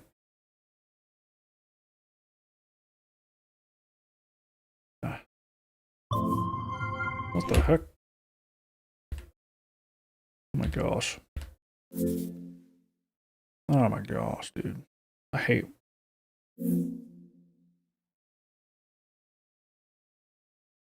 How the hell do I get out of this mode?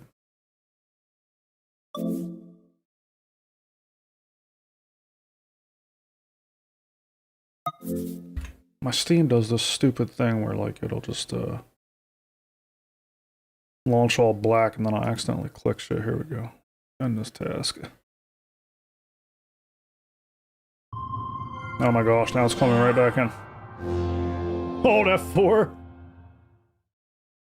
Yeah, now I'm stuck in this mode. What the hell? Options.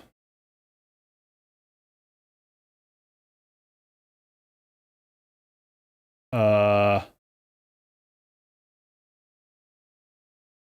that's pack stay options. I don't want that.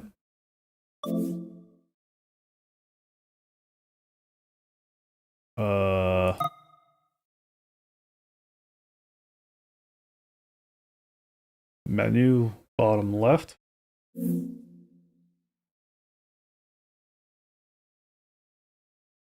Power? Well, that won't power down my PC, will it? That's what I'm afraid of.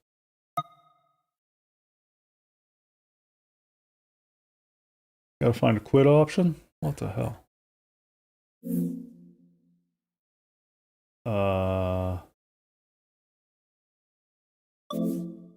Oh, thank you. Alright. Jesus. There we go.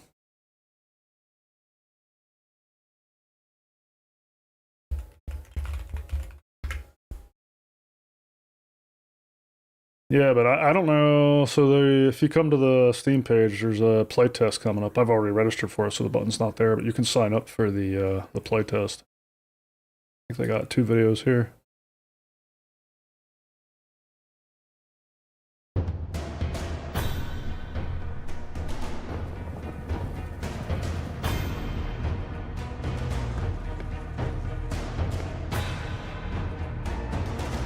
If you've played Foxhole, you can definitely see some similarities.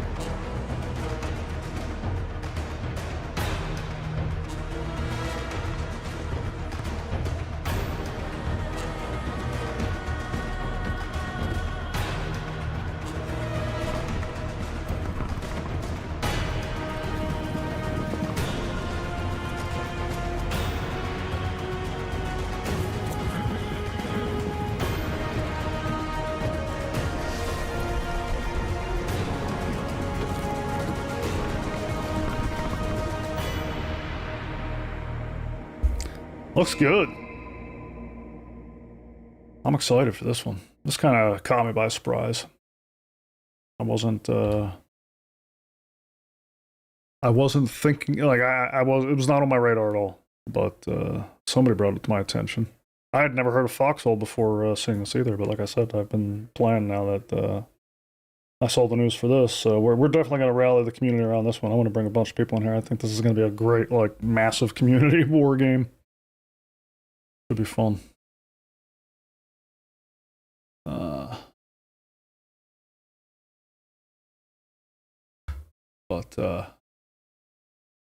Gothic 1 remake, Death Stranding. Yeah, it looks like that works also. Beta Decay, what the hell's that? Is that another game?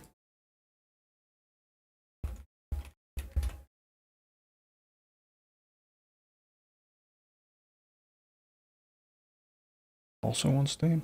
Okay.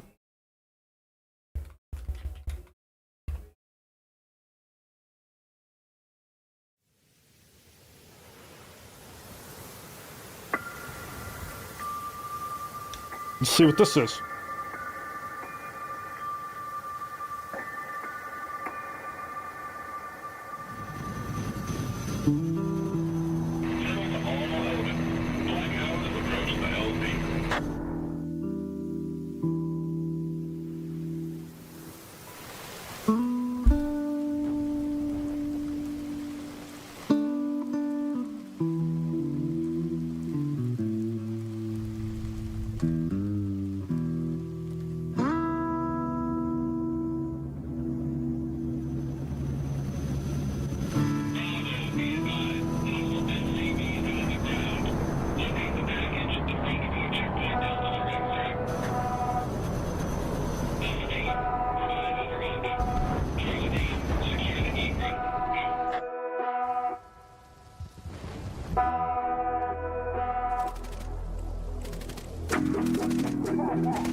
Cowboy Bebop.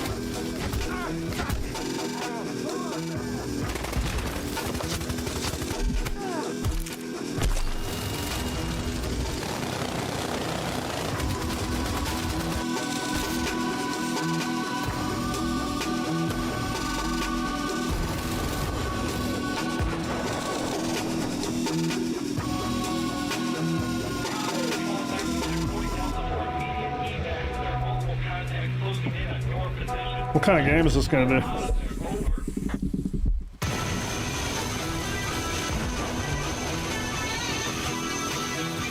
Mechs? I like mechs.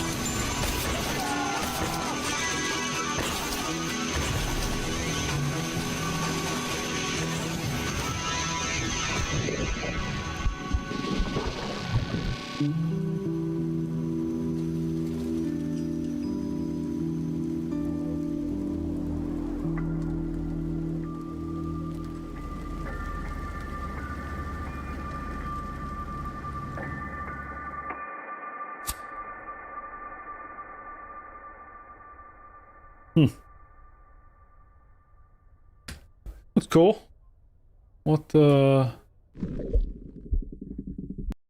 dystopian RPG where you can build spaceships, join factions, fight for territory in a newly discovered star system? Okay. Become an engineer, carrying starships, mech pilot, commanding war machines, syndicate leader, executing. Alright. Yeah, that seems cool.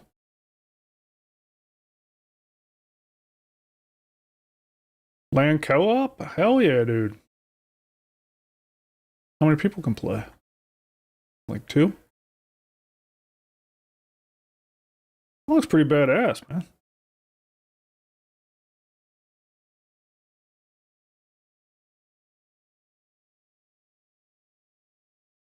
Big continuous world, permadeath? Really?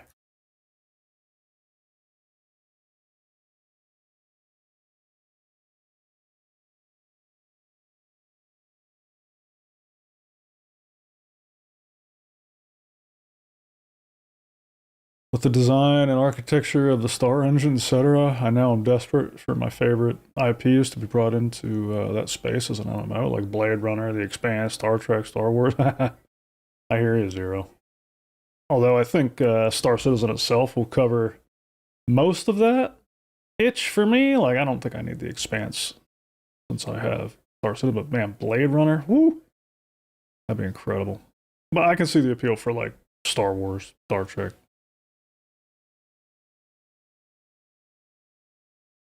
One developer on this beta decay?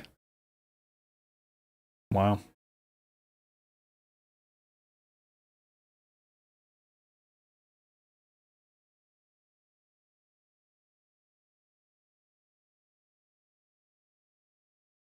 It's crazy.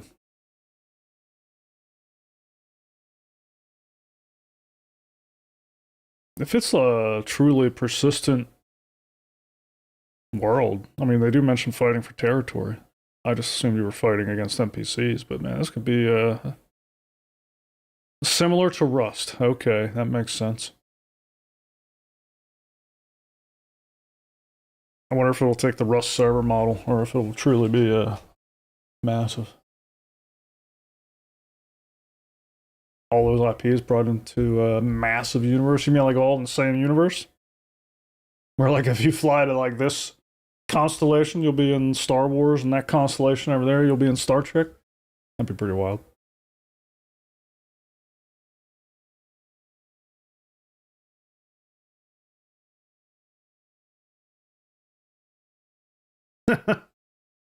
Yeah.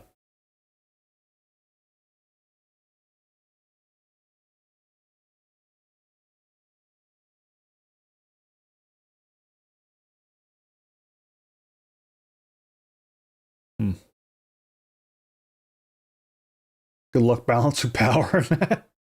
You would have to make it very difficult to take anything with you across those boundaries. Yeah, that would be a trick. Especially when the freaking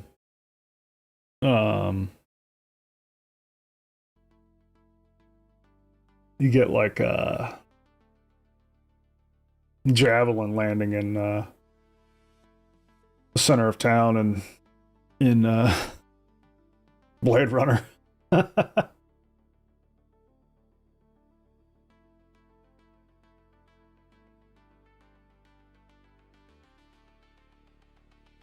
Yeah.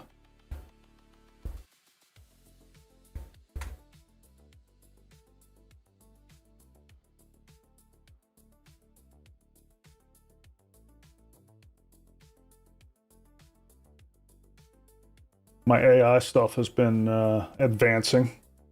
That's right. I wanted to check in on that. Anybody interested in AI and software engineering in the audience?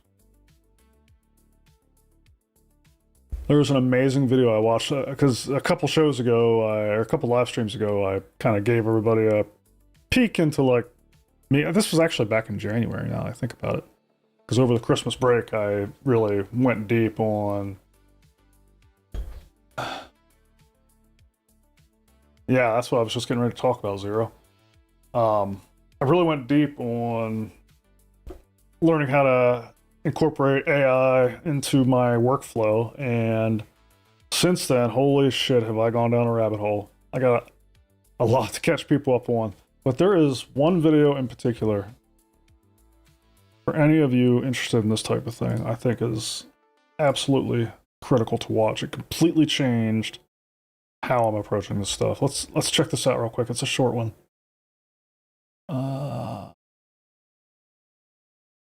12 minutes. The Ralph Wiggum loop. Has anybody heard of this one? Or heard of this?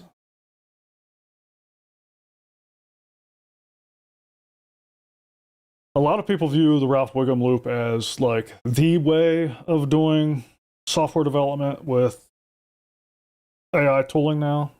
But as soon as I watched this, like my wheels started turning and I started thinking about the Ralph Wiggum loop as a building block itself. And so I have taken the Ralph Wiggum loop and I have treated it as what's the word I'm looking for? A primitive in a larger architecture, which I can talk about, but let's check this out real quick. Because I know a lot of people, when they think of AI software development, they think of vibe coders, right? Which I am vehemently opposed to that terminology. Like, I will not write software that way, but I will use AI to write software. And I think let's just dig into this. We can talk about it more. Loop is the most leverage you can get from. I'm just gonna hide chat while we play this video. It's not so in the way. The Ralph Wiggum loop is the most leverage you can get from AI coding right now, but most people using it don't actually understand it. They install a plugin and never learn what Ralph really is from first principles. It is so simple that once you understand why it works, you can do way more than just run someone else's setup.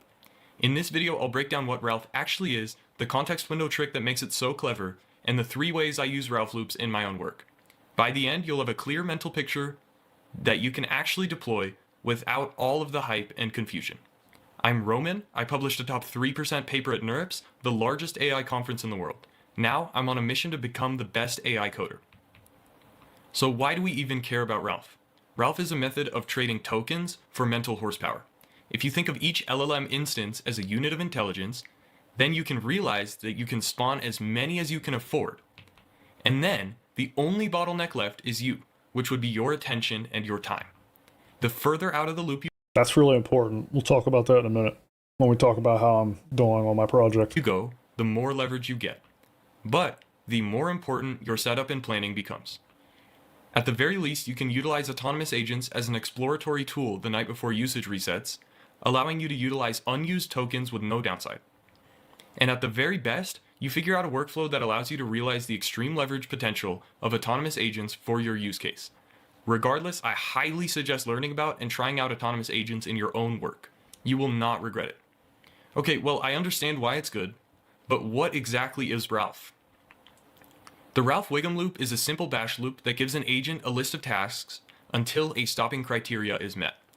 At each iteration, we tell the agent to study the specs and implementation plan, give the agent any repo-specific information it needs, and we tell it to pick the highest leverage task to work on, then make an unbiased unit test, and then mark completion if the test passes. This loops until the whole project is completed, whether or not you are in the loop. So as for the actual implementation, it literally is just a bash script very similar to this, which, in plain English, before stopping criteria is hit, we give the prompt to Claude in headless mode, which is what the -p is, and we loop until finished. But don't let the simplicity fool you. The planning and specking required to make Ralph work is intense. you have to become a high-level architect. The more you put into the plan, the more you get out of Ralph. Fortunate for At its me. core, the Ralph loop is a very clever idea because it treats context windows as a static allocation problem. So traditional context trimming methods are not required. And also, just by the way, do not use the Ralph Wiggum plugin from Anthropic. It runs the loop within the same session, which causes heavy context rot and compaction. So let me explain the base idea here. If our model has a static context window that we have to carefully allocate context to in order to solve a problem, Ralph loops start with creating a spec and implementation plan up front, and then we tell the model to choose the one highest priority task and create a unit test. I don't think I ever saw that, but I'll check it out. The Ralph loop takes a little bit of context to implement its task and test, but hopefully can do it quickly and stay under the dumb zone. This is one of the core skills to getting a working Ralph loop, because the dumb zone, or around 100k I love the dumb zone. I have started calling it this. It's amazing. Tokens used in context for the Opus 4.5 model, is where the performance starts to rapidly drop. Meanwhile, in vibe coding, implementation might take you up to the context limit. This is because you don't have as clear of a picture given to Claude for what you want and how to do it. Note that most of the implementation here is done in the dumb zone, meaning people who are doing this are leaving gains on the table. So what happens next? Here's the core trick. Instead of implementing more features into the same context window, the Ralph loop chooses to update the specs and mark the subtask as complete, basically treating the implementation plan and the spec as the source of truth instead of previous context, which is typically the source of truth in general agentic coding. Meanwhile, on the vibe coding side, compaction occurred as we hit the context limit, which leaves some summarization tokens from the previous implementation in the new context. As you continue to implement more of the plan, the Ralph loop remains below the dumb zone and never has to compact, because the model can use the implementation plan and spec to get up to speed as long as they are executed and written out properly. Then we get to a point in vibe coding where all of the implementation is done in the dumb zone, resulting in a near unusable model. The summarization context begins to poison the model with irrelevant or contradictory information because it's overcompacted, and performance declines even more, which is why vibe coding causes code riddled with bugs, and I highly suggest you don't vibe code, unless if it's just for fun. So the summarization from previous implementations will continue to grow if you are not intentional about context engineering while you are vibe coding or agentic coding. So we understand what Ralph loops are and how to implement them, but how do we actually create the specs and the implementation plan? Well, the core mechanism here is that bi-directional prompting, which is where you and Claude ask each other questions until you are both on the exact same page. The reason we ask Claude questions is because it can reveal to us implicit assumptions that Claude made that would have seemed obvious to us. These assumptions are typically the root of many bugs and will be insidious as the repository grows. Since we will be out of the loop for much of the implementation while we're running Ralph loops, getting this right will result in a clear trajectory that leads to high-quality code. So when you are done with the planning stage, Claude will have written both the spec and the implementation plan. The implementation plan should be done with bullet points where each bullet corresponds to a task with a checkbox beside it. This makes it super easy for each iteration of the Ralph loop to check off what it did. Then we have the important step. You must read every single line of both documents and sign off on every single line. If you don't do this, then you will not understand what the plan is, and implementation will probably not go like you expected it to. So if you don't have a bulletproof plan, the errors will cascade down and are amplified in Ralph loops because you leave Ralph loops running, and each iteration of a Ralph loop goes off of the previous iteration. This means that the biggest skill in Ralph loops by far is the skill of architecting a good plan. Now, what would be an example prompt.md, which if you remember from previous, is exactly the prompt that we give the model every single time. This is a very important step. So we have the specs and the implementation plan, and we must write the file, which first will tell Claude to study spec.md thoroughly, then tell it to study implementationplan.md thoroughly. Then it will pick the highest leverage unchecked task, complete the task, and then write an unbiased unit test to verify.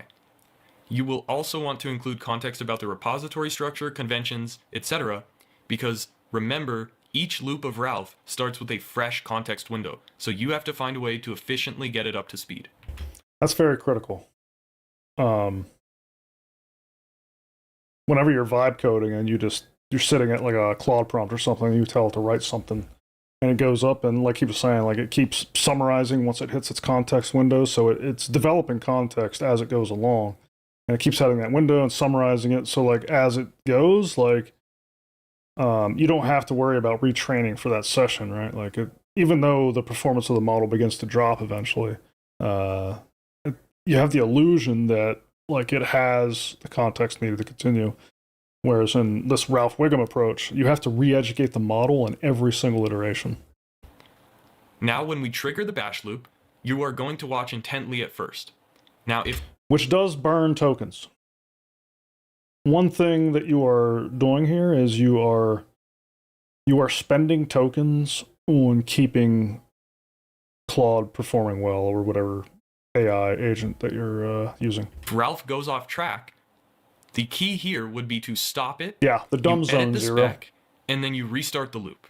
This will teach you model behavior and gets you a more bulletproof spec for when you actually leave it running.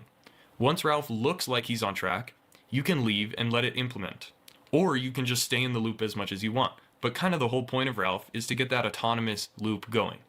Then you can come back, run all of the tests you want, end-to-end tests, you get sub-agents to build the tests, then you skim the code and decide whether to change specs and restart.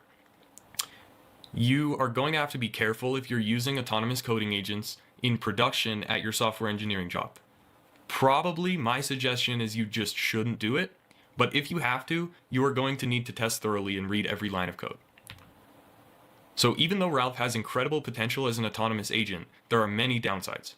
The first downside is it's not token efficient, and the more Ralph loops you run in parallel, the more exponential your token use gets.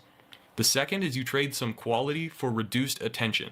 So you don't have to spend as much brain power or attention sitting there watching the loop. Attention's the important this trades part. the quality because it separates you.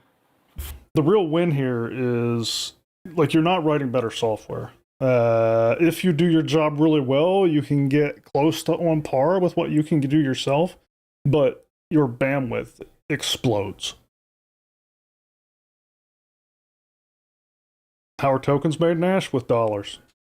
Just like your pay to win in gaming, in this world, I hand Anthropic or whichever AI company I want to, I hand them dollar bills and they hand me tokens. And then I can use those tokens to craft stuff with AI.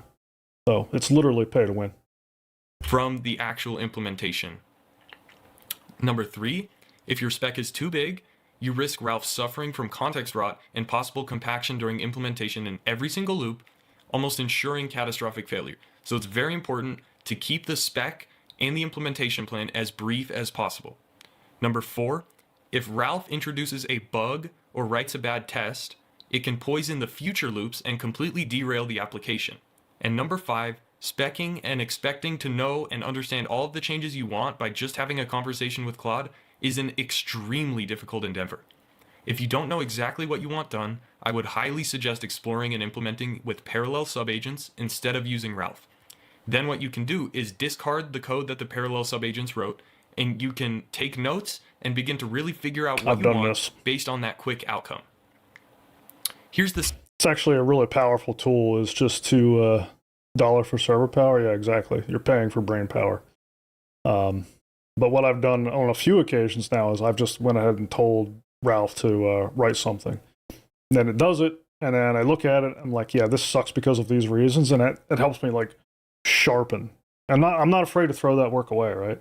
But now I know kind of it's the problem of like sometimes the hardest part of speccing something out or designing something is just getting started. Like this just crushes that. Like that is not a problem anymore. Second way that I use Ralph loops, and I call it exploration mode. Exploration mode has nearly no downsides because it embraces the things that Ralph is good at without expecting it to be something that it's not. Sometimes I have something on the back burner, which would be something like a research task, a question, an MVP that I want to get done, or a spike for a feature. I'll spend 5 minutes brain dumping into Claude and maybe going back and forth a little bit, have Claude write the tasks and specs, and not worry too much about what they are. Then I'll launch the Ralph loop and I'll walk away, or I'll go to sleep. So I typically use exploration mode if there's something that I want to do but I don't have time for, or I use it when my max plan usage is going to reset the next day. Since you're going to lose those tokens anyways, you might as well wake up to something useful for a back burner project that kind of moves you along. Now, if you have a max plan, there's absolutely no reason not to do this. You just sandbox the model, spend 5 minutes planning, and you make sure you don't overflow into API charging by disabling that feature. So the third way I use Ralph loops is brute force testing. You are going to start on the security side, for example. You would maybe have Ralph systematically try every single attack vector that you can think of. There are ways to store this so that you know all of the attack vectors that you want looked at every single time you build an application. And on the UI side, you might test every user-facing action in your application. This would be login flows, checkout, search, forms, every path a user could take. The way you do this the browser is you capabilities give that Claude Claude has now. access to a browser. It can go through the browser on your site and do all of the end-to-end tests you want, which typically the end-to-end tests would take a very long time, but the Ralph loop works through each and every case in a brute force manner and will save you time by you not having to test these yourself. It can do it overnight while you sleep, and you might want to give him a sandboxed environment to let him find every bug and edge case in your app. Now, this is just scratching the surface. Notice that things like Claude Code and loops like the Ralph loop are basically just wrappers for the LLM architecture that take advantage of the fact that LLMs are a method of offloading intelligence for the price of tokens or energy. This means that we can parallelize very aggressively, especially as tokens start to get cheaper, and scale our output, but not just scale our output, scale the amount of intelligence or thinking that goes into an application.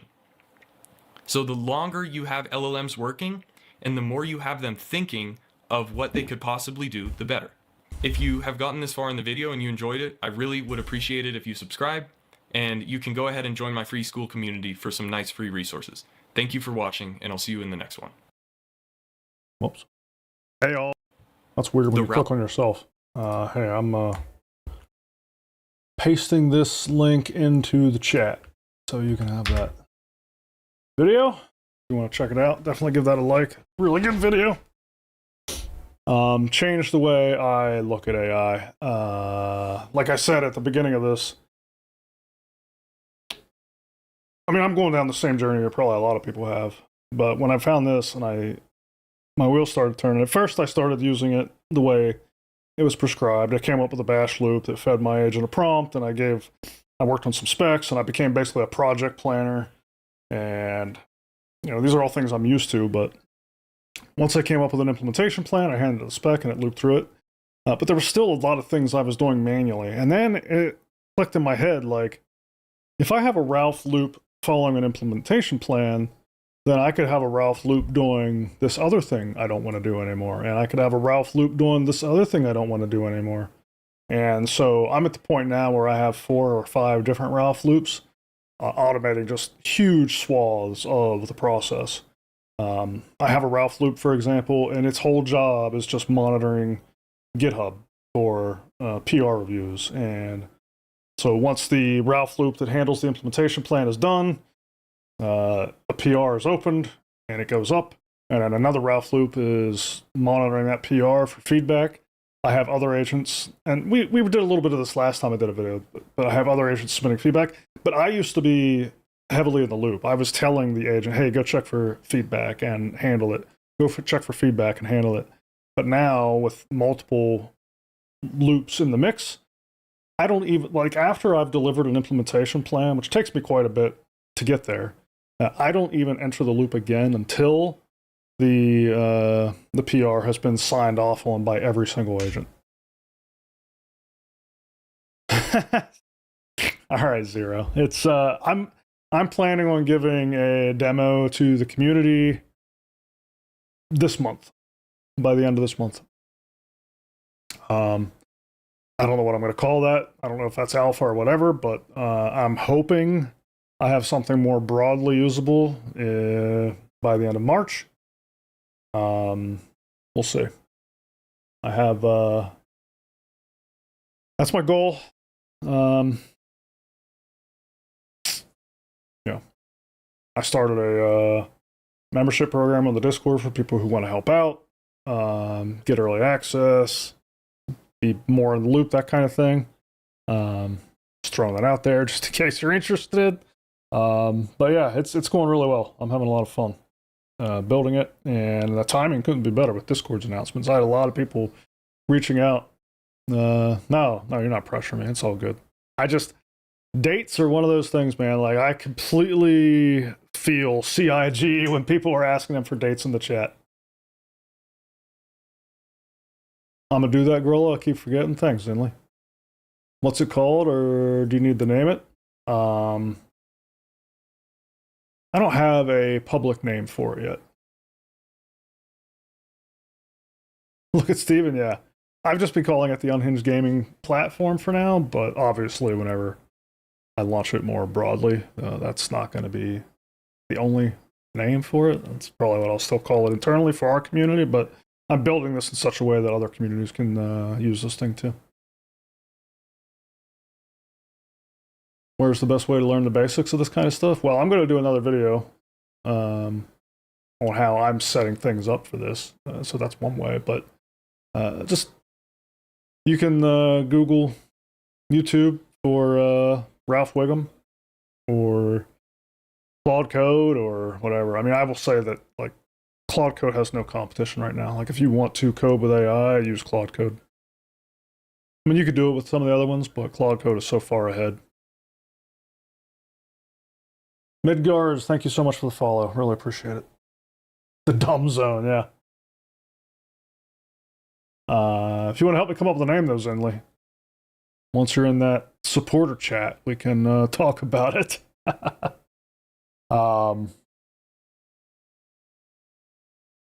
Yeah, I'll show you real quick here. Here's this is actually one of my threads that's running right now, and you can see multiple loops running. Like there's one loop that says no pending tasks. That's the one that's waiting for more tasks from the implementation plan. The other one is saying all comments processed on the PR. So this thing is really just sitting here idle. It's just going to keep pumping that out. If you look at this screen, I have a couple other loops running. One is just looking for new specs. And if it finds a new spec, it spawns a new set of threads that carry through that implementation plan all the way to the review. And the other loop, what does this loop do? Oh, this one is monitoring the to-do column on my board. So it's automatically doing research on any to-do ticket I create, and it fills it in with all kinds of information. So that is extremely useful. I mentioned earlier I was using Linear. So let's just do an example like, let's see here. Whoops. Canceled. Oh, here's another awesome thing. I created a bunch of spec files. So in my Claude prompt, I don't know if you know that you can do this, but you can drop markdown files into your Claude command directory. Like if you look at .claude and commands, you can see you can just drop markdown files in here, and these basically become prompts. So you can see I have a project next markdown file in here. And if I look at that,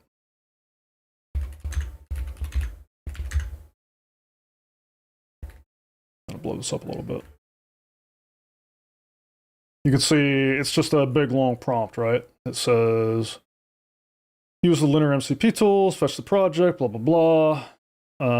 And it walks through about how it can select new tasks. So if you look at my project board right now in Linear, you'll see I only have one card in the to-do column.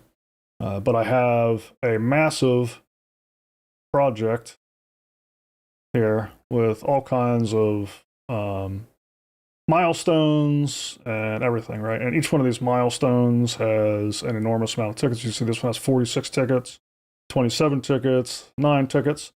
So what I do is I now run project next, and Claude will automatically go out to the project that I have on Linear. It'll go through all the issues, all the dependencies of those issues, and it'll select 3 tickets as the best next case for adding to the to-do column. So let's give it a minute to let it do that.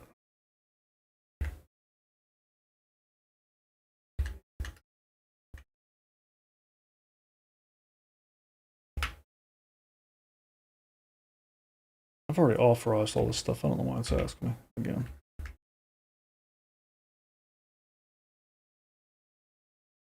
Aliens need to just bring us in already.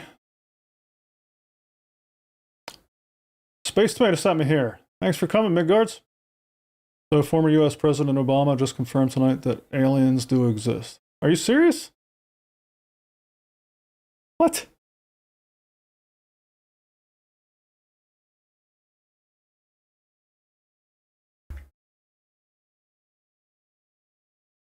What are you talking about?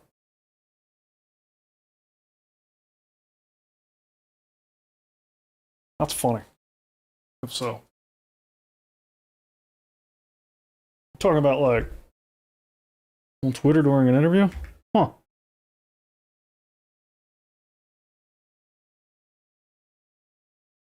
Sir Lars. What is going on? Claude is being weird on the permission asking at the moment.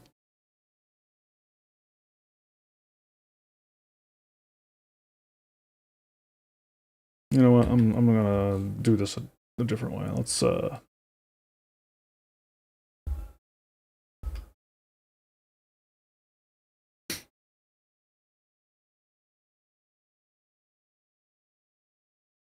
project next. There we go.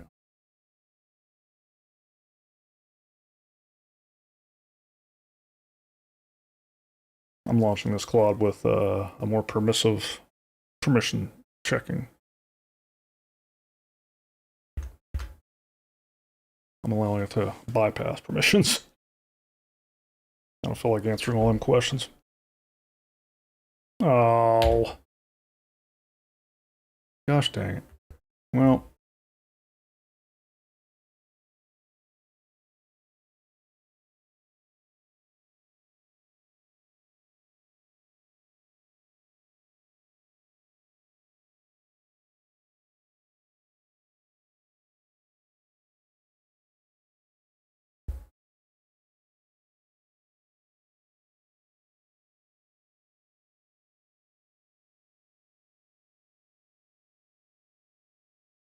Sorry.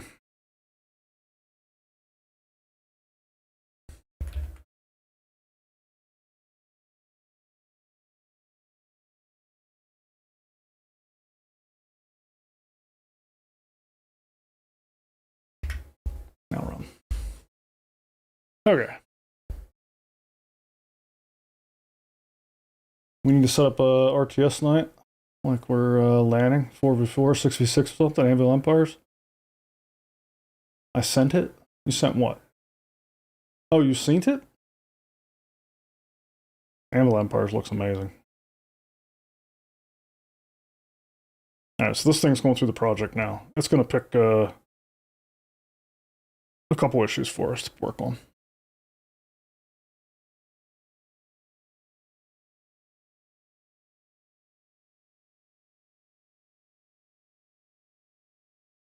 Oh, I know. Yeah, we were talking about Anvil Empires earlier, Zinley. Probably when you were chopping trees.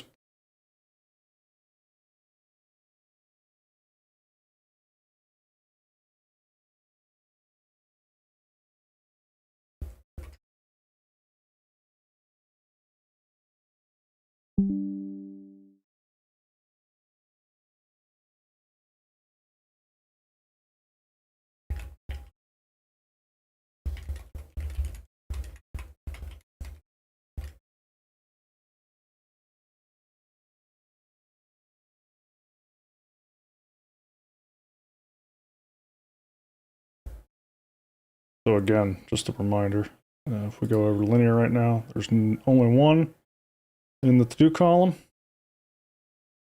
which is mocking authentication just for tests. Right now, right now I require authentication for the application that I'm building at all times, and so that means whenever I have automated agents testing it, they need to be signed in, which is not a problem because Claude uses my actual browser. So it attaches to my browser, which is already authenticated. It can run the test that way, like the end-to-end test. But I'm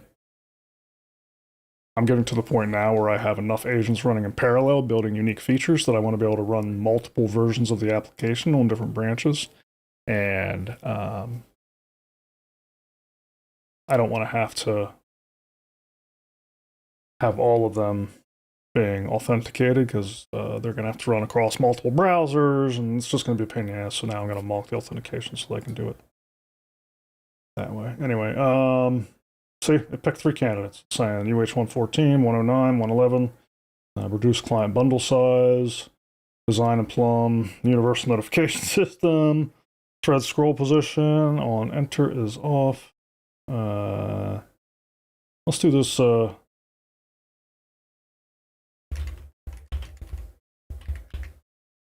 We're adding number 1 to the to-do column.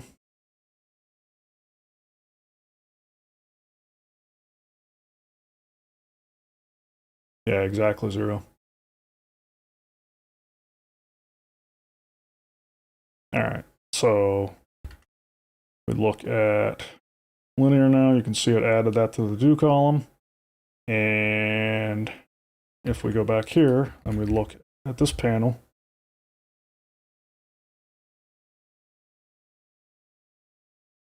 remember this is where my agents were running that are kind of monitoring for new tickets in the to-do column, and this one's monitoring for new spec files. So you can see this found the new ticket in the to-do column. So it's found untracked ticket UH114, launching Claude to do research. That's the kind of automation I'm talking about with these multiple Ralph loops. So all I did was add this to the do column. It's already got a lot of information on it. It's not, a massive ticket. But what that Ralph loop is going to do now is it's going to do all the research automatically for me, and then it's going to append a bunch of information into this ticket to help me in the next step, which is writing the spec. Once we have the spec, this Ralph loop over here monitors for that. So I will write to the file to the disk. This Ralph loop is set up so that it only begins operating on the spec and implementation plan once it's committed to Git. So as soon as I commit that spec to Git, this one picks it up and it spawns a window just like this one. And if you look at this browser, you'll see this window is working on lint cleanup. Lint errors is what it opened up as the PR. So I have not even looked at this PR yet, ever since I committed that spec file to disk. And you can see there's already a conversation here. There's 10 comments. We scroll down. You'll see that these are all the initial commits that the agent did as it was doing this work. Linear comes in and posts links to the relevant tickets. Copilot comes in and gives it review, had 3 comments. You can see that the Ralph Wiggum loop came in and addressed each of these comments. You can see they're resolved. I can click to show them. Copilot said something, and this one said no action needed. Writable derived is supported since Svelte 5.25, so this one must have had outdated information, and Claude corrected it. Looks like similar for all of the comments. Reptile came in and did its review. It gave a confidence score 5 out of 5. And that was it. Normally there's a lot more. This was an easy ticket because it was just cleaning up lint errors. But normally there's, on a typical ticket, I'll come in, there will be 50, 60 comments, and it's just these agents going back and forth. So by the time I look at it, it's a pretty refined output. And then what I do is I start leaving my comments right in here. I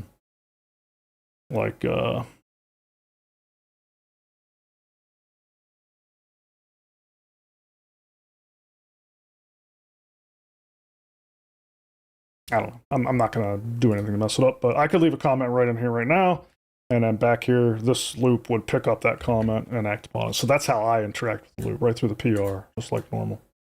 And you'll see in the files, it has done all kinds of things to clean up the linting errors.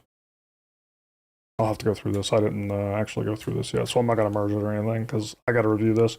I go through all these PRs with a fine-tooth comb. But anyway, that's kind of where I'm at in the process, and I continue to refine like how I'm using the Ralph Wiggum loop approach, but also like alongside how I'm developing the application. So as I'm developing the app, I'm also improving the Ralph Wiggum architecture of this app. The next thing I want to do is kind of bring all those scripts, like right now it's just a ton of bash scripts. I want to bring them into a unified backend with an API and put a web front end on the whole thing. That's my kind of next evolution of it. Anyway, wonder if MS Copilot can do it. Maybe it can within agent creation. I thought MS Copilot was only within its own corporate tenant. The ticket system I use in Zero is called Linear. But Copilot, or not Copilot, Claude supports Jira. It supports the GitHub ticketing system. I don't know about Salesforce. I'm sure it does.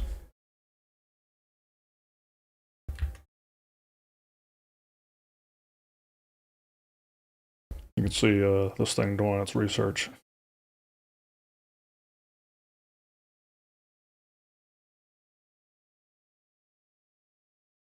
Looks like it already completed. 7 key discoveries. So if we look at this ticket now, on reducing bundle size, you'll see right here it added this research notes section. Added by automated research on such and such a date. Related files. Saying I can lazy load the real-time kit. I could lazy load the lexical editor. And say 411 KB from the bundle, 672 KB from the bundle up here. Route files using discussion points, related specs. So this, it went out and it found any related work that had already been done. Relevant patterns. This is I don't know if they even covered that in the video. I think it might have. I might have glossed over it, but this is another critical component of the Ralph Wiggum loop, and that is having the agent educate its future instantiations. So what I mean by that is, as you tell it in the prompt, like any learnings that you make during the execution of this, make sure you hoist those into your agent file. So let me see if I can find that example.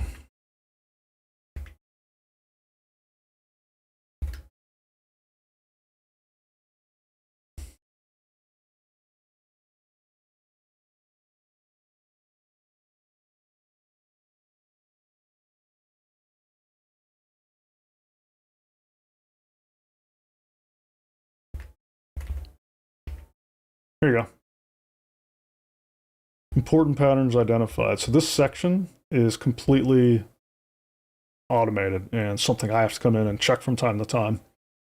Building Skynet, yeah. But all of these learnings in this important patterns identified section are things that the agents felt were important patterns during implementation work. You'll see security. URL encode entity IDs with slashes. Yeah, make sure to encode your entity IDs. Use params.id for route scoped entities, not form data.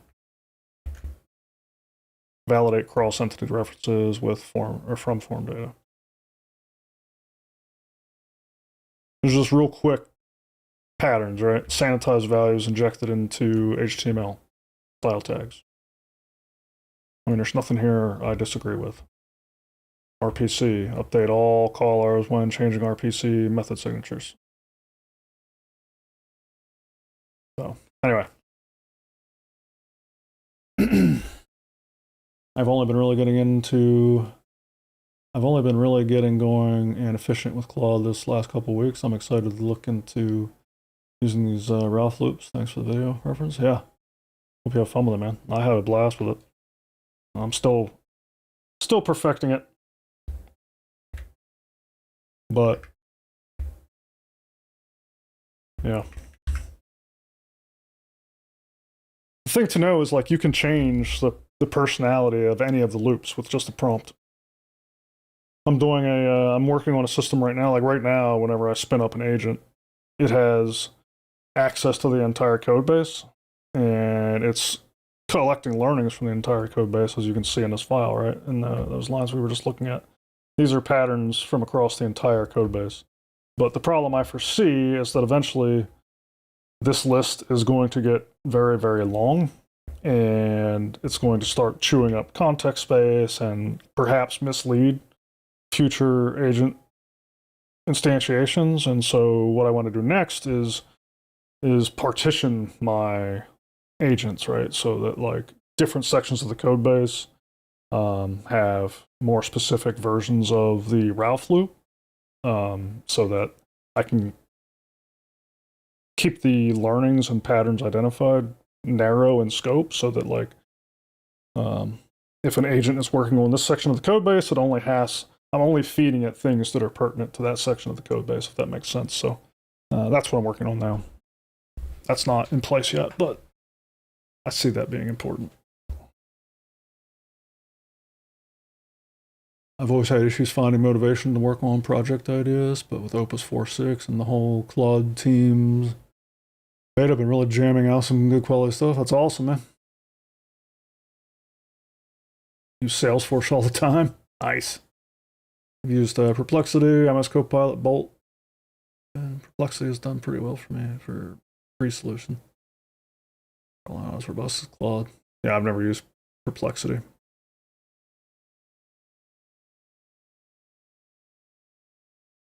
Anyway, hope that was somewhat interesting. I wanted to share that video.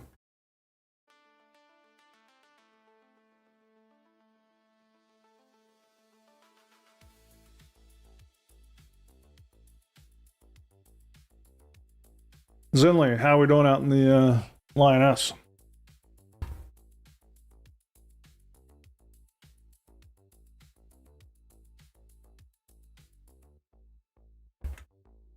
For anybody who hasn't seen this game, I'll show you our base.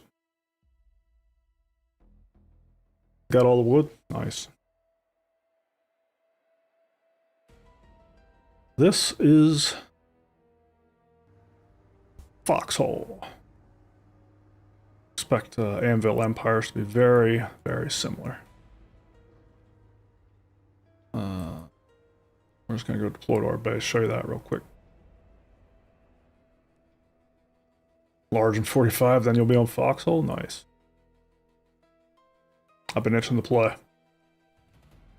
Think about using it for writing out a sci-fi setting. ChatGPT doesn't seem to really be able to maintain continuity or a singular idea. There's just some way to maintain that. Create a setting.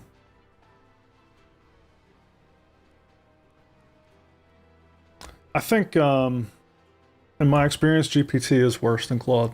Claude is just so far superior. And to your question, Ryan, the maintaining that that continuity, like, that's achieved through exactly what I was just describing, where you, in your prompt, you tell the agent to capture learnings, patterns, concepts, ideas. Like, it depends on what you're working on. Like, if you're just working on more like story-oriented stuff, then your prompt might change to reflect that. Like me, I'm specifically looking for patterns for whatever, but yours might be ideas, concepts, ideas, and make sure that it records that back into its agent file, and then you feed that back into the next prompt, right? So it's like a circular thing. Like, the really important concepts that come out of any... Alright, that's in-game chat. As you're implementing, the really important concepts bubble out of the implementation process back into your agent file or what, really any markdown that you feed back into the next prompt, and you just keep the circle going. And really, your agents get smarter and smarter. The only risk is that you risk blowing out the context down the road if it gets too big, which is why I want to partition my agents. That too, upfront planning.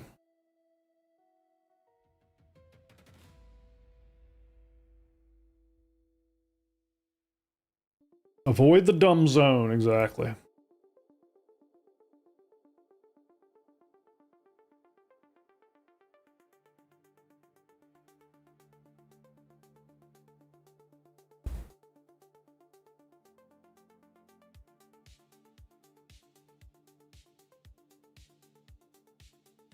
Here's our base.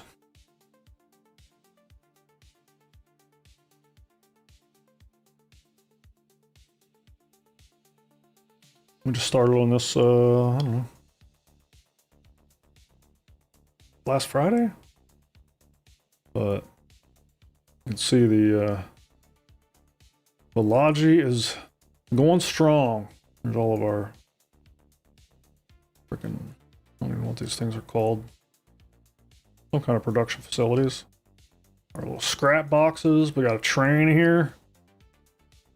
This train goes to a scrap yard. That's how we fill these scrap boxes up. Got some pallet jacks going on. Our oil freaking rigs. This is pretty cool, man. I've been having a blast in this game. But it's definitely making me thinking like, dude, Anvil Empire is going to be sick. Got all kinds of vehicles we're producing. Our little crane here. Dude, this crane has me... I get why Star Citizen does tractor beams. But my gosh, this game has me wishing they were a little more willing to go for the gusto on the physical interactions. Yeah, you're welcome, Ring. Okay, I'm going to be doing a follow-up video still on like getting into the weeds on setting up and how I set up my environment. I just wanted to do a quick check-in here. Because it's been a while in the making, that video, so... You cannot go first person, sadly. It is a top-down AARPG style. But look what you can do. Let me, this is what I was just saying. I wish Star Citizen had these types of interactions, like the claw and the reclaimer, right? I'm gonna back this truck up here.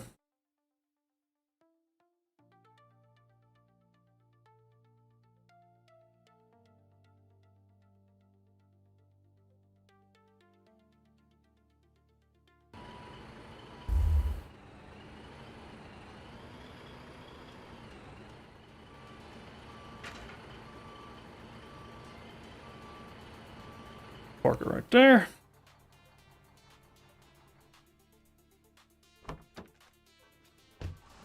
Get in my crane, deploy this thing.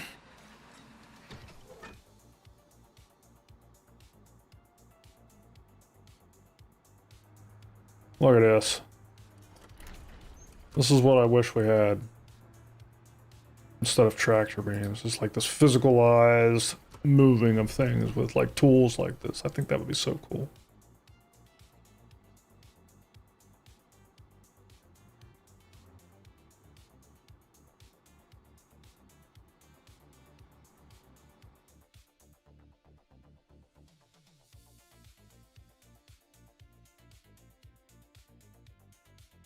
Yeah, losing the claw and the reclaimer was disappointing, but not surprising. Yeah, I agree. I mean, I get it, right? I'm not trying to sound like a brat, but this definitely has me like, oh man, it'd be nice.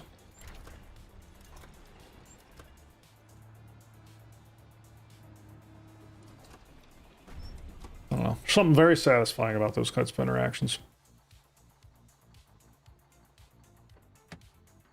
We got somebody else trying to bring some stuff in. I gotta get out of his way.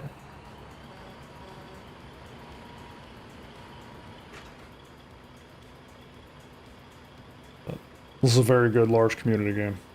Very good solo game too. The one thing this game does really well is providing solo or small group players a way to plug into a bigger picture. So if you're big into like logistics and manufacturing and that kind of stuff, you can do all that even if you don't have a massive group capable of waging war, and you can donate that stuff and earn accolades and stuff that way. So you can package all this stuff up. You can take it to the front lines, which if you look at this map, the front lines are anywhere you got like the, you know, the border between the darker and the lighter colors. This is all like front line areas in here. You can take your supplies to the front lines. You could donate it, and any clan can go and access those donations. So you have a lot of people playing logistics and taking stuff. I don't even fully understand. I am not an expert on this game at all. But you can have people hauling stuff up there, donating it, other plans, other groups of people taking it out and waging war with it. And it'll be interesting if Anvil Empires works the same way. Like the two faction systems warring against each other. It's a really, really clever way of involving solo players or small groups of players into larger scale things. But this whole donation system they got.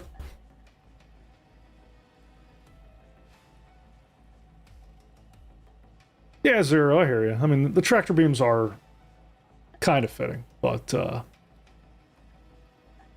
don't know. I didn't see any tractor beams in Star Wars, that's all I'm going to say. You know what I mean? They were still moving stuff around in that universe, and I don't know, there's just something to that physical nature of moving things. Don't like top-down? Hey, I don't blame you, not everybody does.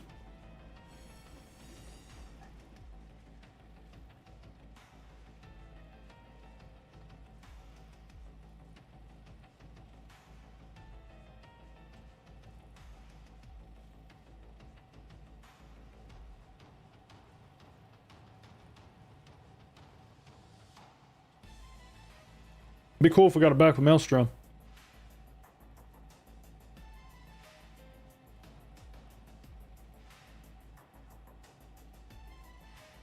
We have a shipyard crane? Nice.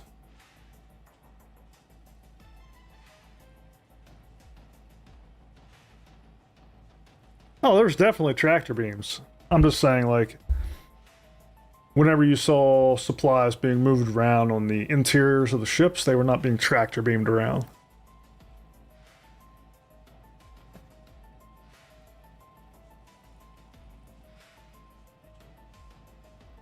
The Force was a tractor beam? Good point. Holy shit! Look at this crane. Yeah, this is new. Damn!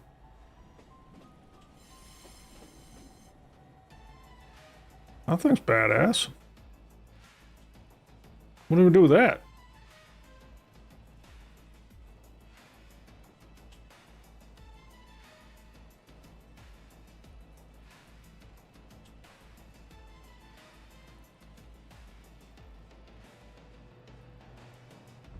Oh man, that's got a far reach. Look at that shit. Damn! That's sweet.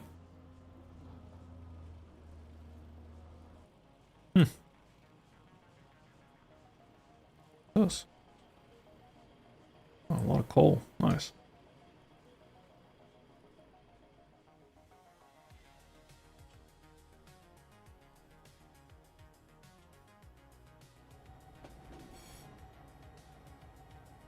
Go fill this train up.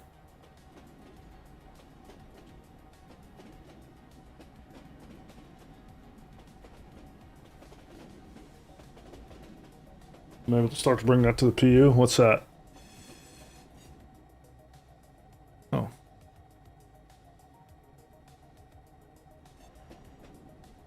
Okay. I don't understand what's going on with your active switch, so I'll just back the hell up before I break something.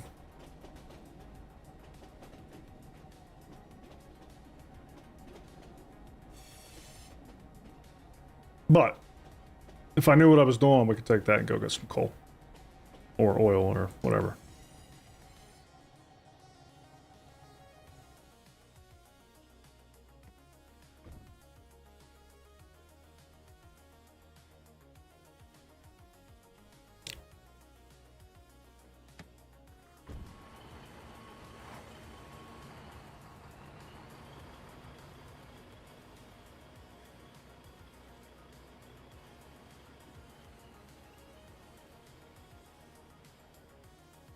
5 minutes, Zenly's going to tell me where the large tree is going to be, and then we can hop in and help chop that down, and then I think I'll call it a night.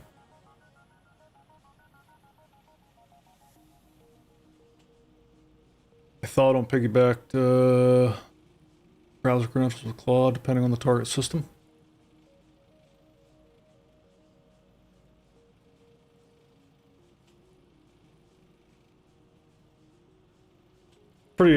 It's pretty amazing when you see it, Zero, how well it works. I had Claude building a web interface for something the other day, just a really quick web interface. I didn't spend a whole lot of time speccing it out. I had this API, and I'm like, hey, Claude, can you build me a web interface for that? And it built one, and it was kind of buggy. Some of the links were 404, and it just didn't work quite right. And I said, I passed it to another Claude instance, which I had connected to the browser, and I said, hey, use this browser, go figure out all the things that are broken in the app and fix them. And sure enough, I came back an hour later. I don't know how long it took. Came back an hour later, and they were all fixed. If the target system requires something like Okta and push 2FA on the mobile phone to verify, you'd have to do that manually the first time around? Yeah, exactly, you would.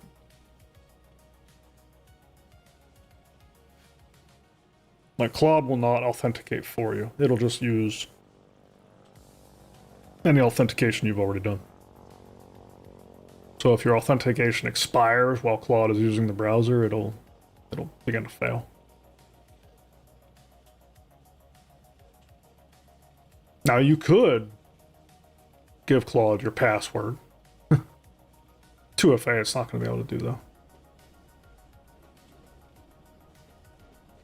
I was watching the creator of Claude Code. He was talking about how they found out that whenever they first gave Claude, or whenever Claude first gained the ability to operate websites, he was telling a story about the first thing they had to do was order a pizza. And they had Claude go to the pizza website, register for an account, log in, order the pizza. Claude even stopped to ask him for a credit card number, and, you know, they gave it to it. Pretty wild. I'm gonna buy the Boston Dynamics robot with my fingerprint and press my mobile phone to authenticate.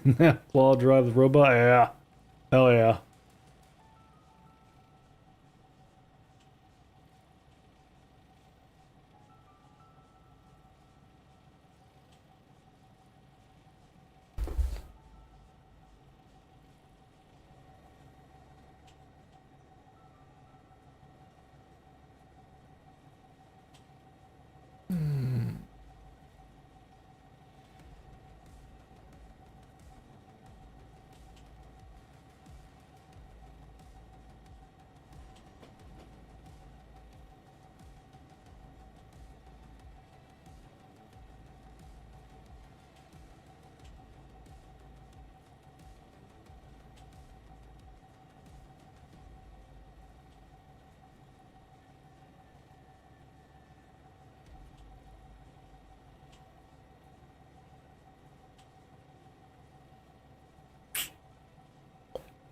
Don't know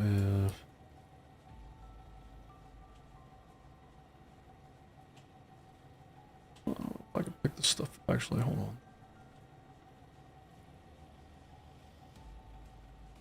Things have really changed around here.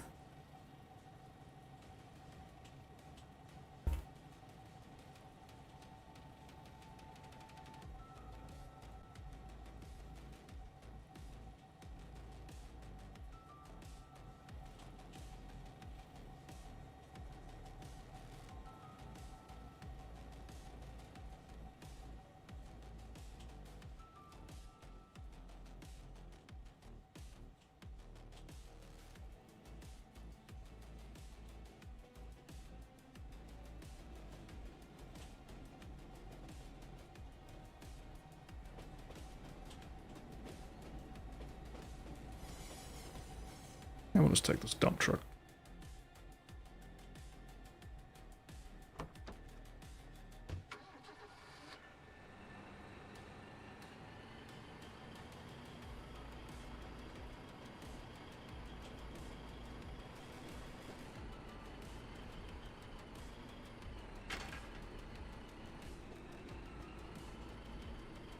Thing doesn't handle for shit.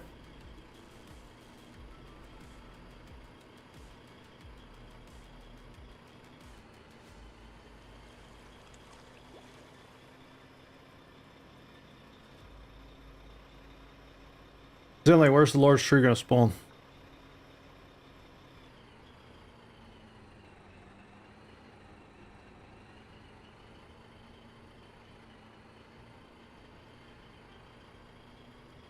Alright.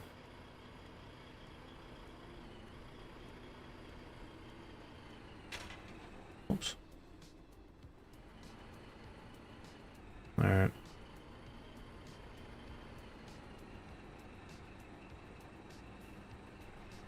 Will do.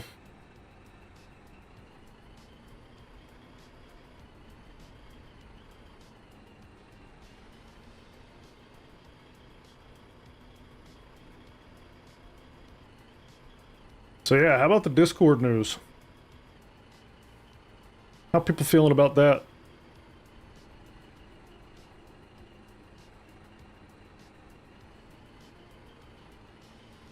I've certainly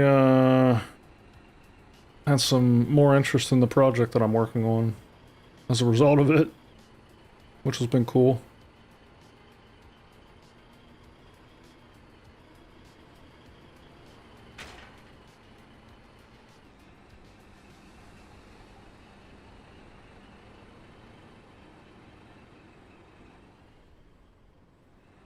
Yeah, I wish it was already running.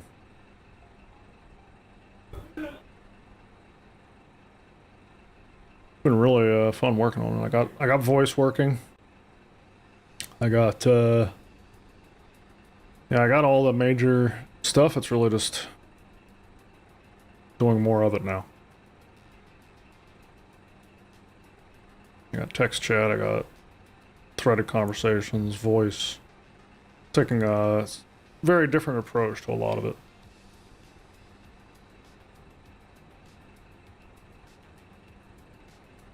Just based on the flaws that I have found in Discord over the years and how it really fails as you scale up a community. Discord works well for a very small community, but as you scale up and try to do bigger and bigger things with Discord, it really starts to fall apart for a variety of reasons that I could go on and on about. But I'm sure most of you feel the same. What is going on out here? Can I even load this stuff in the dump truck?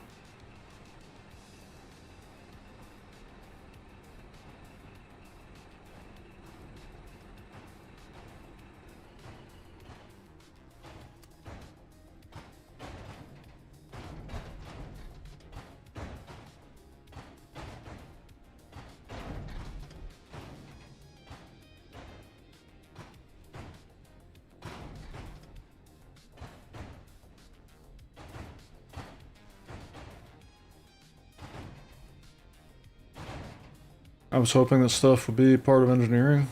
I think that isn't the case. I'm not sure what you mean by that, Ryan.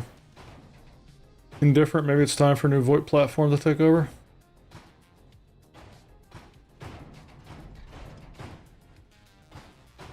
I'm kind of indifferent at the moment.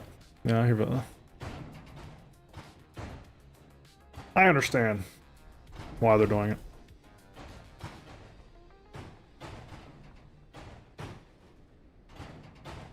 I actually don't fault them for doing it, but I also understand people's reluctance to give Discord that information specifically.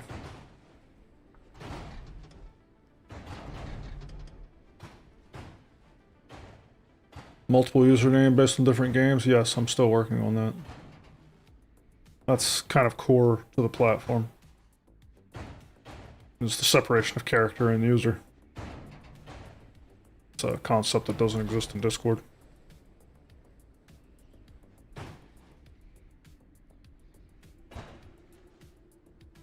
I'm doing better than TeamSpeak.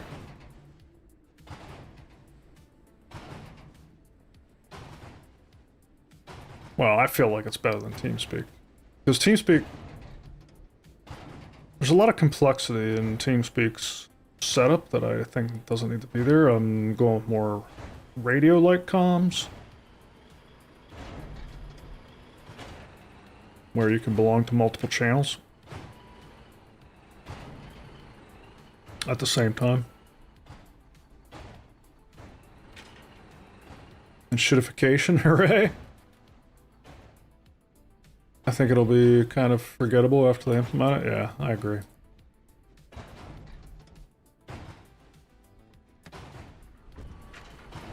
Grolo speak?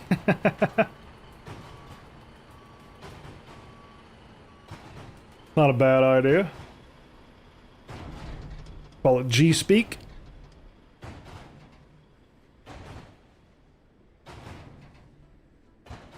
I look forward to showing it.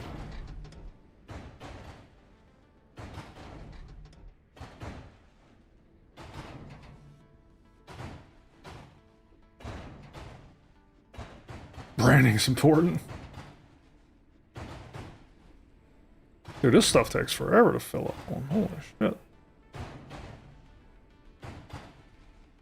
Probably should give an option for voice manipulation. What do you mean by that?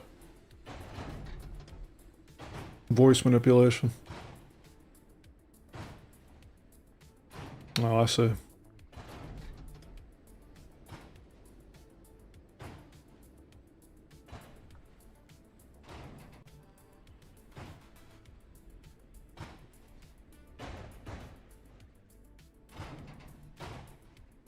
Grolo? Love it. So you can sound like Thor from Pirate Software? That'd be amazing, dude.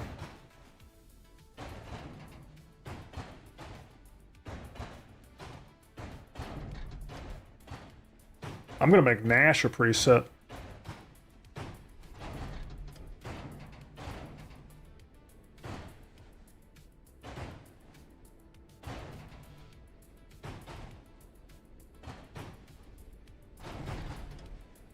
Grolo voice pack for my Drake ships.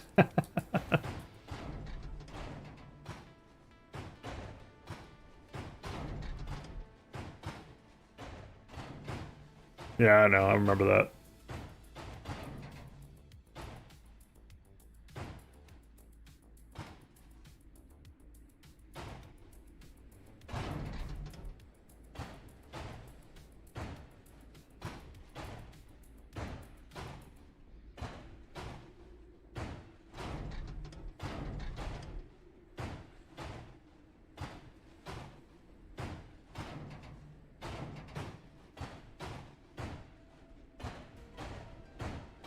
No one with that many ferrets has a voice that deep. I didn't know he had ferrets.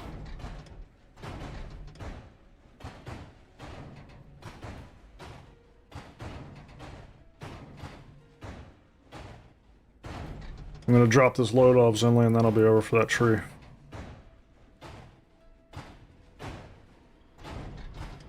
Just in case anybody gets frisky.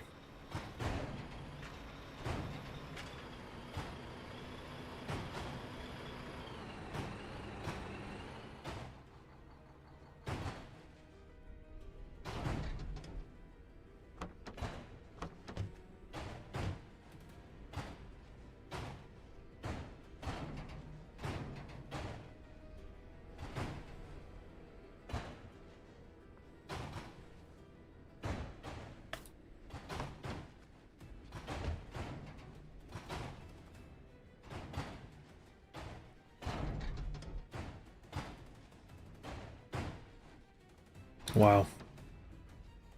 Unhinged is alone out there, huh?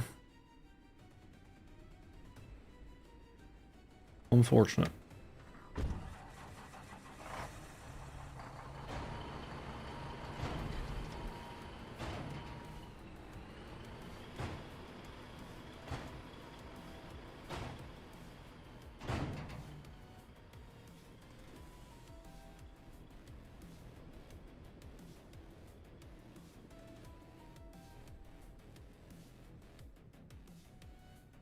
Alright, well, we wipe this place out.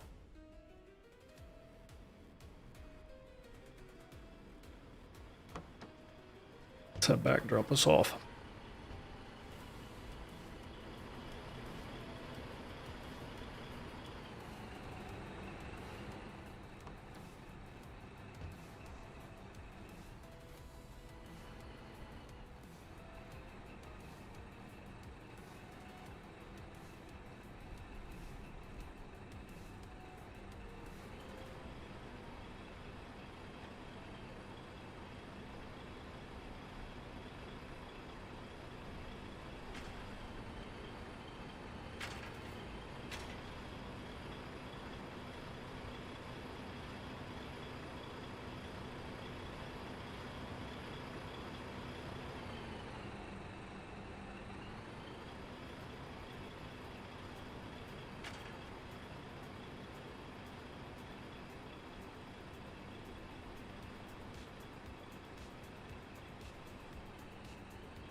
Game definitely scratches that inventory and crafting itch.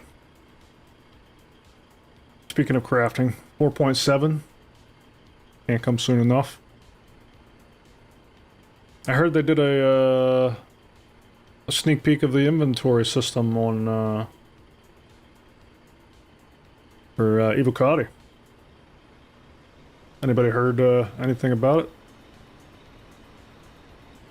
I saw a couple thumbnails on YouTube about people talking about it, but I did not get a chance to watch them yet.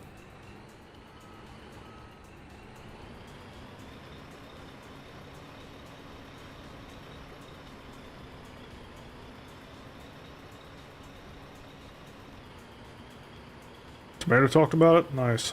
I'll have to check it out.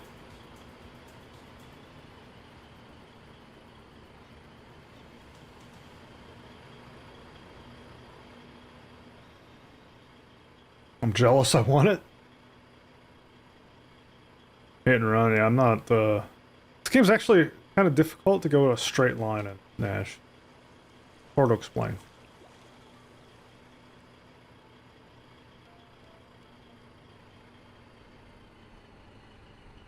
Functional works kind of like the kiosk does, with drop-down menu.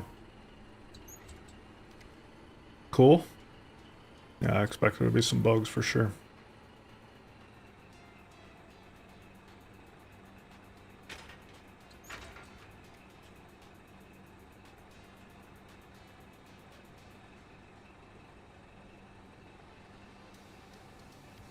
I'll just leave this truck here for somebody else to unload. Enjoy.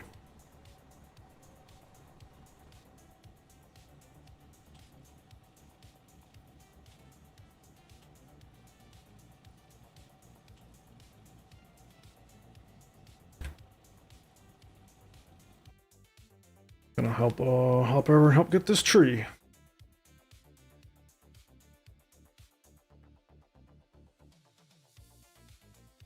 Inventory sounds to be much anticipated. Working pretty well. Oh, very nice to hear. Hey, Carbide.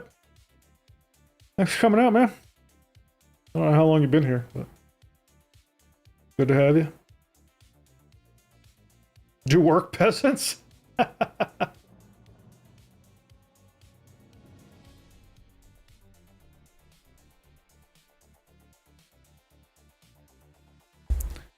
I will sprint easily.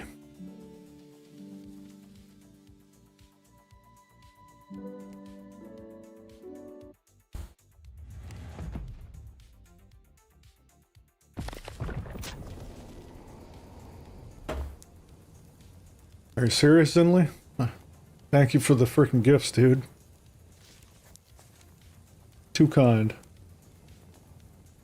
Really appreciate that, man.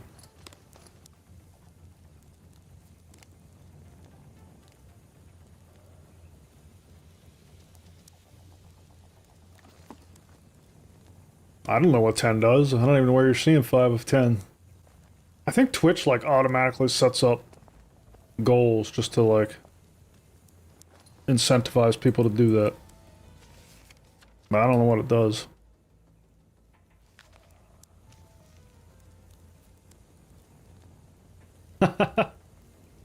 Nobody gets Twitch commercials now. Look at that. Trying to find a ramen place? Have a good one, Zero. Good having you here, man.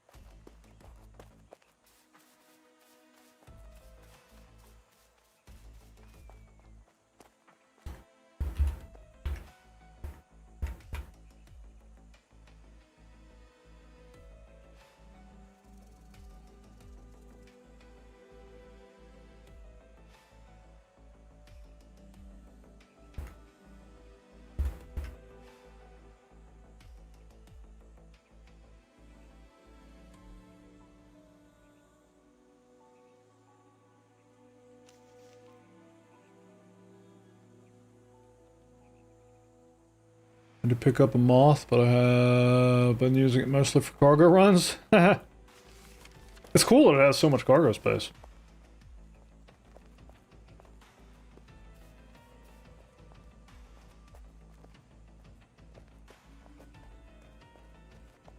You're a sphere already? Okay. On my way, man.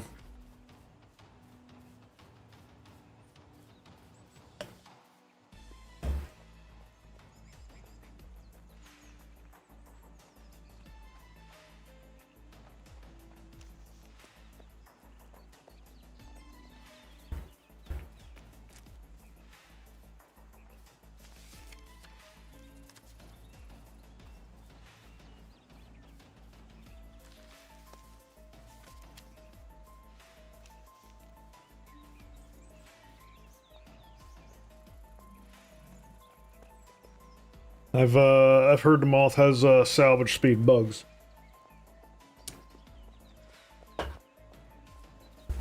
How's it feel though? I'm sure they'll fix that soon. I love Argo interiors though. I haven't seen the interior of that thing yet though. I gotta log in and check it out because I should have one for a week. I should have done that.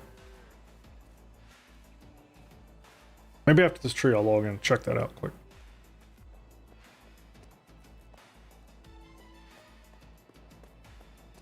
And I gotta go. Beerstein, good evening. Oh man. Thank you for watching. Means the world.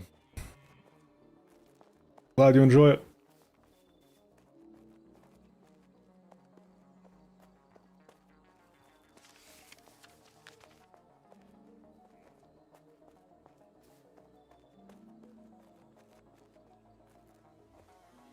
Six plus confirmed breaking bugs. All set only for fix next big patch. Bummer. That is a bummer.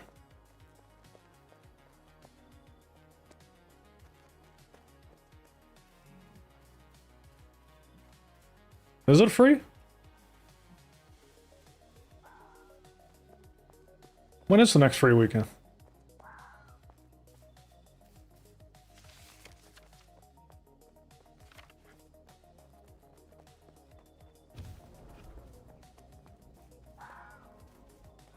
It's not this weekend, is it?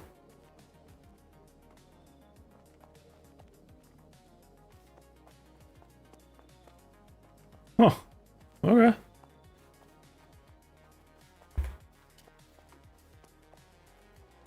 I had no idea, Wolf.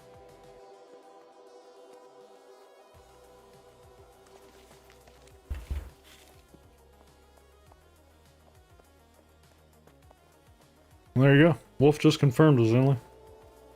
You should come fly for free. You and Nash.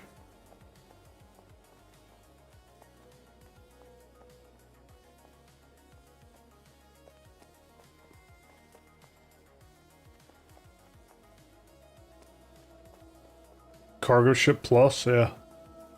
Actually really cool that it's got that much accessible cargo space. How much is it? The 72 SCU? Or 64, 48? I can't remember. I watched the behind the ships thing they did on it, but... Yeah, I love the Argo aesthetics. If it's anything like the other Argo ships, I love it. And I remember that the cockpit they showed looks quite improved as well.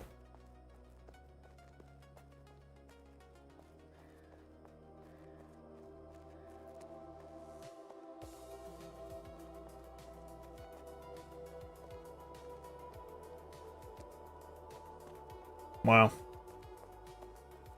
Yeah, Argo's sick. I freaking love the raft, man. That was one of my favorite ships.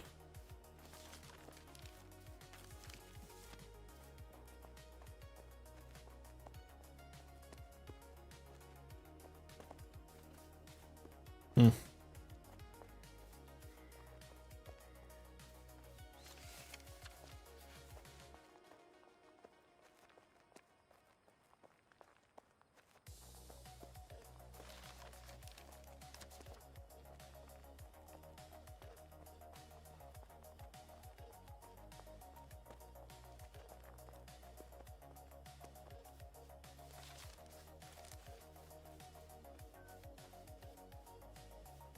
Asgard. Asgard's a nice ship. I do not have one of them though.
Few collection missions left. Nice.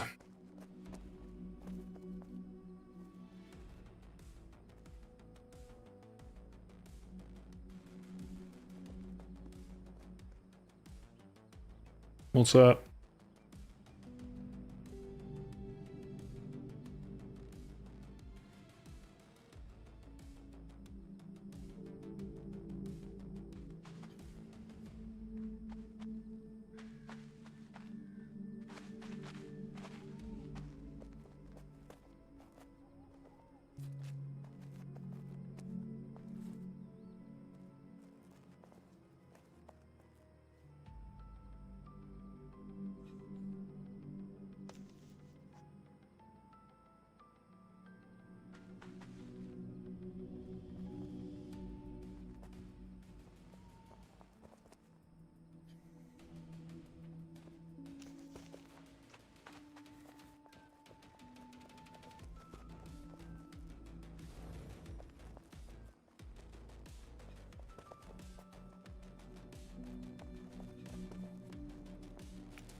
What do you mean?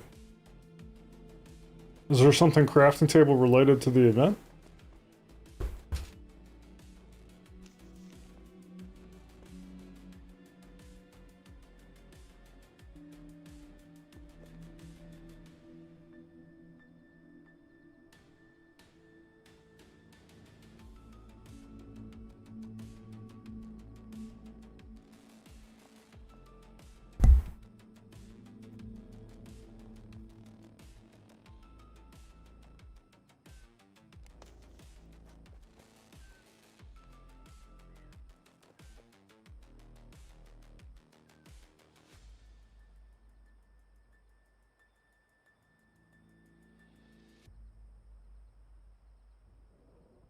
Huh. Interesting. I did not know that. How else do you get a crafting bench?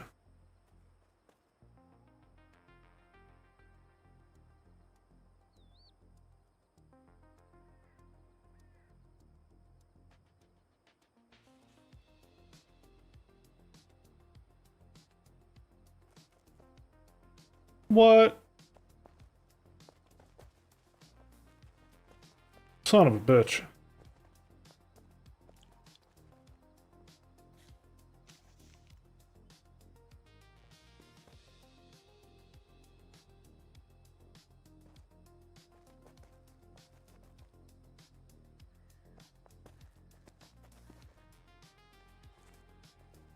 Well, I'm gonna have one in my my clipper, right?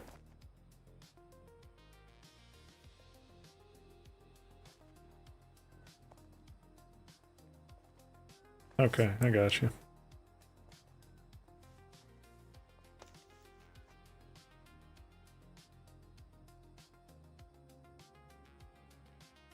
Makes sense.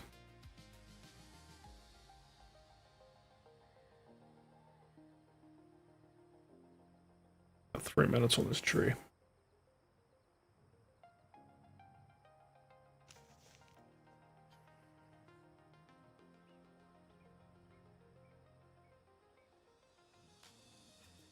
Yeah, I got a Clipper. I love the Clipper. It's my favorite ship, dude.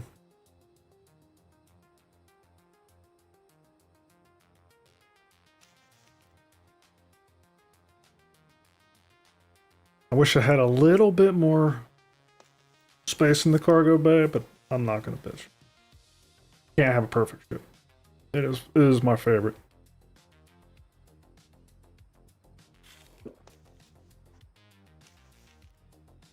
I would just love to be able to put like an SRV down there, you know.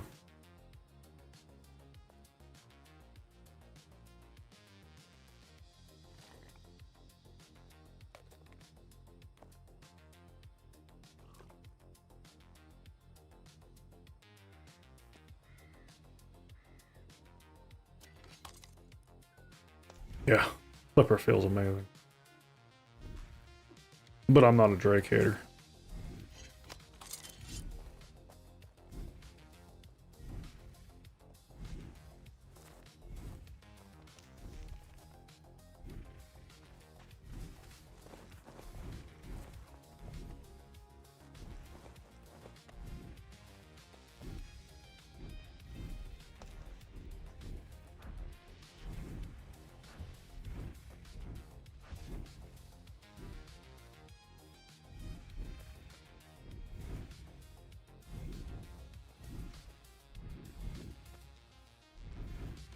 I love Drake too. Caterpillar's another ship I love. I can't wait for the detachable pilot pod and that thing.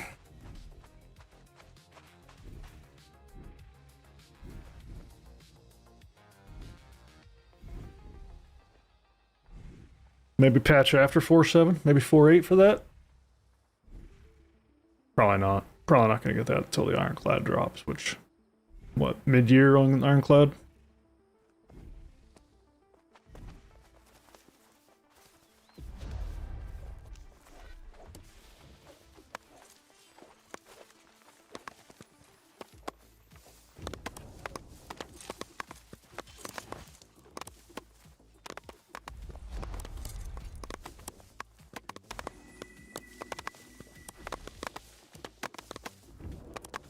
Ironclad for Defense Con? That'd be sweet.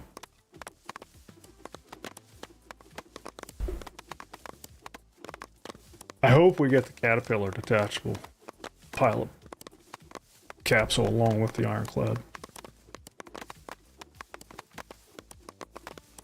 I would imagine there's a possibility we'll get the Ironclad first and then the Caterpillar follow up later.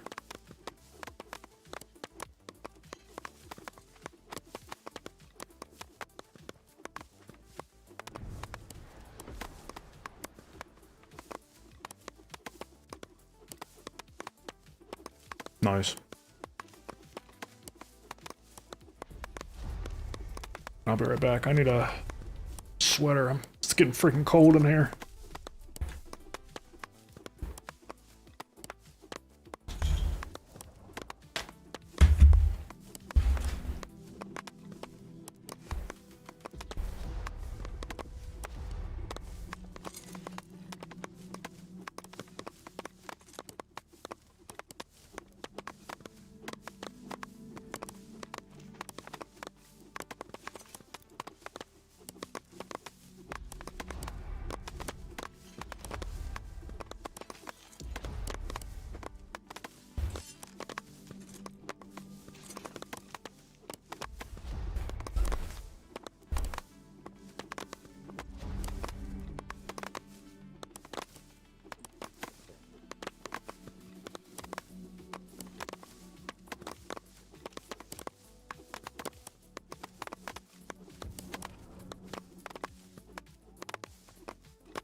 I'm back.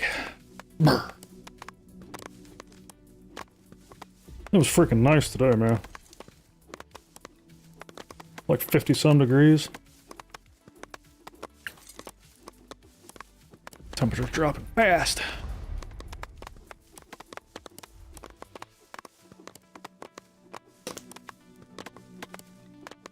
Yeah, I'm in a supervisory role, Nash. I don't have a high enough skill to chop this tree, buddy.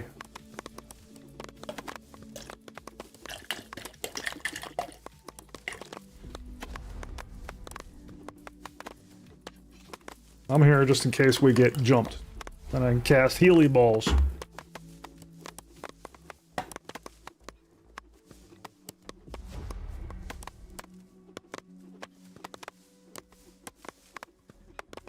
Texas? No. I'm in the Northeast. Well, kind of Northeast. I'm in Pennsylvania.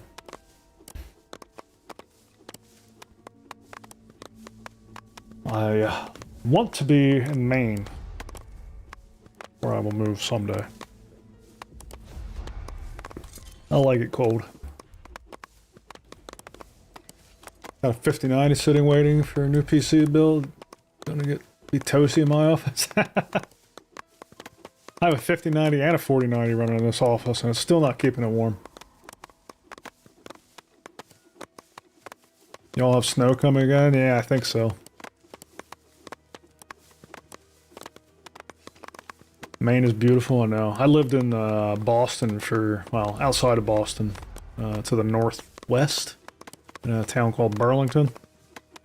And we used to spend about half of our weekends up in Maine. Loved it up there.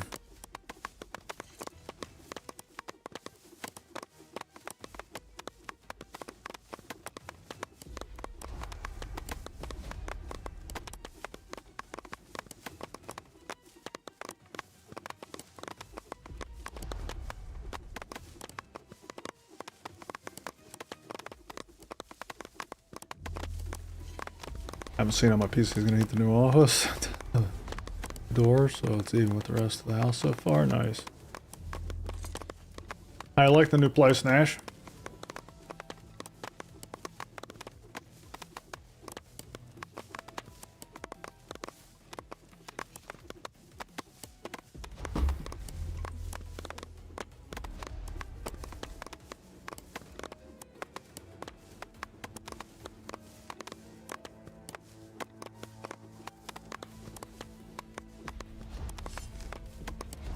And my next house, I want single story.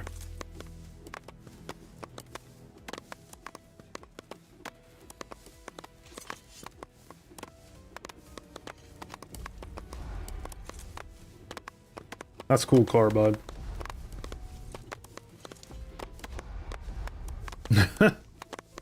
Oh, shit.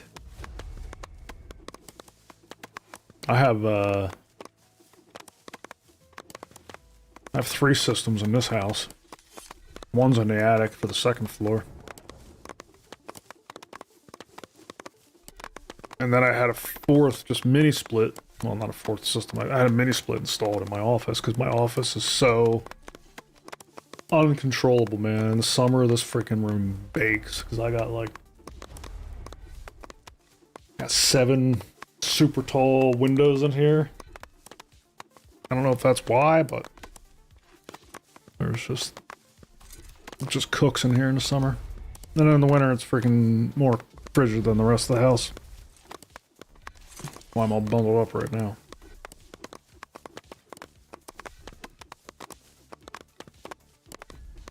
Oh my gosh. Ranch style houses aren't bad if you got a lot of land cheap. Otherwise, basement all the way. Yeah. I have blackout curtains in here, man. That was the first thing I tried, so and they're on I got automatic ones, so I can easily put them all down. But it helps a little bit. I can keep this cool if I have all those down, and I open the door and I have a fan in the door blowing cold air in from the rest of the house. It'll stay okay then. But The mini split's just nice on those real hot summer days, man. When it's like 95 degrees outside. Mini split helps a lot. I don't run it all the time. I only run it when I need to.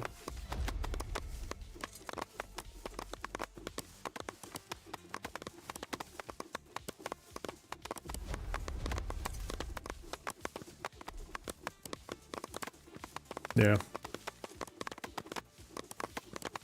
You sent me a picture.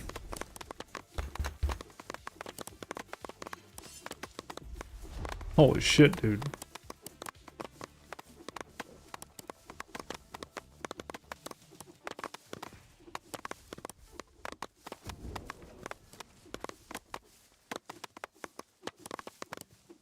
Damn.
That tree a metaphor for CIG tackling a decade's worth of tech debt?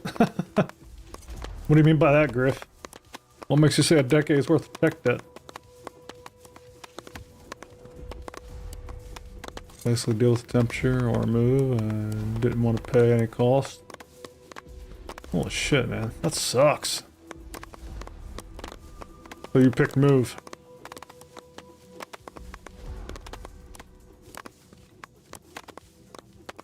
Was there an announcement on tech debt?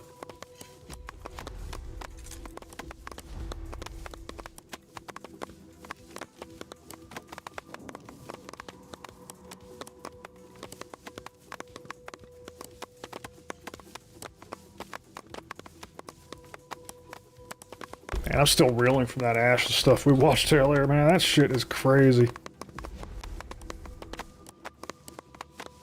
There's definitely going to be a movie on that.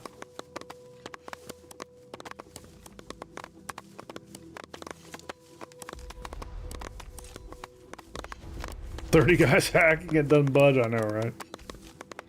These freaking trees are massively... They design these things for large scale PvP that doesn't happen because people have vacated. Sad. But on the good side, whenever you go into free camera mode and you look around the home valleys, there's still a lot of people paying for plots. So I'm hoping they're generating enough money to keep going and keep delivering and turn this thing around.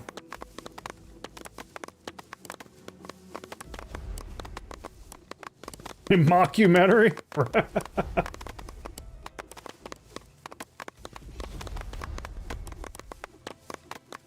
About to get all of our rent back and utilities plus whatever a judge decides. Nice.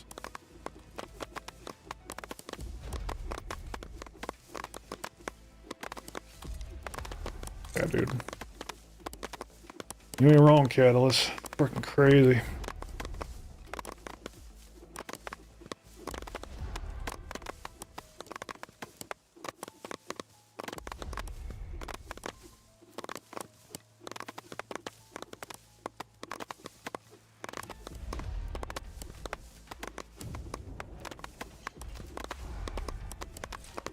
Oh, that's crazy, Nash. That sucks, dude.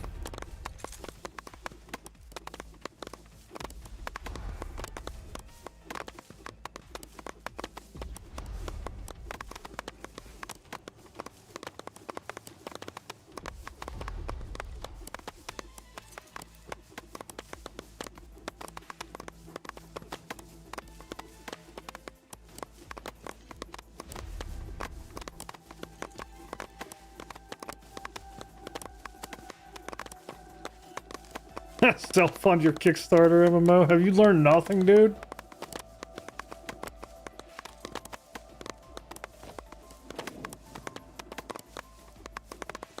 Yeah, I'll watch you get killed in Bad and Zenley. And then I'm gonna call it a night.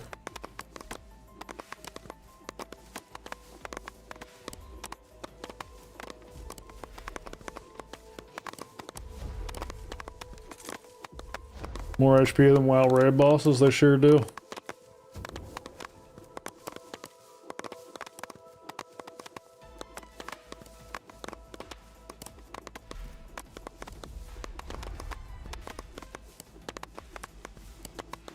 Need to pick up orders in Fox and then I can go to bed. Nice.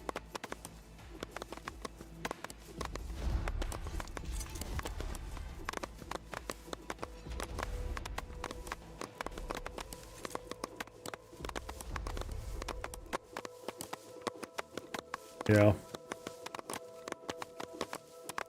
Sad situation, dude.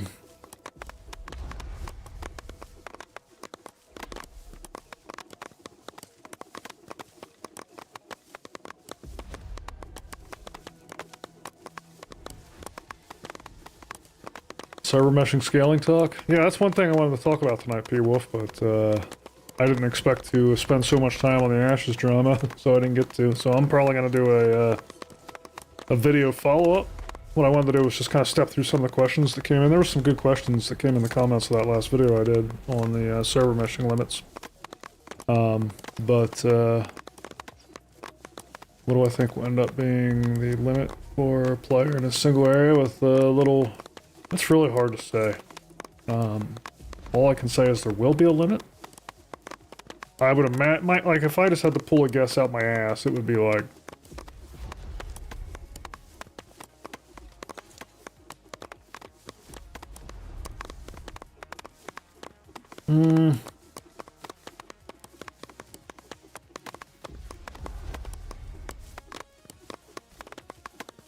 I don't think we're gonna get to planet-side scale. Let's say that. It'll be in the hundreds.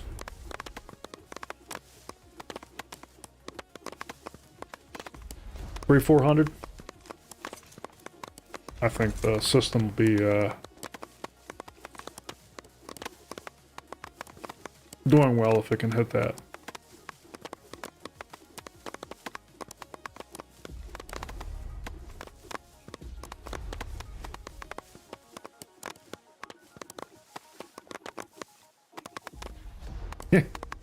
Hey. Humor's a valid strategy, Nash.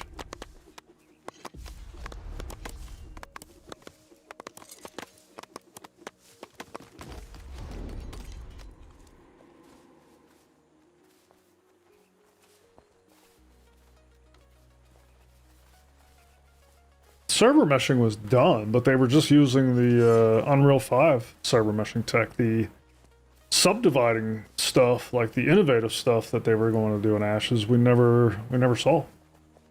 Like the dynamic server gridding, we never saw that. So it's really hard to say.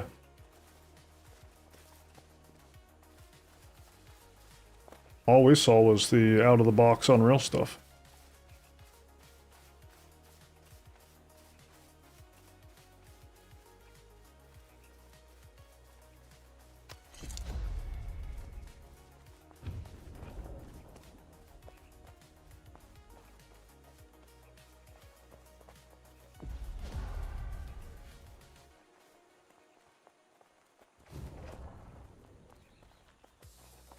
You're AFK, who's running the ore, man? Or who's running the wood?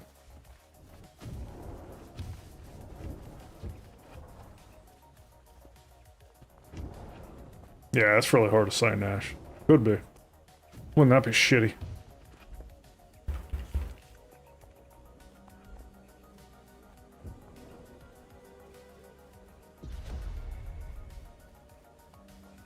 Kind of like this fine I have in front of me. Talk about shitty. I got an automatic traffic violation for speeding in a work zone when I was not driving. I had a routine procedure a week or so ago, and I had to have anesthesia, and so I couldn't drive home. My brother actually gave me a ride home, and scored this traffic violation, and just got me thinking, like, I wonder how many other people were in that boat where they're not even driving and they got a ticket because of a automated system. Seems like bullshit. I wasn't speeding, Wolf. I'm not saying I don't speed, but I was not speeding in this circumstance. And really, I do slow down for work zones.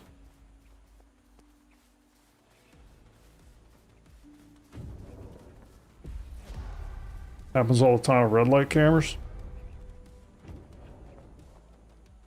I mean, if Fitz guy's a fucking liar, yeah, I mean... I wouldn't be surprised if... Well... I don't know, man, like... They had some good developers.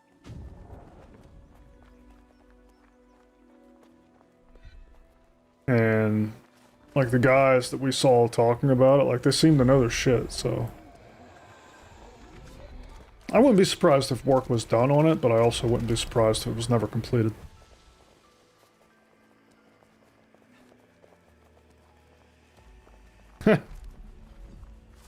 Yeah. I'm gonna contest this thing, man. I'm gonna be like, dude, I wasn't driving. Bring up your freaking camera footage that shows me in the driver's seat.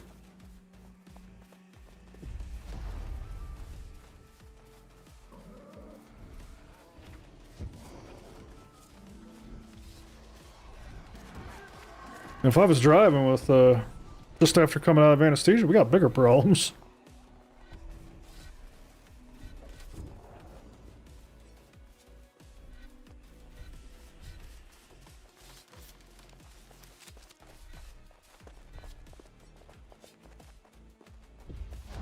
I do need to take a picture of this and send it to my brother, though. Be like, what the hell?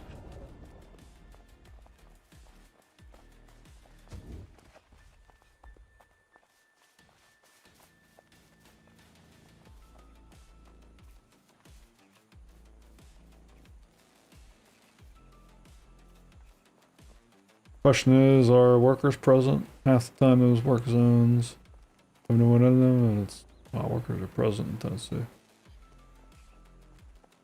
I don't remember anybody being in it, but I don't know. My memory's not that great. But yeah, that's very routine here in Pennsylvania, man. Go through those work zones and they're just vacant.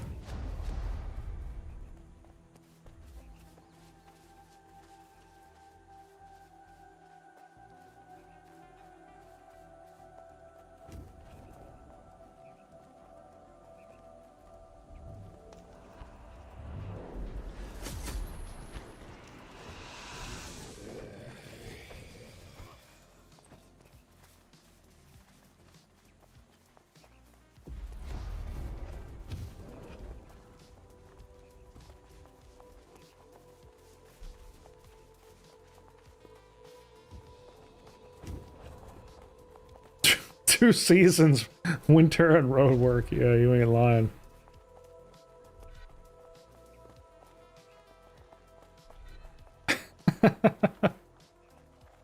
That's funny, man. They used to say that up in New England all the time about Maine. They used to say Maine has 2 seasons, August and winter.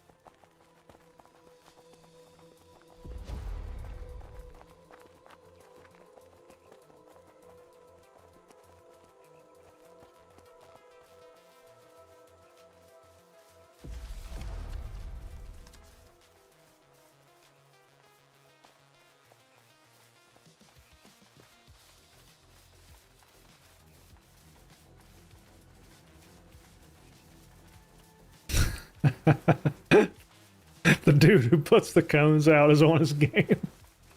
That's funny. Oh, shit. Yeah, he's on his game. You're right.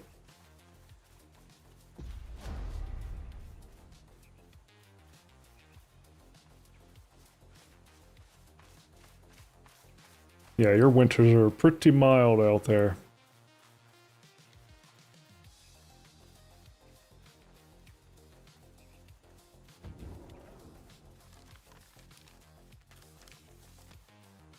I used to go out there quite a bit for work. I'm sure, like, different parts of California have very different climates, from what I understand, but I was always in the San Francisco area. It always blew me away, like the lack of tolerance for temperature variation around there.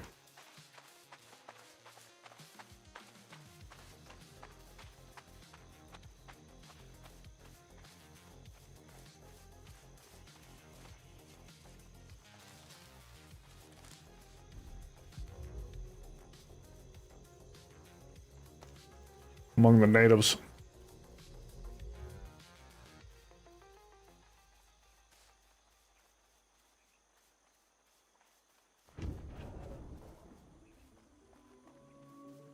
I say that as I'm sitting here bundled up, but we had a temperature difference today of like 40 degrees from this afternoon till now.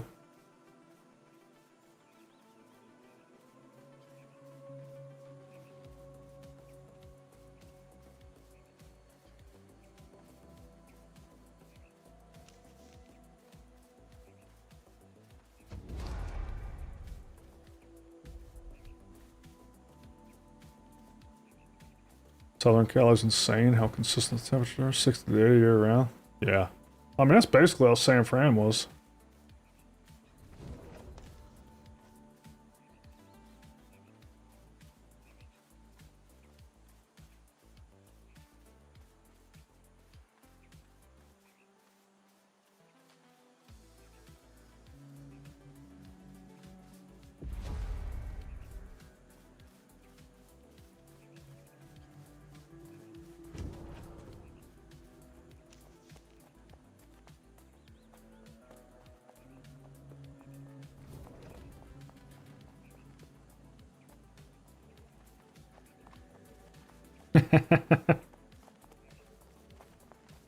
Tennessee's on the warmer side, though, right? You guys get much cold weather down there?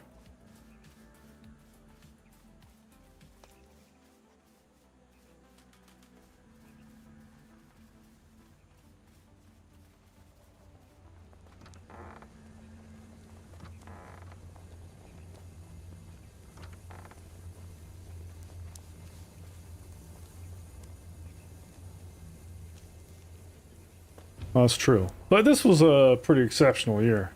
Is it like that most years?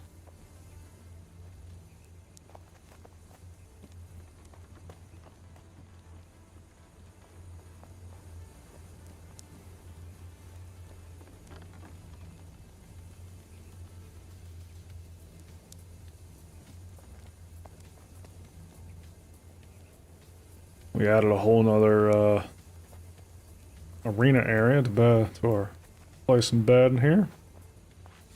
We'll watch Zinley get his ass kicked before I sign off for the night.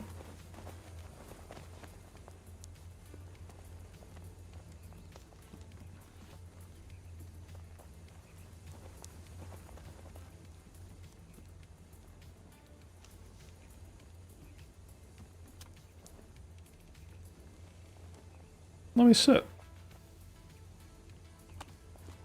I don't want to. No, what the?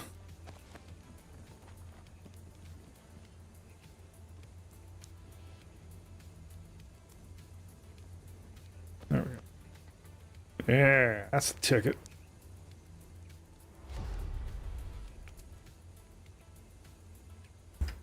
Fight!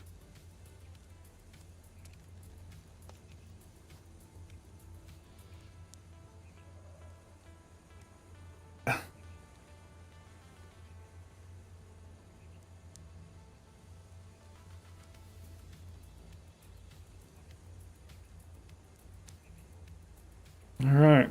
Zinley in the chat versus who are you fighting? Kilo? Alright, let's see it.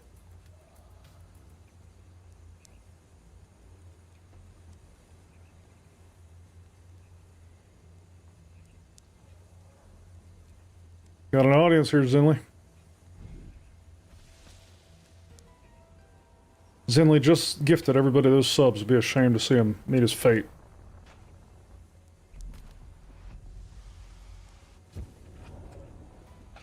Kilo with the big root. Zinley's playing a little defensively.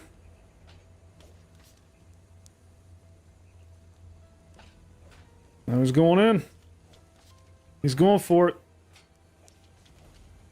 Good parry. Or block. Oh shit. Kilo drops the burst.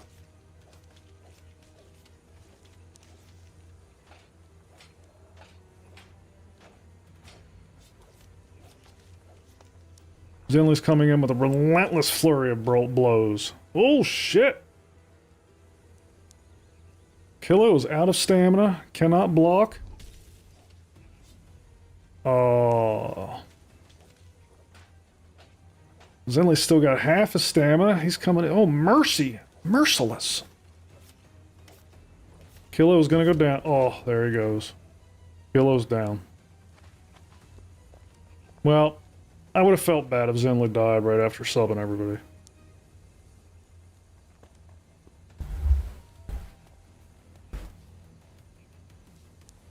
Good fight, Zinley.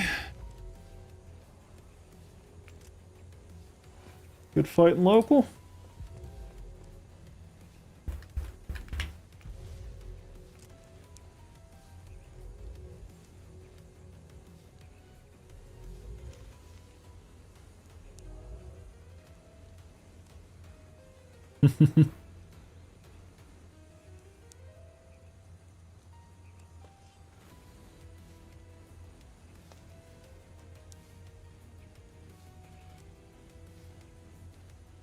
So does Kilo just walk away naked now, Zin?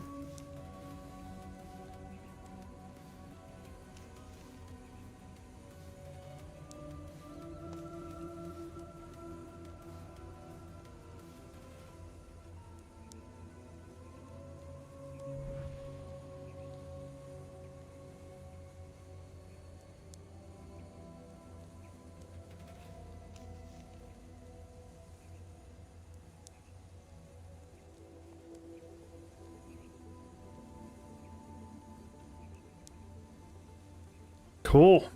What a day. What a day. That freaking Ashes shit was wild. Good question on the server meshing there, Wolf.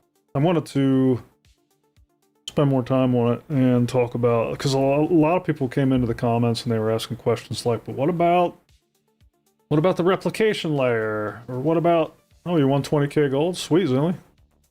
Or what about this service or that service? And one thing I wanted to draw it out to really drive this point home, but the point I wanted to make as a follow-up is that it doesn't matter how many different services you bring in or how much magic you add with the replication layer. Like the problems I described in the video are not, like, you can't route around those problems. You have to deal with those problems somewhere, right? So like if you take the problem out of the DGS, then you're just dealing with the same problem in the replication layer. And so on and so forth. But I wanted to like do some pictures and explain why.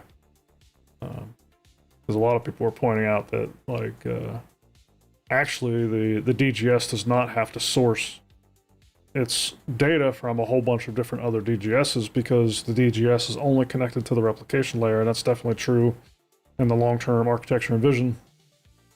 But how does all that data that the DGS needs end up on that replicant that it's connected to? Yeah, I'm going to give it a standalone follow-up, P-Wolf. I'm going to go through and pick out any good questions and just do a follow-up on it. But that's the nuts and bolts of it. I still have my question above. I wonder if they could have dynamic meshing have servers in the mesh that purely handle NPCs wandering around doing things. I mean, it could catalyst the... Yeah, I mean, there's nothing preventing that. Again, it just comes down to, like, that state has to end up on...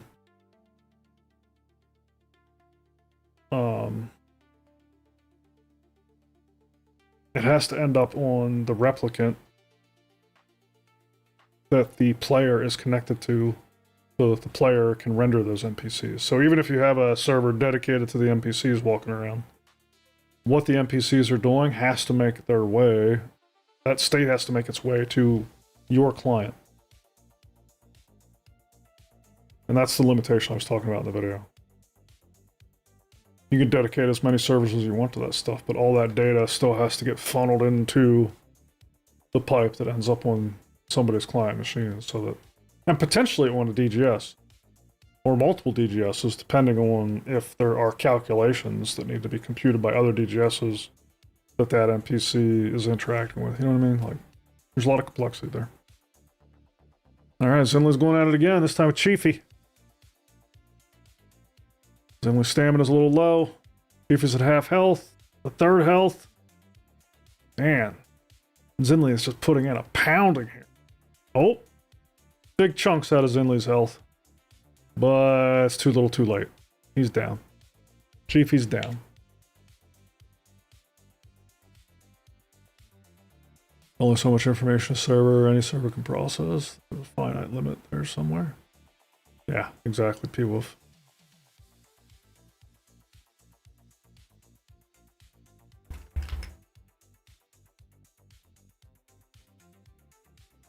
Alright, well, I'm tired, I'm hungry. I